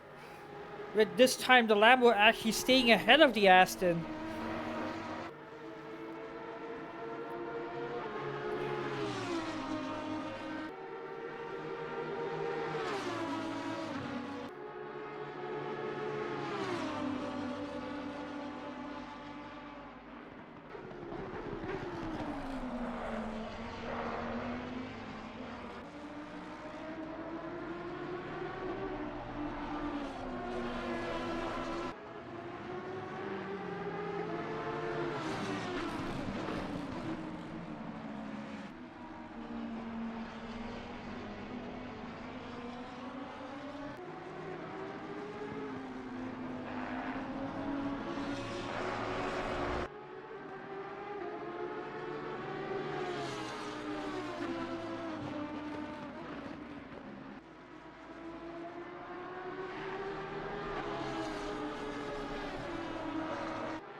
I see another battle here. Martin Briggs caught up with...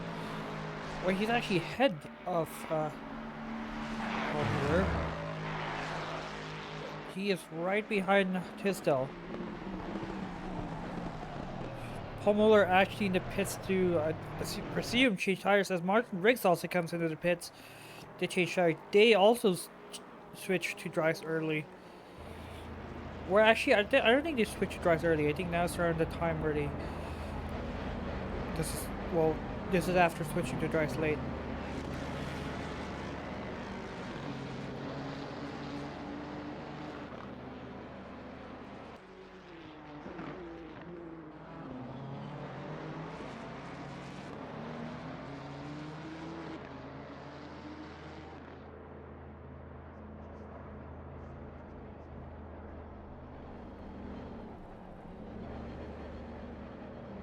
Fair behind Menard now. Menard's just losing time.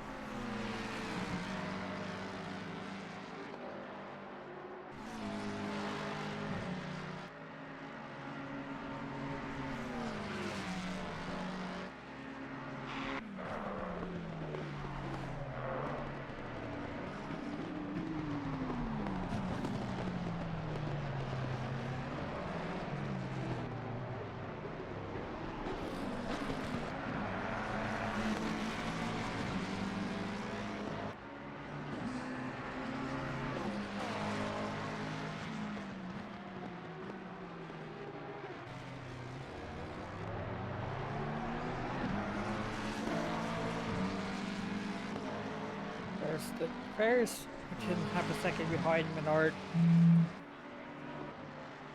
See an incident on the. You might see an overtake on the Kimmel Straight.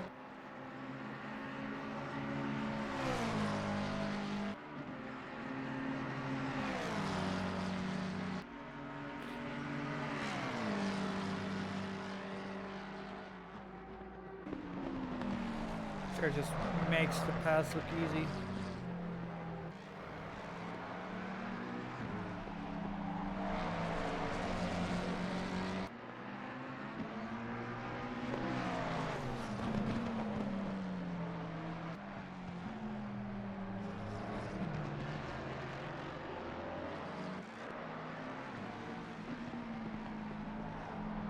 Peter O'Brien and Davina are in the pits. Jess Spangler inheriting P2, but not the lead.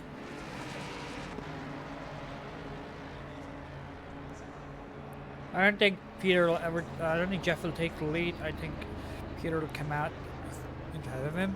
And speaking of Jeff, he set an even faster lap. He set a 18.4.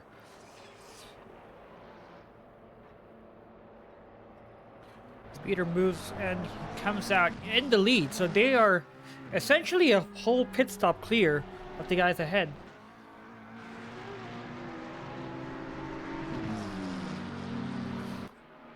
Now Williams gets in the car right behind him. Or actually, Jeremy Mercer takes over the car now. That's the first he's gotten into. That's the first time. That's the first stint for him today. As Williams tries to force past Jacob Palmieri, or actually it's Jeremy Reeder in the car now, as they do the driver swap.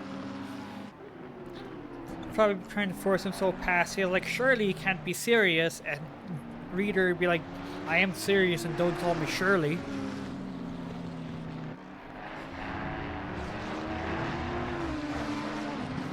As he tries to force past the Nissan GTR, while also trying to get lapped by Mercer. This is just traffic and this is just traffic and endurance racing when you have cars in 3 separate laps.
Russellinen is catching up to Devine. These guys have hit it, and this is a battle for the podium.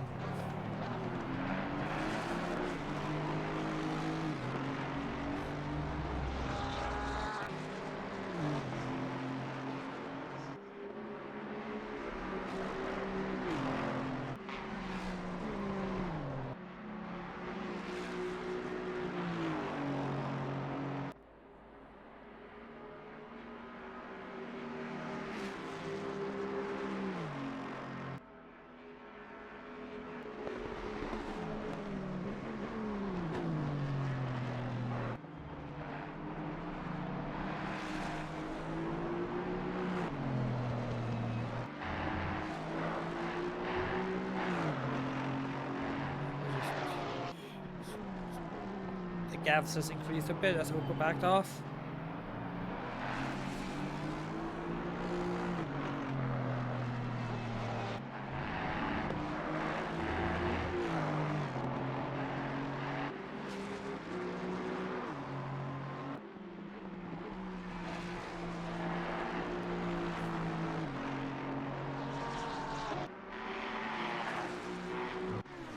So you're now waiting on Jess Spangler to come into the pits. Where he would come out. Would he come out behind Evan, or would he with Davine, or would he actually come out behind Rutsalainen?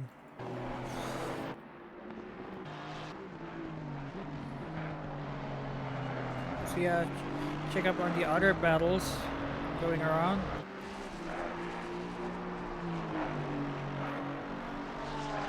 Williams has lost some ground to Landon Reeves here as he finally gets past Jeremy Reeder and gets lapped by Jeremy Mercer.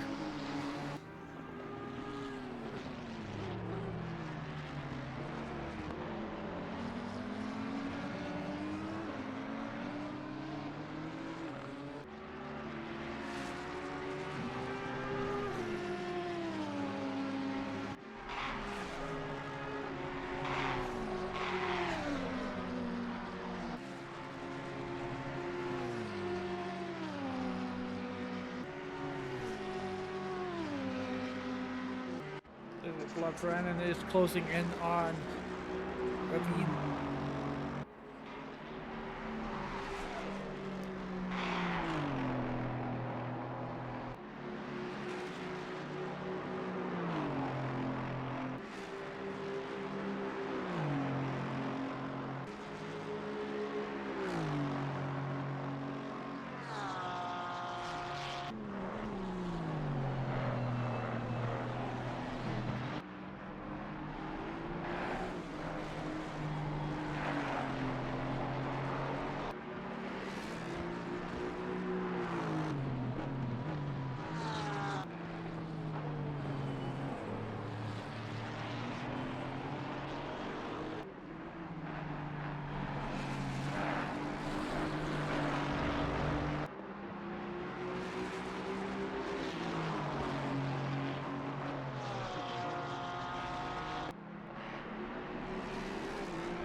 Kevin Kovac and Riley Ferry go into the pits. They're their scheduled pit stop.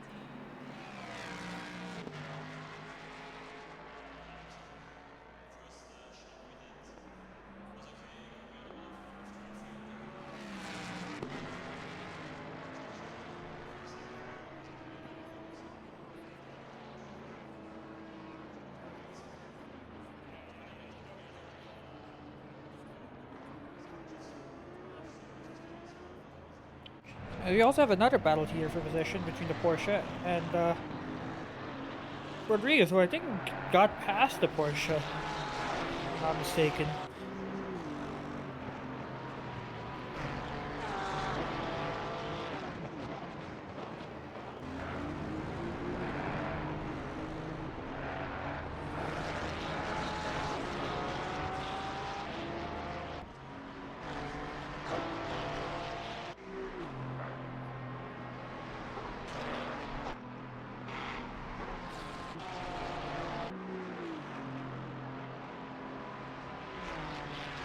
Rodriguez gets the Porsche gets lapped by Josh Damiani.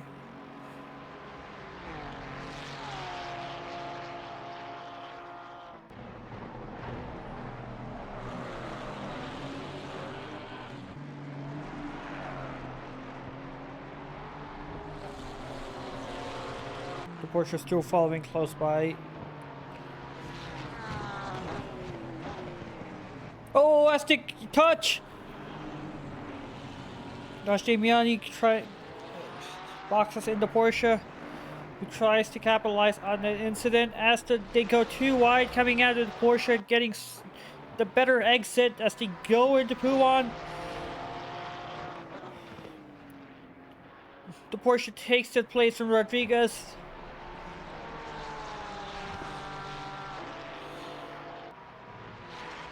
The stewards might take a look at that, but it was just argy-bargy and just looked like an unfortunate incident.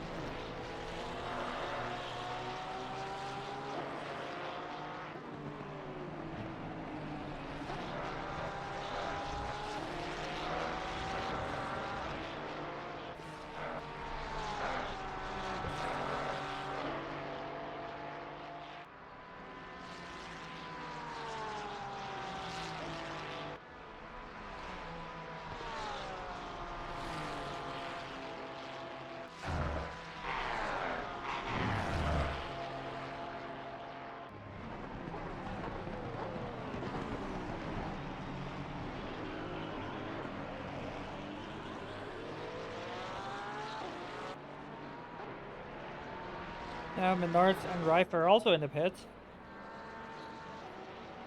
And Rife getting into the car, which means he probably won't be joining me in the boot for now.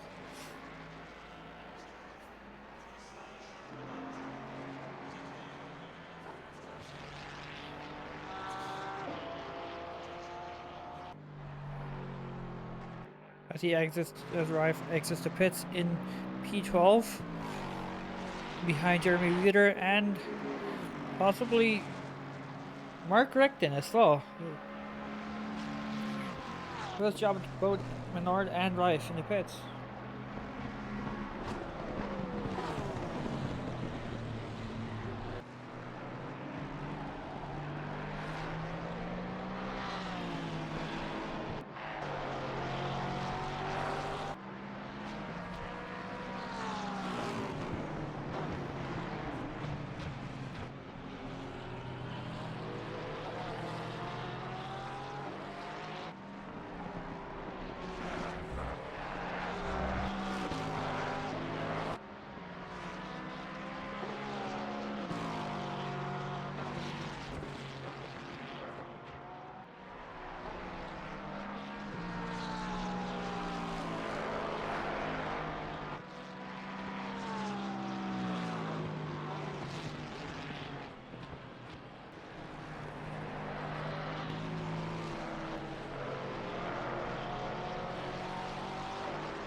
Arsenal was actually 2 seconds, within 2 seconds of Menard.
Lexus is scraping is pretty unnerving, as we just described.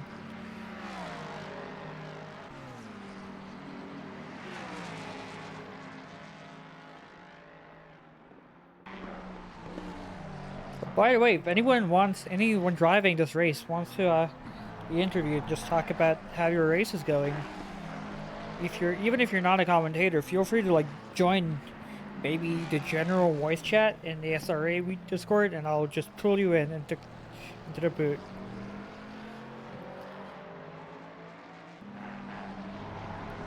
The race is kind of not much is going around right now. Well, for now. I don't know if you'll get more rain, but you're not going to get rain for at least the next 15 minutes.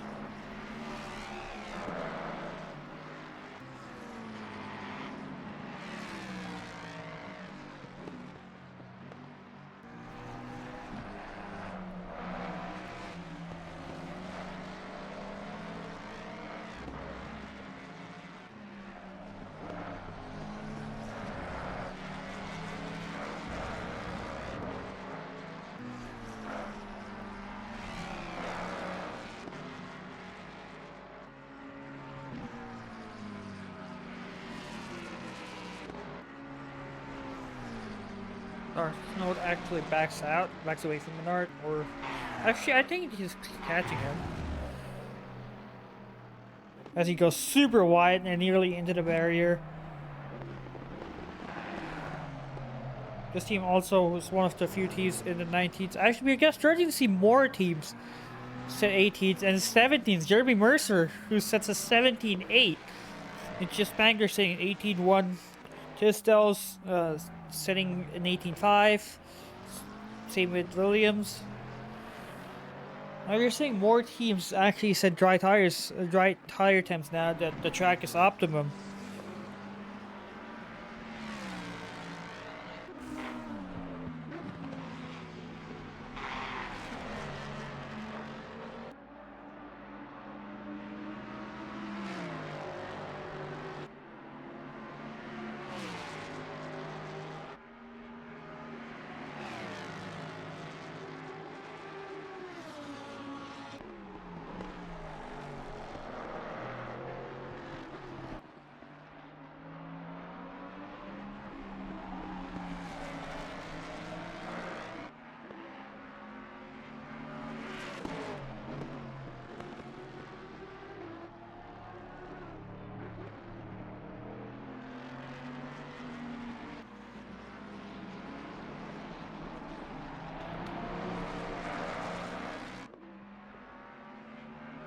That's Arsenal actually backs away, actually gets past Menards.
Excuse me, I'm just trying to set up some stuff for the stream.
Got a battle here between Salainen and Pisto brewing up.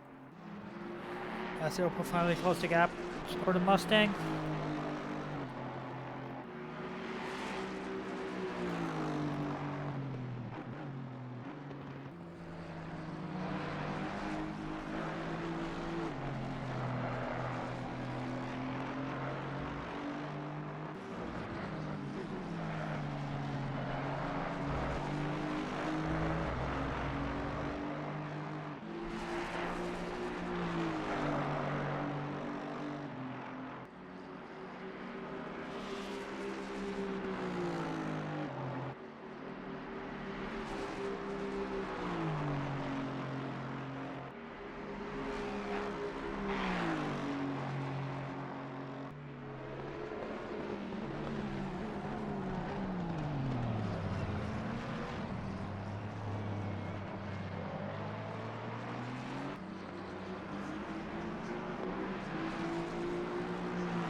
Another battle coming here between Blisk and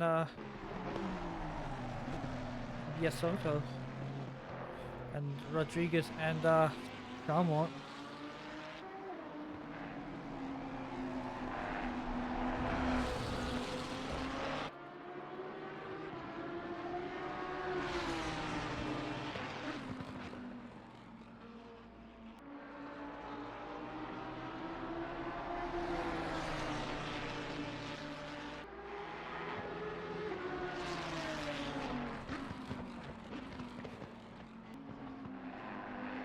Rodriguez gets past Shama. And Blisk actually, the gap between Blisk and Soto actually increased.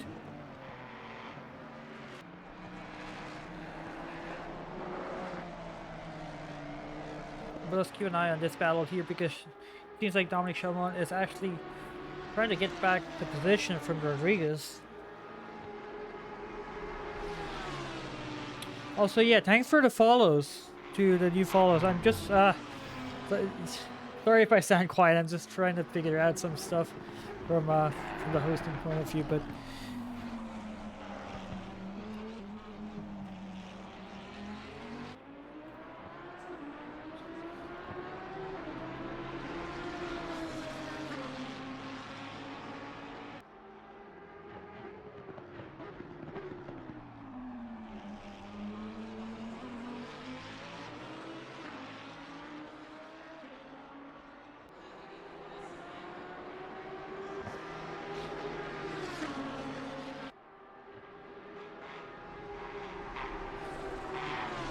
gap is slowly increasing to a second here.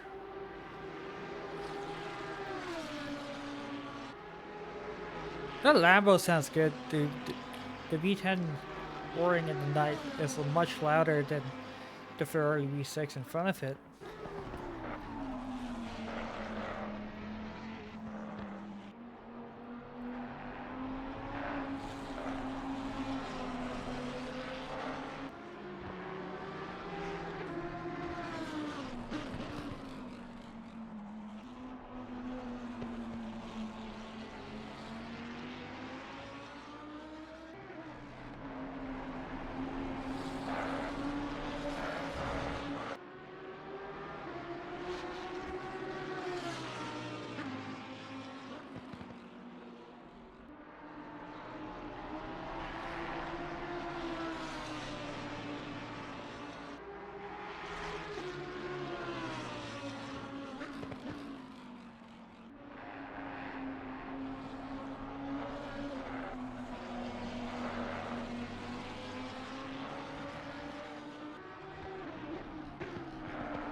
Ross line actually closed the gap in a second behind Pisto.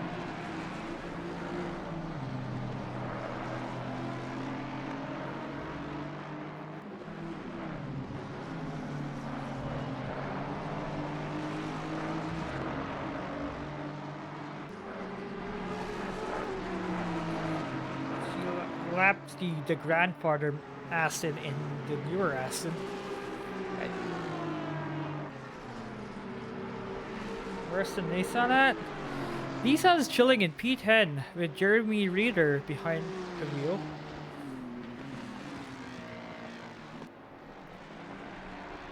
We did do a whole part where we show the inside of the GTR for like 5 minutes. Everyone was talking about Jacob's feet and hands and the fact that he's wearing a helmet.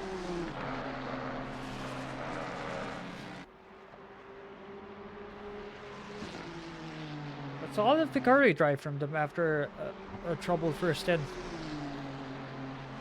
But back to the battle at hand. We have Ilko actually lost some time to Tisto, who went 2/10 faster than him the previous lap.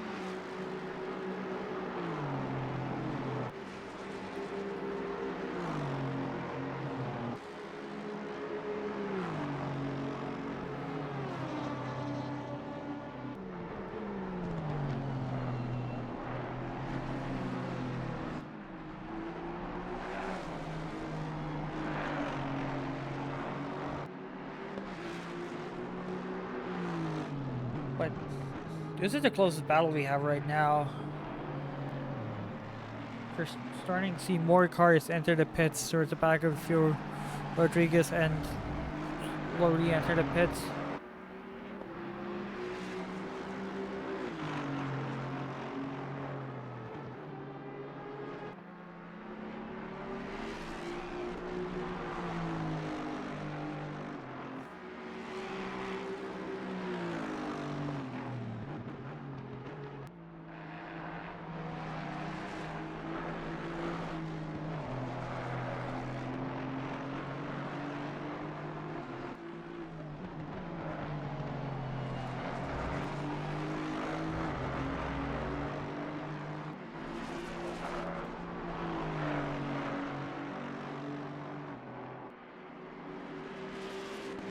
You're slowly approaching the 7-hour mark for this race.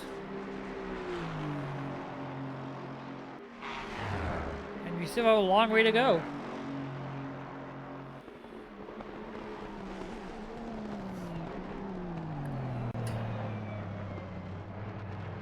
And we got Adam. Hello. Welcome to the commentary booth. I'm glad to be here. I'm hoping you're not too tired already. I mean, I've only been talking for around 5 hours. Oh, man. That's rough. Yeah, I forgot to stock up in my fridge with energy drinks. Mmm. might have to make a run to my local 7-Eleven to get some. Well, wouldn't blame you. I'll be here for at least 2 hours, I'd say. I mean, I might stay for the rest of the race. We'll see what happens. Yeah, I appreciate it. I mean, don't stress yourself out. So far, Oh, nothing much is happening. Yeah, I've been keeping tabs on the race a little bit, not as well as I would like, but yeah, I mean all that. Oh my God, and there's rain coming in 15 minutes. Just rain in 15 minutes. Yeah. Oh my God. That'll make things a little bit more interesting. Okay, I'm just gonna go get some Red Bull. I need my energy. I'm just gonna put this in auto cam and I'm gonna disappear for about 10 minutes to just sprint to my 7-Eleven. Yeah, let her rip, man. All right. It is an auto cam. It should be working. I hope it's working. If it's not, then we can chill here for a little bit, but it should. Yeah. It should be okay. Gotcha. Okay, I'll be back in 5 minutes or 10 minutes. Yep, sounds good. Depends on the traffic light. I know. You're good. And the 434 of Jeremy Reeder and the Nissan serving a drive-through, and the 317 of Loney is also in the pits.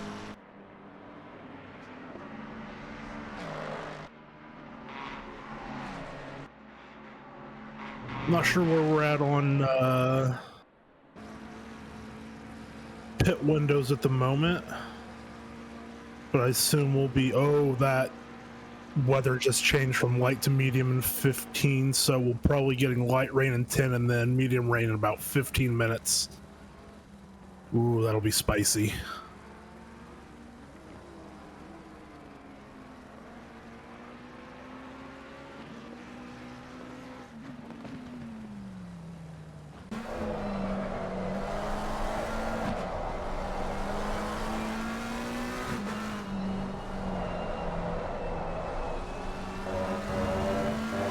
Right now, this is the battle on track. Menard just 0.6 of a second behind Arsenal.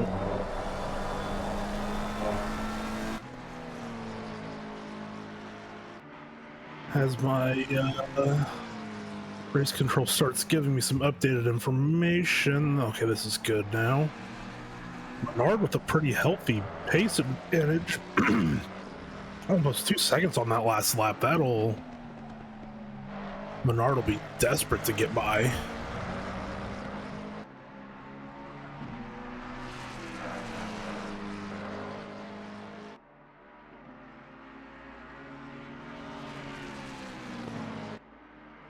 Yeah, gotta think of a move into the chicane here. Might be on order. We'll see how close Menard can keep it through Blanchimont.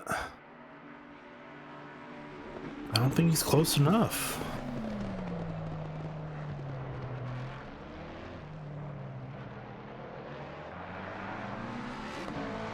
We'll see what these lap times are for this lap. Arsenal picked up the pace a little bit, but Bernard still picked up about 7.5 tenths on that lap.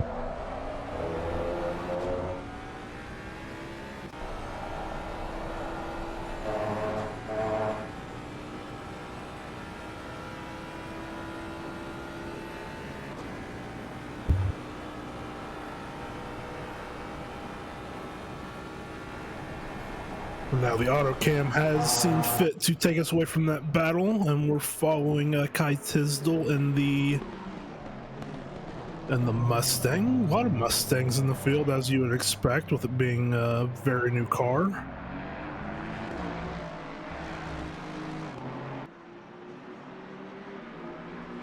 And while we're away from that battle we were with, I'll keep an eye on that gap and try to give an update if there is a pass.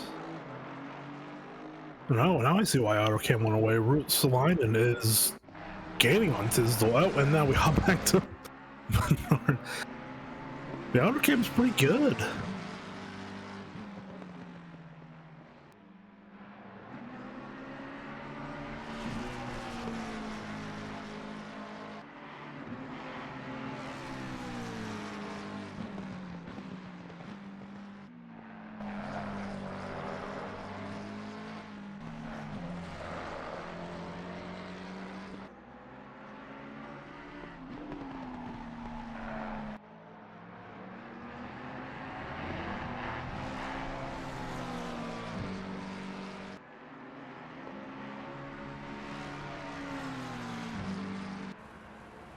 And now that Menard is really in the dirty air of Arsenal, just not really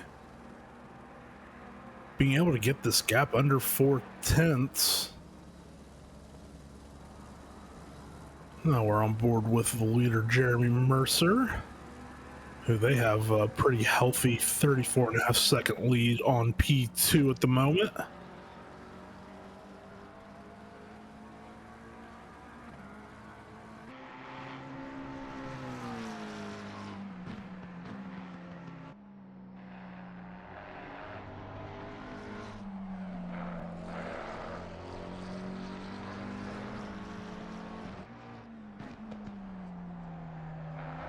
It'll be interesting to see when this rain starts in. I think we'll gotta be getting close to the 5-minute mark at this point, maybe around 7, seeing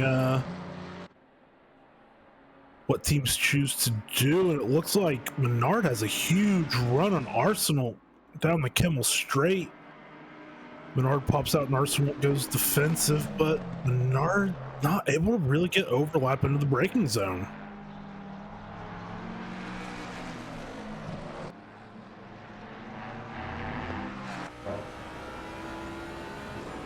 I'll have to check in with Arjun when he's back from his Red Bull run to maybe get the some info on what car's strong wear. And I mean, it's looking like the Mustang is pretty strong in a straight line right now.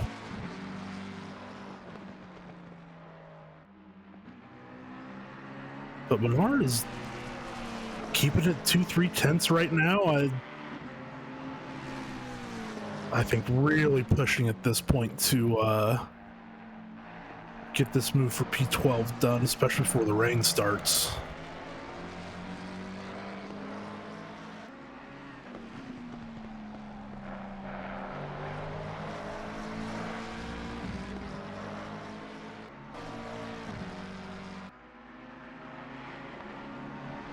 That was fast. Yep, I'm back. Just got my Red Bull. Right as you left, the next weather slot updated to medium rain. So we're getting light rain 5, and then 5 minutes after that, we're going back to medium rain. Oh, Menard is gonna get the move done into the chicane, finally.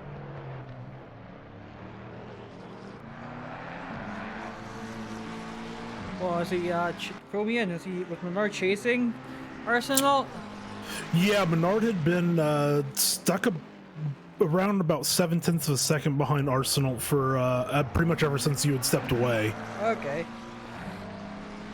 So about 2, maybe 3 laps.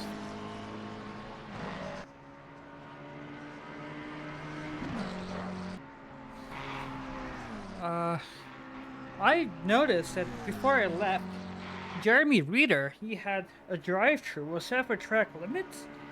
I think it would have had to have been, but I can check the stewarding channel, and I don't see any penalties. So yeah, that must have been for track limits. I don't think the stewards are handing out penalties, drive-through penalties. No, I don't believe so either. In fact, the only stop and go 30 that they handed out was under the disqualification. The number 13 car got after not serving the drive-through. Yeah, I did see that they were in P2 at that point. So yeah, we're only using 5, 10, 20, and 30-second penalties. So yeah, that would have had to have been track limit drive-through, which I think we're gonna start seeing some more of those as the rain starts. Yeah, definitely.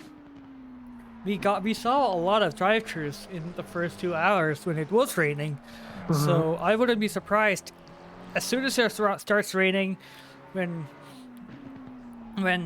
as we see Arsenal just get a bit sliding in the background there.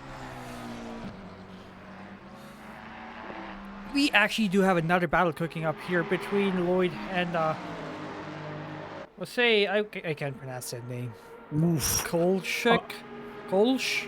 I was gonna say Kolsch. I believe that might be a German name, but yeah, I'm not sure. Yeah. Kolsch is my best guess. Oh, and they just swapped. Oh, swap for now. And Lloyd's through. Yeah. Our dear Lloyd had a nightmare of an accident on the top of radio, which he had to return to the pits to fix. Glad to see them back out and actually nearing the top 20, actually.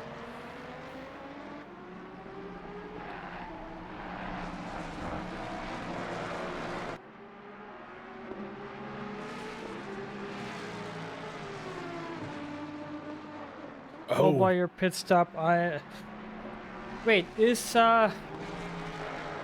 Pupukaka69? I think I know who that is. Why am I surprised? Why did it take me this long to figure out?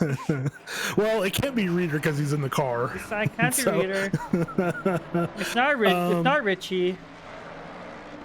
No, oh, so back-to-back drive-throughs, yeah, that's rough. Here, it's a killer. I mean, the pit lane at Spa, I mean, it's just a nightmare. Especially, yeah, you lose a whole minute just serving one drive-through. Yep. And this, because it's an endurance race, this is actually going to play into the stint timers as well.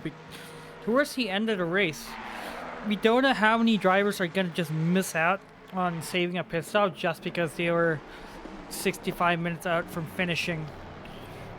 And so we might see a lot more drive-thrus, like, just to reset the stint timer, which is absolutely going to be gutting. So we don't even know who's going to... Well, we know who's going to win at this point, unless something massive happens. We don't know how the rest of the field is going to finish. Yeah, with the changing weather, that helps any teams that, might be out of the window. But, I mean, once this weather starts, and it's going to be medium plus rain in 15, so I think the rain's going to start at any second.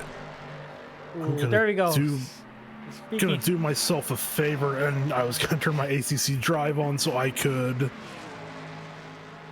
see if I could get some better information. But yeah, and the track already changed to fast, so it is going to degrade very quickly. Because this is 3 times the speed, time progression, the rain's gonna start fast, and it's also gonna dry. It's not gonna dry up fast. It's green now. Oh, it's already green. Now it's greasy. Oh my goodness, it went from optimum to greasy in about 30 seconds. That is incredible. That's what light rain does to you. It's gonna be interesting to see which drivers actually come into the pit and which don't. Yeah, I think with the medium rain, I would wait until it's full wet, because you don't want to overheat those tires early. But again, can you hang on for that long is the problem. Especially if you're gonna be running medium tire pressures. Mm-hmm. But then again, you're not gonna suffer from a lot of blistering in one lap. No, and I think at this point it's greasy already. It'll progress to... It might not progress past damp until we get the medium rain. So I think for me, if I was driving, that's the crossovers when it goes damp. Speaking of crossovers, you already have people in the pits. So Jeremy Reeder is in the pits.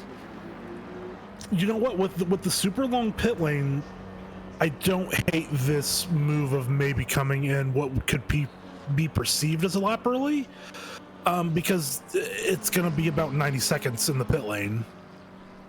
Yeah. So it's not necessarily, by the time Reader comes out of the pits, the track could be damp.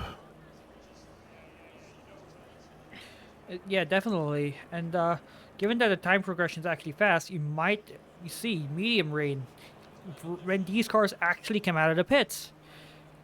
And I'm surprised how the cars like Recton and Queso or Josh Damiani are gonna do. I think Recton's going in. Yep. Recton's going in. Josh Damiani, he stayed out. Yeah, I mean, that is, as my boss would say, that is a career decision, except for you can insert career with something else. I think if you're comfortable in these conditions, you stay out.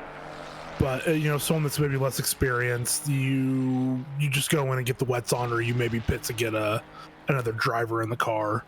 Yeah, I think we had our car that was in P2, Devine, and the Mustang pitted as well. which has put Curtis Lee into P2. Oh, We'll see how. Oh, the track just went damp. So yeah, I mean, look at the pit lane on the track map. I mean, it is most of the teams at this point. So I think everyone's going to be coming in on this lap if they haven't pitted already. Yeah. Jeremy Mercer and Curtis Lee are still out. Curtis Lee with the guidance of Jess Spangler, who is no stranger to changing conditions. And same with the Tier Esports McLaren in the lead. You could hop on to Josh Damiani just to see how he's driving. He's just taking it super gingerly. I mean, the track doesn't look that wet. I mean, lap times 222, 221, 225. I mean, some of these are maybe out laps. I think the cars that are staying out, they're still putting in okay lap times. Curtis's last lap was a 229, so must have had an issue, so I'm surprised they stayed out that extra lap. But I think, oh, now we're getting medium rain. Oh, I think staying out this extra lap was might be an not oversight. the call. Yeah, it could be that they were just waiting that extra lap to get it, but I mean, with the, I mean, those weather slots are moving quick. So yeah, I think if I had to guess, like I said, I haven't been keeping the closest eye on what is happening, and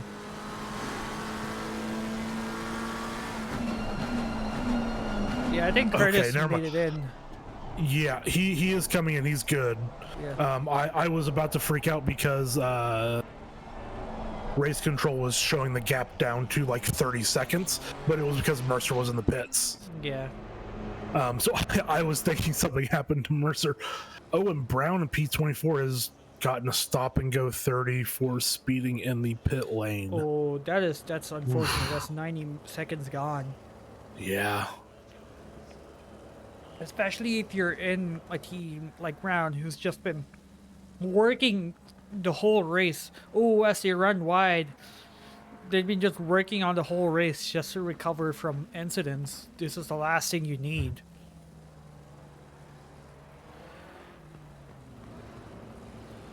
As Brown comes into the pits to serve his stop and go 30.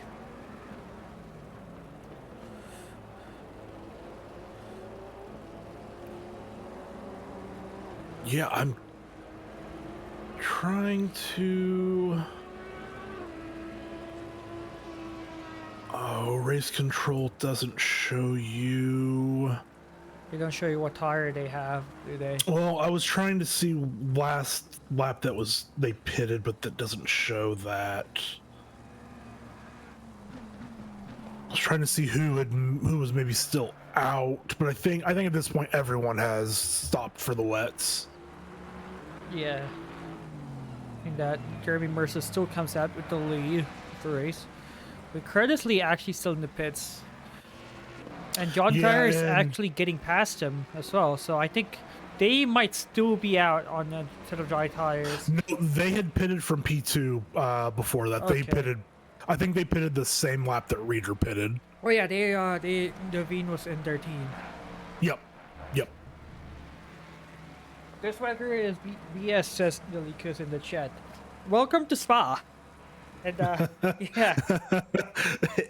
It's just the way the ACC rolls weather. That's kind of what happens when you're trying to shoot for that mixed weather. It just sometimes can tilt into this mostly wet range where that's just kind of how it works, which is unfortunate. But mixed weather races are just the most fun in my opinion. It's an absolute blast to drive in and to strategize, and it's just more fun overall. But yeah, when you're expecting it to be changing, and it's what we had about 2 hours of dry running. Yeah, I think an hour and 30 minutes of dry running. Yeah, it wasn't too much. So I understand from a driver perspective it is frustrating when things go against expectation. I've had races where we've thought it was going to be a fully wet race, and it is dry the entire race, and it's just one of those weird things with ACC. Yeah, I remember doing a race a couple of years ago. I think Jess Spangler, Peter O'Brien, they were also racing. This was an endurance race for 6 hours, and it was raining and drying. It was just alternating between them every half hour, so no strategy worked. Yeah, you just had to do with the weather, what was happening with the weather. Yeah, the weather was changing so much that we just didn't know what tires to be on. Well, we had that race, we had the Watkins 6 hour last year where it was really changing like that, and I was driving with the infamous Patches O'Houlihan in the Jag, which was an absolute blast. And basically what we just started doing was just whatever tire we were on when it started raining, that's just the tire we stayed on, and it really paid off for us in the race. And sometimes that's just kind of how you do it, but at a track as long as Spa, you just have to do what's best for the conditions. Yeah. Because if you put it in the wall in Sector 1, and you got to bring it all the way back around and then fix it and then spend the time in the pits, it's a real killer. Yeah. And also about setting up cars for the wets, it was raining in the practice server. In fact, it was flooded in the practice server today. It was flooded last night as well. Yeah. I was peeping in the chat, and yeah, someone said it was. I think it was our esteemed admin Jason Allen said that it was flooded. So it makes sense that looking at the weather trends to at least come up with a hybrid setup like Peter said in chat. Especially on a track like Spa, which you're already running low wing on most cars.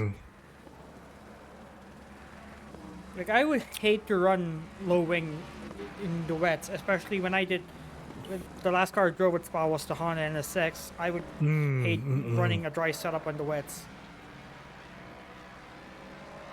Yeah, Spa is such a strange one because I think, at least it used to be, it might be different now, but it was better to run a low downforce setup or a high downforce setup in qualifying and then a low downforce setup during the race so that you could have a better chance at passing. But during qualifying, you just wanted all that downforce for Sector 2. But in the race, you just kind of wanted to be fast on the Kimmel Straight and then from Blanchimont to the chicane, so you could make passes. But yeah, when it comes to the wet, in my opinion, unless you are so confident it's going to rain a lot, I just run a dry setup anymore. I did a 12-hour race at Indianapolis one time, and we thought it was going to rain most of the race, if not the entire race, and it didn't rain a drop. And we were on a hybrid setup, and we were like a second off the pace just because of the setup, and it was soul-crushing. Yeah, that happened to me as well. It was a race at Silverstone, which we actually ran a dry setup, and we were actually we're running a wet setup, and we were actually in the 2 minutes. We just couldn't break past the 2-minute barrier with that setup. Like I said, most of endurance racing is just a gamble. You just gotta get lucky. Yeah, that's so true. Everything can change so quickly for you. I'm sure most of these teams were thinking, sweet, we're in the dry now, it's just going to be chill, we can just put some heaters in, and then bam, it is back to the same old very wet track and difficult conditions.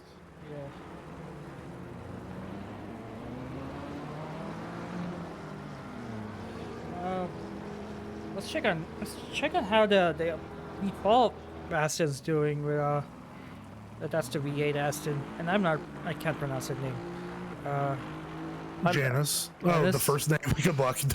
Yeah, somebody in the Twitch chat said earlier it's pronounced Janus, and I was like, oh wow, that's really helpful. That's not what I was worried about. There you go. I don't know if you just ignore the X and it's just peak, or if it's X peak. That's oof. Yeah. Not my American tongue. I can't do it. Welcome back to the boot. How was your stint? Well, truth be told, it could have been better. Long and short is we ended up retiring the car. Oh. Um, Oh. Couple of just quick notes. So obviously coming to the dry, it was a nice crossover. We actually nailed the crossover. Martin came in and put on some dry tires when there was still rain in the forecast for roughly 10 minutes, and he did struggle mightily for a little bit, but it saved us from having to pit later, so we ended up actually getting a major hand up on the rest of the field. I came in for my pit stop. Trying to adjust to the dry conditions was actually a bit strange. You know, I was very pacey in the wet. Coming up onto the dry, though, it was, you know, trying to, you know, relearn, so to speak, lines. You know, just trying to figure out where exactly the grip is, and the track was on optimum. But the temperatures aren't exactly where hot lapping, you know, is, so can't really compare it exactly. And ended up spinning out at the top of Eau Rouge and Radion. I didn't die, but I did sustain about a 10-second time loss, you know, flat spots on the tires, and I did get a drive-through penalty also later on in the stint, which was not unexpected. We already had 3 track cuts from prior moments. And then I had a bit of trouble with blue flags. But our third driver got a little bit sick, and since I work the nights, I have been up for far too long as I started the race. So I am ready to go to bed, and we could not really stick out for another 6.5 hours with only 2 drivers, and one of us being on very, very low sleep fund, so to speak. That's unfortunate. You guys were doing so well after the start, after the green crossover period. Yeah. No, it was great. You know, Martin had an excellent couple of stints. His first dry one was phenomenal. Even with the drive-through penalties that we were still fighting for the podium positions, if not the class win. But Yeah, there was a point I had been watching as I could where you guys were just way out in front in the M field, and I think that was during your second stint at the start. You guys were pretty well up there. Yeah, which was at a point where we had not yet taken a drive-through for track limits. I did earn a drive-through for the stint timer I touched on a little bit earlier on. Yep, I saw that. Unfortunate. Which was close. Did you hear what happened with that, Adam? Yeah, I saw that you were half a second off from from making it, which I mean, ugh. So close. It's soul crushing. Yes, I got slowed down by a blue flag in Rivage and lost about a second of lap time. So were it not for that, but you know, ifs and buts, and we ended up retiring anyway. So what difference does it actually make? That's unfortunate. Yeah, you guys never back down. Like even after the drive-through, you were back into the fray with that insane stopover. So what was the strategy that worked? Was it switching to dries, or was it driving on wets and then switching to dry laters?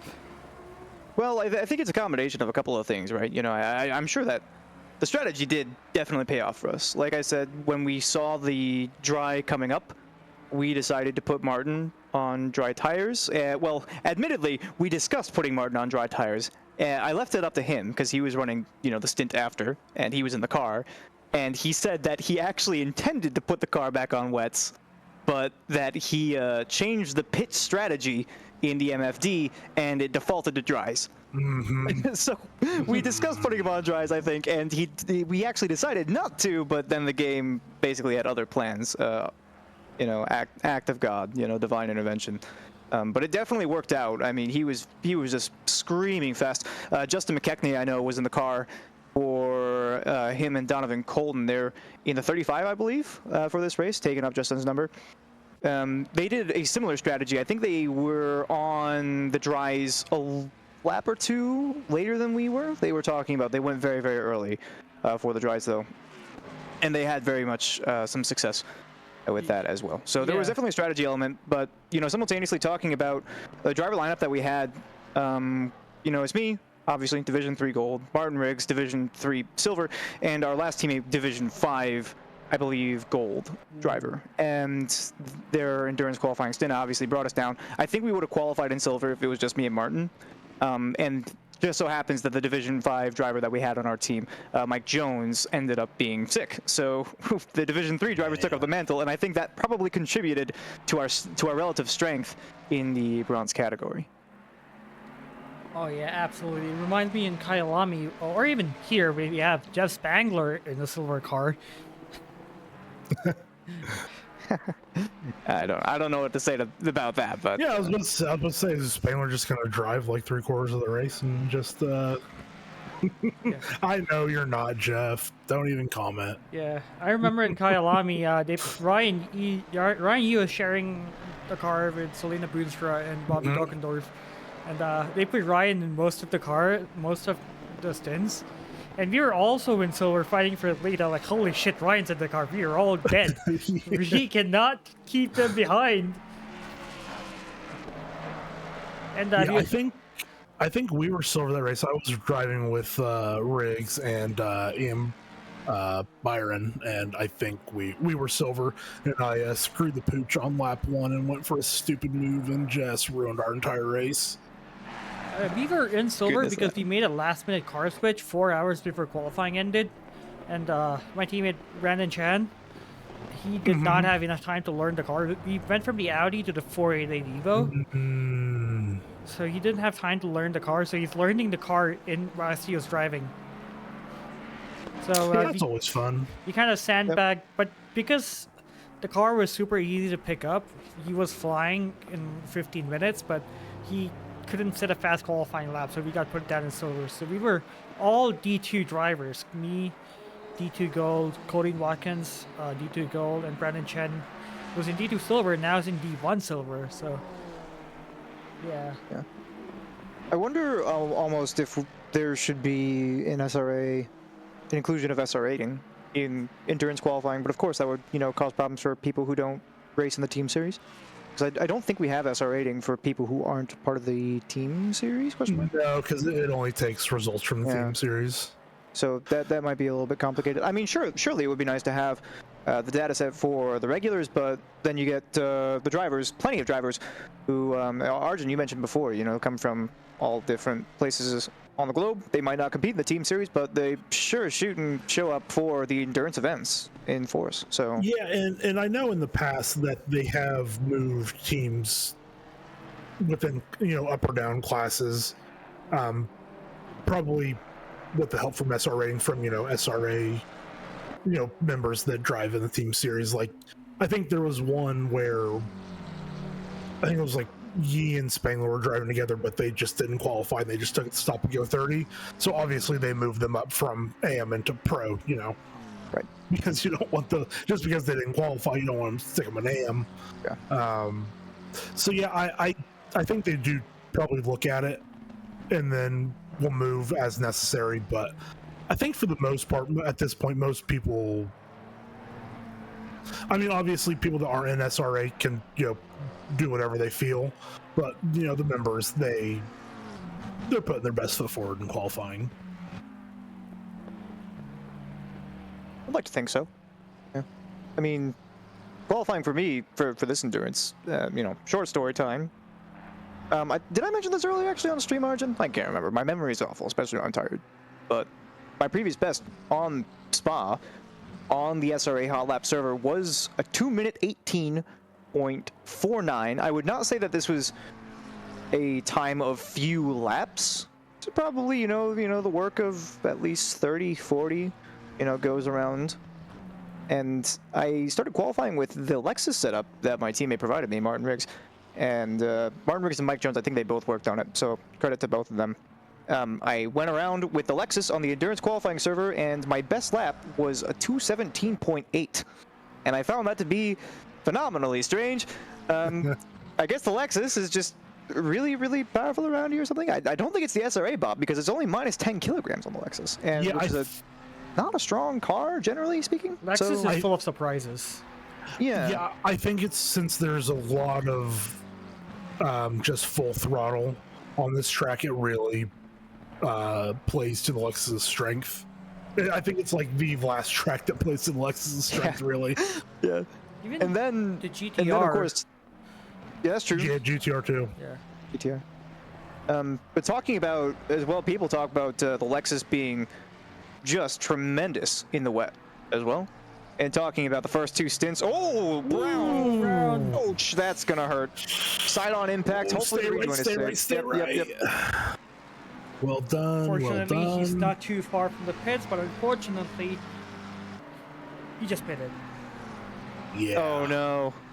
Well, it looked like a side-on impact. The McLaren doesn't tend to have a lot of aero elements. Oh god. Oh, that's not good. It's well wide there. McLaren Yeah, is I- McLaren's a glass cannon. It cannot take hits. The Lexus can take hits. That's funny enough. Oh, He they're seems to staying be out. continuing, yeah. Well, again, side-on impact. Maybe the aero elements got away unscathed. You don't tend to have a Yeah. whole lot of aero elements on the side pod.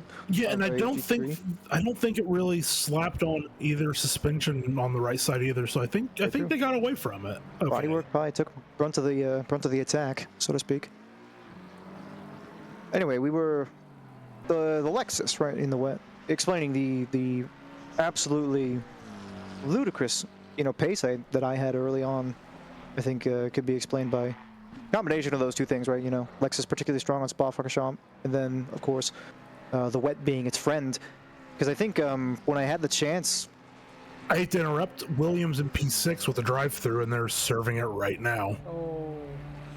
It's car number 13. They've had a drive-through already this race, haven't they? They had a drive-through which they didn't serve. It got disqualified and it got turned into Yeah. a stop 30. Lots of drive-throughs this race. Again, I'm not surprised by this at all. I think we were on our second or third drive-through penalty when we retired the car. Wet Spa is just a recipe for track cuts. Oh, and speaking of, actually, check out the weather widget. It's becoming cloudy again in 15 minutes. Oh This my is goodness. fun. I about wish I was crossover. racing. Oh, It's the man. chaos that I live for. Do either of you know what time the sun starts to come up at Spa? I don't remember. I think it's around 5:30. Yeah, I was that about to say, sounds it's right. gotta be It's pretty early. Could really use Yeah. it right about now. But if the clouds stick around, I don't know if that's going to make too much of a difference, frankly. Yeah, but I mean, with it being dark, it just takes that even longer for it to dry out. Since just no sun at all. At least when it's overcast, there's a little bit of sun. But yeah, right now, I mean, it'll still take. I think the last time when it stopped raining, it was dark, but I don't think it was like pitch at that point. Again, I wasn't keeping as close an eye. It was Okay. pretty dark. Yeah. Okay. Yeah, I think it was probably at least 10. Ooh, Big nice wiggle. Honestly, that's kind of an expected spot to have a wiggle, though. This is also another absolutely. car which outside SRA, I did our league recently after the GTR got buffed, where I drove the GTR. And when the wet race came out, historically the GTR has been absolutely garbage in the wet. I won that race just at a pure pace alone, just because somehow the GTR is fast in the rain, and I don't know why. That's crazy. We're getting all the weather changes that were robbed from us in the Bathurst 12 hours, I think. Yeah. And Silverstone. Yep. There were no weather changes at Silverstone. You know what the common denominator of those three races are? I didn't do them. Those two and this one. Yeah, I had to step away from this Enduro as well as Nordschleife, which I was supposed to do because I had to sell my rig. Ugh. Yeah. 07. And also, we have Kerry Hazard actually he's 3 seconds away from Williams now, who did not lose any positions from the drive-thru. But they are around 70 seconds behind the 404 Aston Ryan Balloon. 404 Aston, who is... Give me more context. I don't have race control open. Okay. So, So the 404 Aston is driven by Ryan Balloon and Ilpur Atsalainen. They're ooh, yeah. just Aston Martin here. Red and white Aston. They are Indeed. 70 seconds ahead of Aaron Williams, who's only 3 seconds ahead of Kerry Hazard.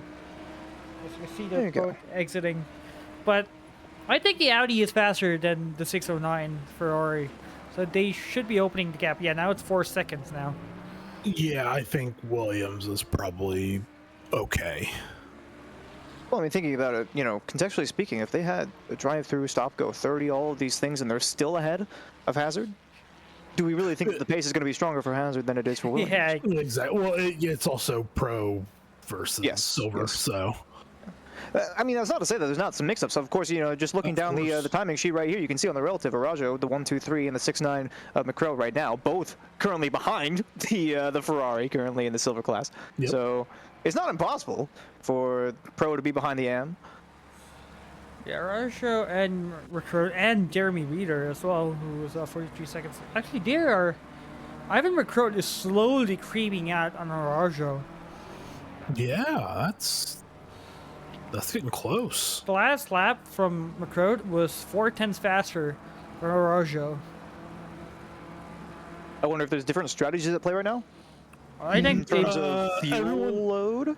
Everyone roughly pitted on within the same 2 or 3 laps when the rain started. Well, there's certainly been some variation. Well, I suppose you're right there. I was going to mention variation in terms of fuel load in regards to drive-throughs being served. That has also been, Yeah.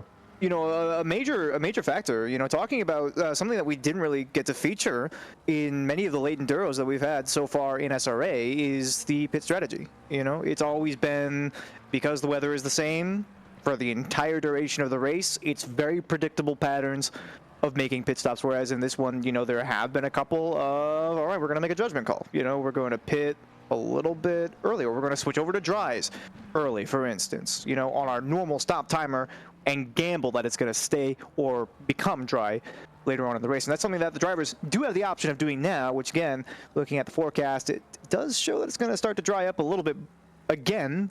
I'm not sure what the deal is. Even Jason Allen is unsure, as in the endurance chat. He's getting a little bit And confused. as we were discussing that, Justin Catch My Knee got a drive-through penalty.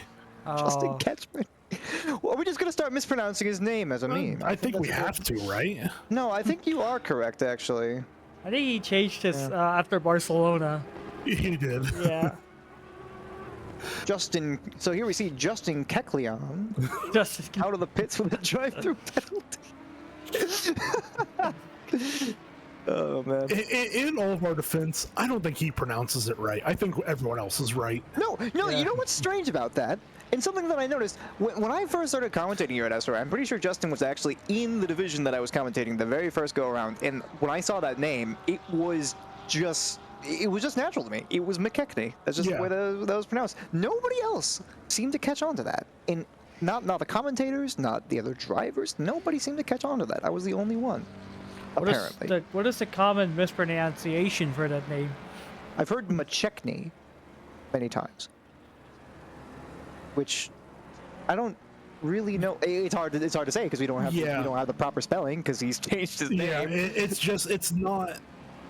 it's not pronounced phonetically. Many names. So it is kind of confusing. Matt came out. Okay, those are lap cars. Or one was a lap car and one was Curtis Lee. Yeah. I will say, blue flag traffic this race. My last stint, I got a little bit. You talk to Martin if you want the details because you use him voice chat with me. I got a little bit heated over a certain blue flag car that was in front of me on my last stint before we retired. No details. We don't want to name names. Okay, no name and But- shame. Okay, that's fair. Yeah. Well, that's not how we do. I'm a professional. I have standards. I'm allowed to be frustrated with somebody on the track, but I'm a professional. I have standards. Please. Yeah.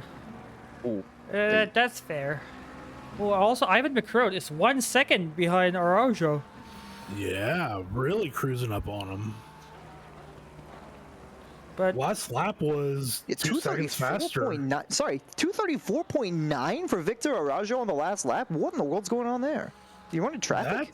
That's actually on pace. yeah, On Peter, For the most part. pace? Jeremy So Mercer said McCroat- a 32.8 and McCroat said a 32.9. Yep. And then Curious. I don't think anyone else is in the 32s. Yeah, they're the fastest. So 34 is actually pretty well on the pace.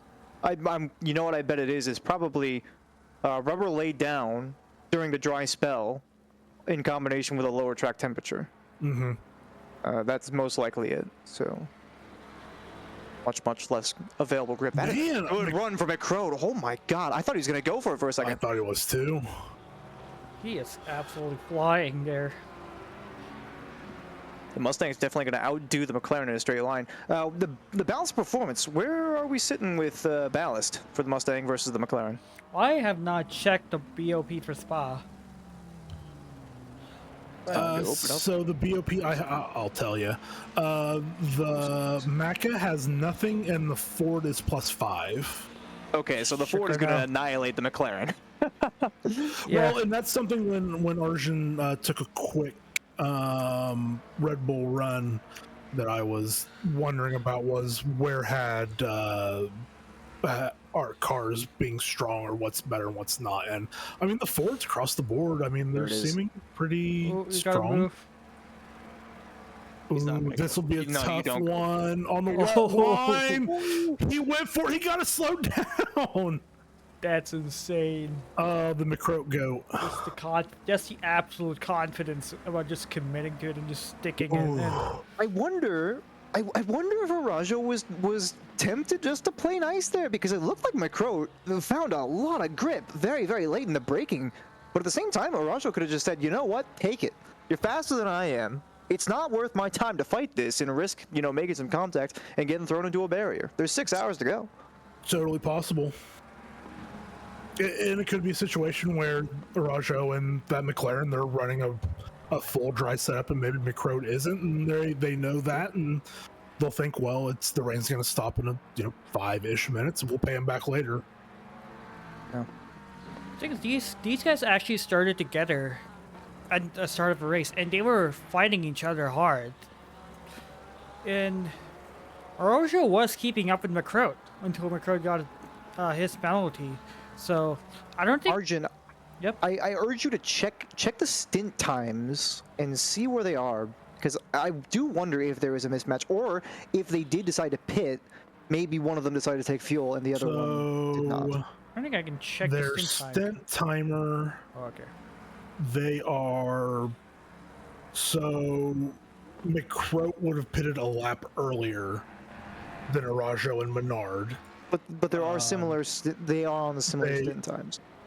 Yes, about a little over, under 3 minutes off. So about a pit, a lap and a pit stop. Okay. As far as their time in pits, it was almost identical, 149 and 148. So it shouldn't be a fuel difference or a tire difference, unless that carried over from their dry pit stop. Or I mean, they always could have gambled and maybe not taken full fuel, thinking that maybe the weather's going to change again. But at that point, it wasn't in the radar that it was going to stop raining. So I think everyone probably went full fuel or full stint fuel. I guess all that remains is to wait and see, because that gap has grown. Look at that, 2.4 seconds in less than a lap. I'm not tempted to believe it. I really am not. There must be something more at work here. Yeah, that was almost 3 seconds, 2.8 seconds that lap. Yeah, I wonder if we maybe missed something for Raja, where they maybe hit a barrier or went off somewhere, Yeah, I was about to say, flat spot a tire maybe or something. It's damage, but if there was damage that is so significant as to cause such a major deficit in pace for Arajo, I'm sure that we would have seen it. Right. No? Yeah, I would think so. I mean, yeah,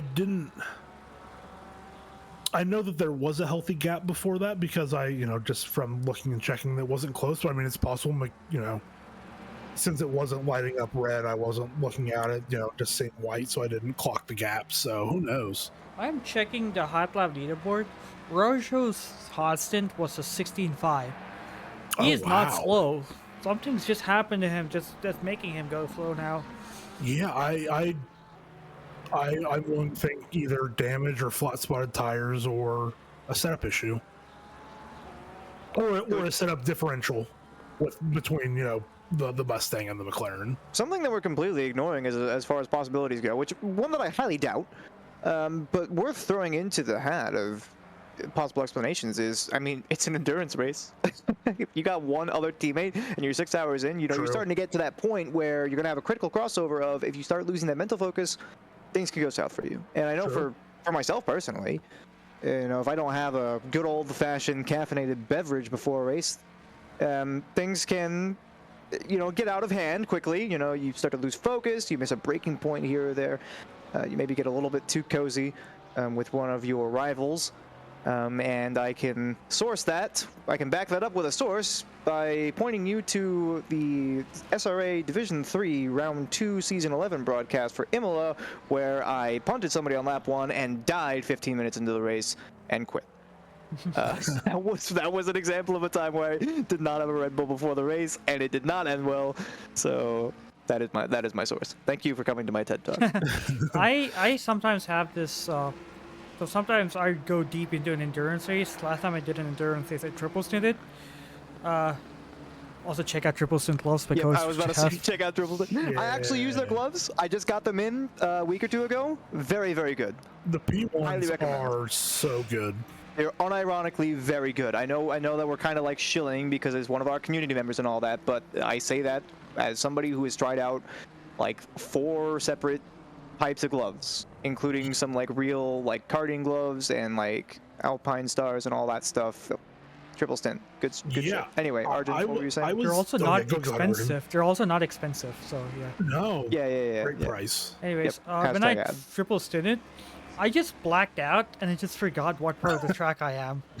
I just went on full autopilot and just kept driving. Oh, I've done that before. No, that's me at MCM. Yeah, multi-class mayhem. You know, you get to the minute 70 of the race and nobody's around you at all, and you're just kind of talking to the other people that are in the chat, and you're like, you know what? I wonder if it's gonna rain today. And then you realize, like, oh, I'm taking Aqua Minerale at like, you know, just casually, right? You know, you just get to that point where you know, brain off completely. Yeah, and I believe like some drivers would actually enter that right now, especially with their like double stinting, and it's like it's nighttime and on the track. It's just you and the car. And that also is a reason for a lot of mistakes, because if you're, like you said, you went into Aqua Minerale, what if you thought you were not at Aqua Minerale and you're in Paratella? Yep. By the way, exactly. probably should adjust the cam. Somebody chats. I am sorry. I am sorry. I did mention in defense of the cameraman, it's a long race, not just for the people on track. Yeah. So. Oh, here, speaking of stuff, you also have Bassiato, who's actually... Oh dear, who's that? That's Rodriguez. 26! We're just watching the cam and there's just a car off on the side looking like a spectator. Rodriguez in P17. Yeah, he got the car moving. But I was about to say, Bassiato is catching up with Jeremy Reeder. Yeah, and we also have Payant has gotten under a second of Korsman for P20. That battle might actually end up pretty faster, because I think Korsman is in the V12 Aston as well. Oh, and yeah, and this will be a silver on an AM as well. Yeah, I'm familiar with Payant. He's a very solid driver. Dude, this V12 Aston is kind of funny because they start P30. I think this is the 3rd time they actually move forward in the field, because every time they move to P20, they move back and they move forward again, and they keep move back. They either lose 6 positions or you gain 6 positions every stint. That is the way of it. Well, they gained 1 when you know, my team left the field, so. Yeah. Now, there you go. Yeah, that's why they're P20. We were just trying to be generous to the teams behind. You know, we didn't want to steal a podium spot from, you know, another bronze crew.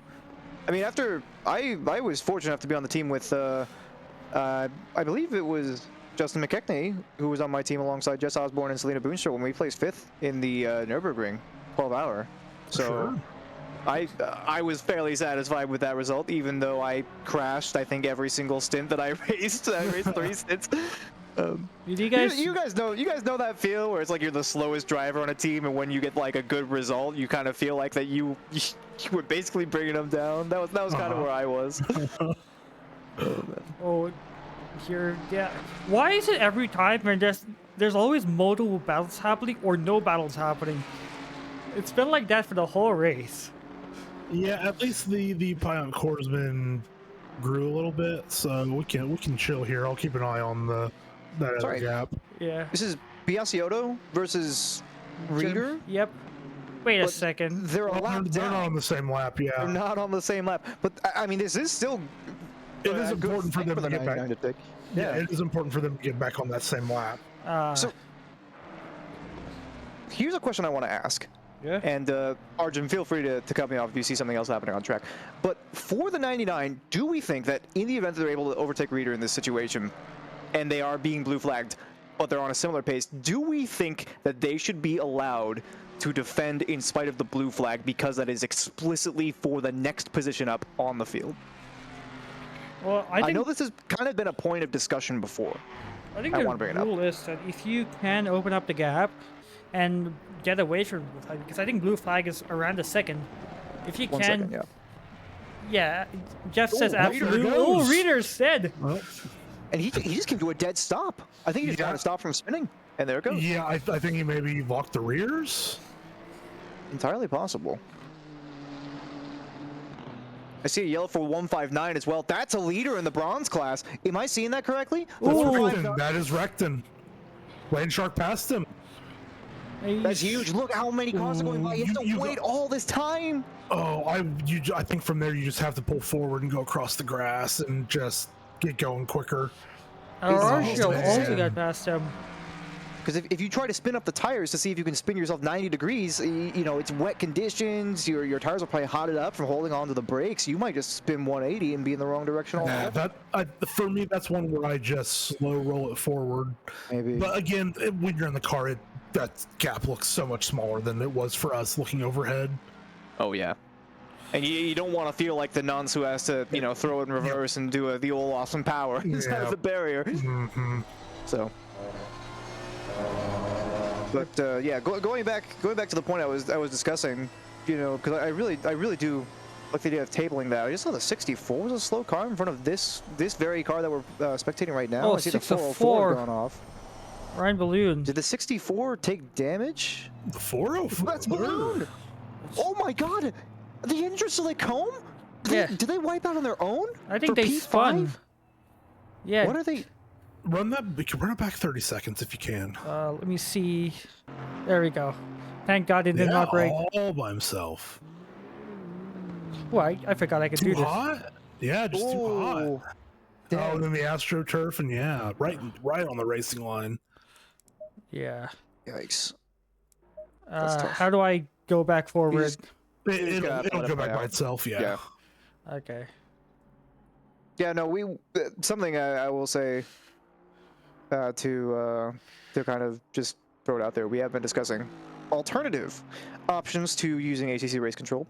Great open source software in terms of like beginning on this stuff, but you know, ever since the yellow flag API stopped working correctly with the last ACC patch, nothing on the fault of the guys who actually developed the software. It's just ACC patch kind of broke it.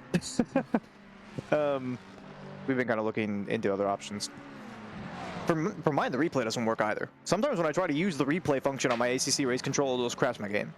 Oh, Really? I've had that issue. That's crazy. I tried it out when I was like commentating for the Events Day D3 race. It just freezes my game. That's why I was kind of scared to do this. Weird. Yeah, That is you get weird. I've had it sometimes where like sometimes it crashes my game. Sometimes it'll like freeze for a fairly long time, like somewhere in the realm of like 10 to sometimes like 30 seconds, and then it will do the replay like normal. Which I don't really know what's going on with that. That is so I've tried a bunch of strange. like different fixes. I haven't really found out anything. I've tried reinstalling. It's weird. It's weird. So, yeah. Yes. I don't really know, but yeah. That's Yeah, hopefully the people that run that, maybe they can hopefully have the time and resources to maybe push an update.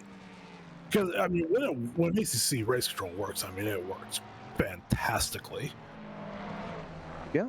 But, I mean, the yellow flag, I mean, I have the yellow flag issue right now, so everyone currently is being yellow flagged in race control, which obviously they are not doing on track.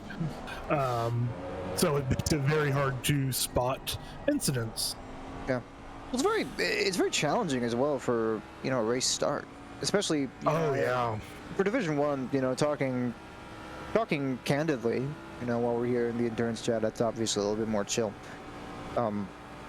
I really regret that I cannot do Division 1 as much justice as I would like on race start, because there's so much stuff to look at, and it's with the yellow flag API not working, I can't catch stuff that's happening in the back of the field. I'd have to be skipping the cam all over the place, and since I'm the only observer, right, if I am like skipping all over the place to look for something, that's what the viewers see too. Exactly. You That's almost not just something kind of that the have. viewers want to see. Yeah, we have light rain 15, boys. Oh my god. So I think we're not going to see wet tire pit stops before that comes. And And hang on, the track ticked up 1 degree actually. oh yeah, it is start As 4 well. a.m. I think that might be because the sun is about to come up and the wind died down. It was higher. So that might be the reason why. But yeah, I think with the lack of sun, the track is going to stay wet and we're not going to see stops. That's kind of upsetting.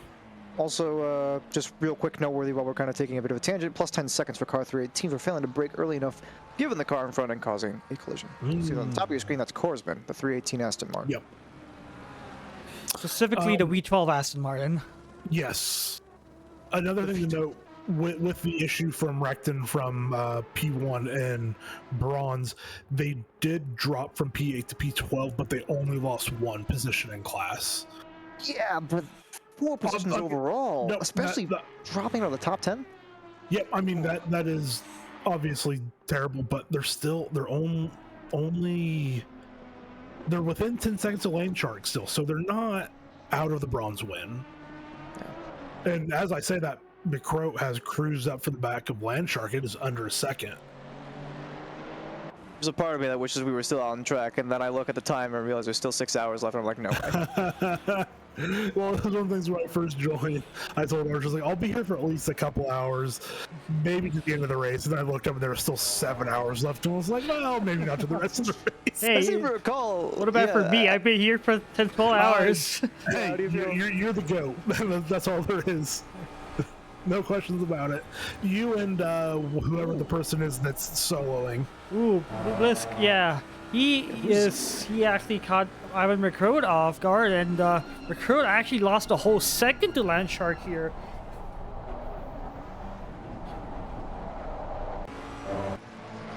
Right, that's Boardman. Oh, there we go. No, that's Land Shark. Yeah, there we go, McCroat. There you go. Yeah, this seems to be the only battle. Also, the Porsche is actually catching up with Blisk, who actually lost time when he got lapped by both McCroat and Land Shark. So again, we have 2 battles blowing up. Gretchik is only. Wait a minute. Gretchik is chasing Blisk. Yeah. That's a small-ish gap. Looking at it, just right there. And Donovan Can you Colton exits the take pits. car 64 for just a second? See if that gap is indeed true. It is. Okay. It is true. Yeah, Bliss said a. Actually, let me check what's the last lap. Bliss said a 35, and the Porsche said a 32. Cool. So that gap is barreling down. Sorry, Colton is blue flag traffic for Blisk, but Colton was making Blisk work for that. Yeah, Colton just came out of the pits. Tisk, Donovan. Yeah, you may have been on the inside line with the. Yeah, that would make more sense actually. Yeah, the gap. Actually, McCroat's actually catching up with Land Shark again. The gap went from 2 seconds to 1 second. As we see, the Porsche actually flashed Donovan Colton. Oh man. Most likely just upset with that blue flag traffic, but at this distance, it's not been a lap yet, and at this distance, they're not necessarily losing too much time. Colton, driver that I would expect to be on the pace fairly quickly here. Yeah, especially now that he's on his outlap. Once he gets the tire warmed up, he'll be able to put the pressure on Blisk and actually overtake him. And that would actually send Blisk back into the Porsche. That depends. That depends on where the overtake happens. If Colton's looking for the run here, and it looks like he might just have it. I mean, this is Honda versus the Ford right about now, and I can't really speak for the NSX power, but it awfully looks like the Mustang. It's one of the It's slowest getting, cars on the straight line. Yeah, the Mustang is Donovan. Oh, he's looking for it, but he goes well wide. Blanchimont took a bit of that inside curve and has to bail out of it. A couple of cars go right on by, but I don't think he's going to lose any positions for that one. He was going after it though. Yeah, but the Porsche is right on the bumper of Blisk right now. Let's just hear a bit of the Porsche interior. Oh, I missed the sound. Beautiful thing. And just look at the spray. How do you guys deal with the spray when following another car? Doesn't that get like super bad? Sorry, I thought you were a Division 2 driver. Surely you've got experience driving in the rain. Yeah. I mean, like I'm talking about you guys, especially with the nighttime spray as well. I mean, it wasn't that bad for me personally. I haven't changed like many of the graphic settings to try to manipulate it or anything, and I am using one of the inside cams. But the wipers seem to be very, very good. I don't think that this spray necessarily simulates with much accuracy what you would expect to see in a real racing car in conditions like these. So I'm just gonna say that. I could be completely wrong. It could be super easy. It's one of those things in ACC where I feel like it's not as strong as it used to be. The spray, that is, and I don't know. I've never fudged my graphic settings for night races either. Like I think you can see perfectly fine with headlights. I don't know. I've never felt the need. Yeah, I actually just turned up my settings for the stream. You got you've got it on the interior cam right now, and I mean, tell me what you see. Like everybody who might be watching this right now, or just has it on other screens, like look at it now and tell me if you think that's difficult. As Ratchik is looking at the move here, but it's a little bit too late into the right-left complex here, and it will be Blisk to stay ahead, although might not be for long. Oh, Towards the Blisk is inside. soloing this in the Honda. He is soloing this in the Honda. The Honda is broken in the rain. It's Spa. What a madman. How, like, broken good? Yeah, I mean, I got pole in D2 last season at Spa. Ratchik, the huge run. Go dip it onto the grass.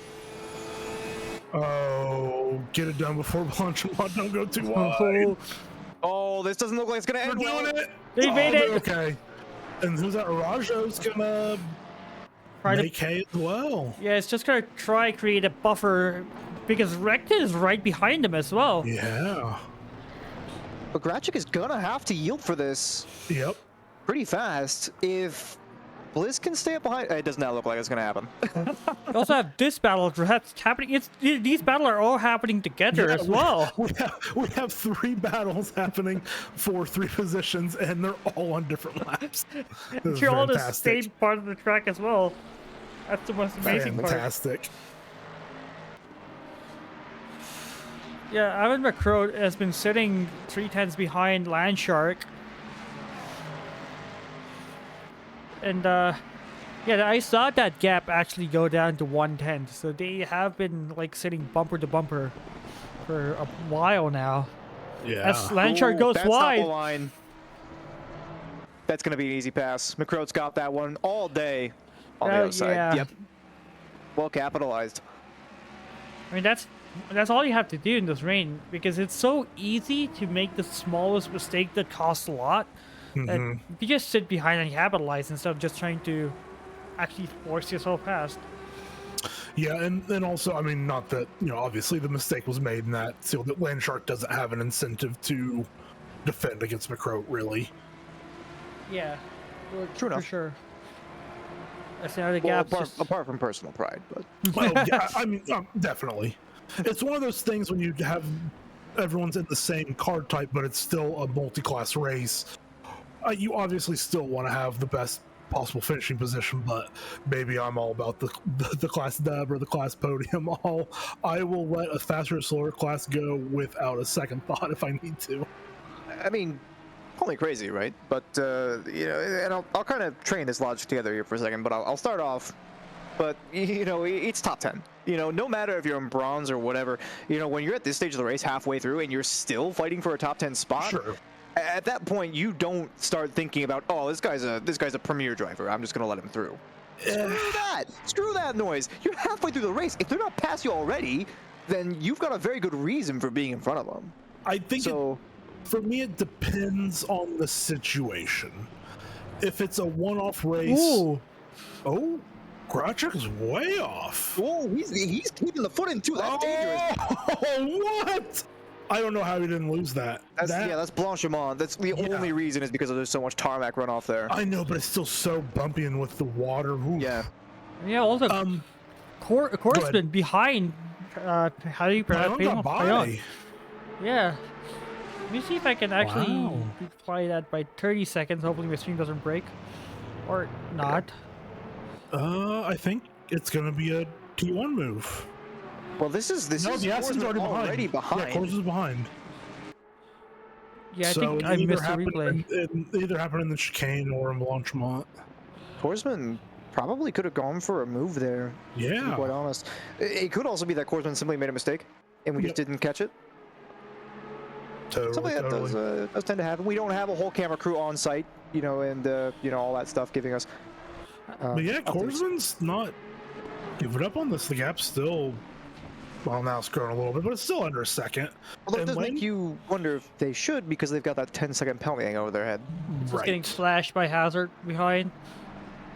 Oh yeah, Korsman's gonna have to yield that soon. Also, I picked up something interesting.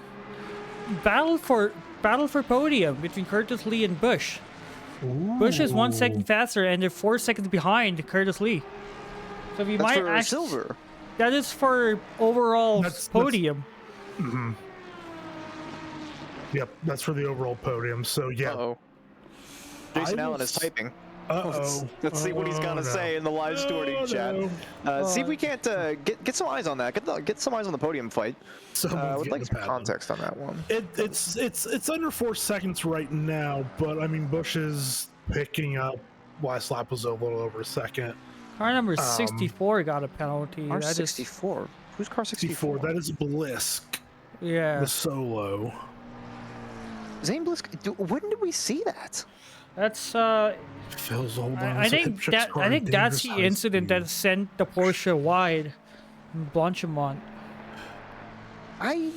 That's a pretty quick turnaround on that. I think it was maybe something a little bit. I mean, it could have been that. No, and it Jason's could've just been. that bored.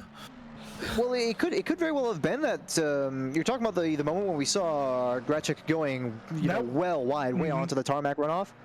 Because that could be. I could see that happening potentially. Gap's I down think 3 I seconds. think that makes sense. And Williams is also in the pits.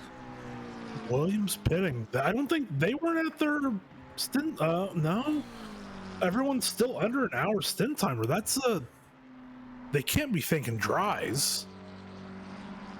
The That medium. would be. Look at the radar. That would be insane. Hey, what is happening here? Am I having packet loss?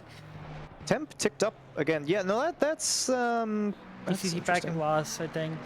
It's okay now. Yeah. Right, I need you guys to hold the fort with this battle for a little bit. I'll just use the back room. Yeah, we got you, bud. Yeah. I'm not probably gonna be here for too much longer. I'll be If back I in was 2 going minutes. to, sure thing. Yeah, this is. Bush If I was is gonna be here for much longer, I wouldn't really. have stayed in the car. So what did Bush do on that lap? It was another. That was 2 seconds that lap. You know what I'm realizing is that we have no way to control the cam. Nope. Darn. We should probably petition Al, see if we can get some sort of interface. We talked about using a virtual machine with like remote access limitedly in order to get. Man, Bush really is closing up. Holy crap! Yeah. For the endurance races, so anyone can just remote in and use it. Essentially, That would make sense. just Yeah, for cams. our Arjun is. I mean, obviously not right now since he's taking a comfort break. He's a mad lad. But yeah, I think for these endurance races, that's a good idea because it doesn't restrict someone to being there for the entire time, and they can, if someone has to step away, they can still put it on auto cam. Exactly. I think No, Lee might be the one experiencing some sort of internet connection issues because you can I see it flashing agree. back to them in the pits. I think this is a not uncommon issue with race control, or it might just be ACC. Yeah, I'm in the server. Let me see if Curtis is pinging. I don't think so. This does look an awful lot like Bush is closing up on the back of this. I wonder if there might be, I mentioned this before, and it still kind of remains to be seen, or we will never see if I was incorrect, but it does look like Curtis Lee might have some sort of a deficit in terms of pace. Oh, Curtis Lee. He's gone. He's gone. He's gone. Disconnected from the server entirely. He's gone. Yeah, I was on him and I switched automatically to reader. He is gone. You have got to be kidding me. Wow, that was the silver class leader. Shot. Hang on, I'm gonna go join. Shit. I'm gonna go join their race chat real fast and see what's happening. Wow. So our silver cluster, and he's back. He's back in. I'm back, what I missed. Curtis is blinking out of the server. He blinked out and now he's back. Huh. But he's in P4 now. Curtis Lee. So Curtis Lee was having connection issues, according to Brian Anderson, who is on his team. They're gonna have to get him out of the car. Yeah, they're getting him out of the car. They're pulling him out. So literally, Rife, as soon as you left the server, he blinked back in. Yeah. Interesting. Right. So yeah, we had all that when you were going for 2 minutes, Arch, and Curtis was his ping wasn't bad. It was moving, but it wasn't like horrendous. It did look like he had a lot of packet loss there. Yeah. So yeah, what you thought was your issue, it was a issue with him. So brilliant move for number 14 Archie Bush there against Curtis Lee, pulling out the DDoS attack. Can't say I condone it, but racing is racing. There's nothing in the rules. Move. I'm pretty sure there is actually something in the rules about that. You probably can't do that. I mean, so there's if you are nothing. DDoSing, don't. There's nothing in the rules that says a dog can't play basketball. There's nothing in the rules that says you can't DDoS someone. Yes, well, I think that falls into the purview of unsportsmanlike conduct.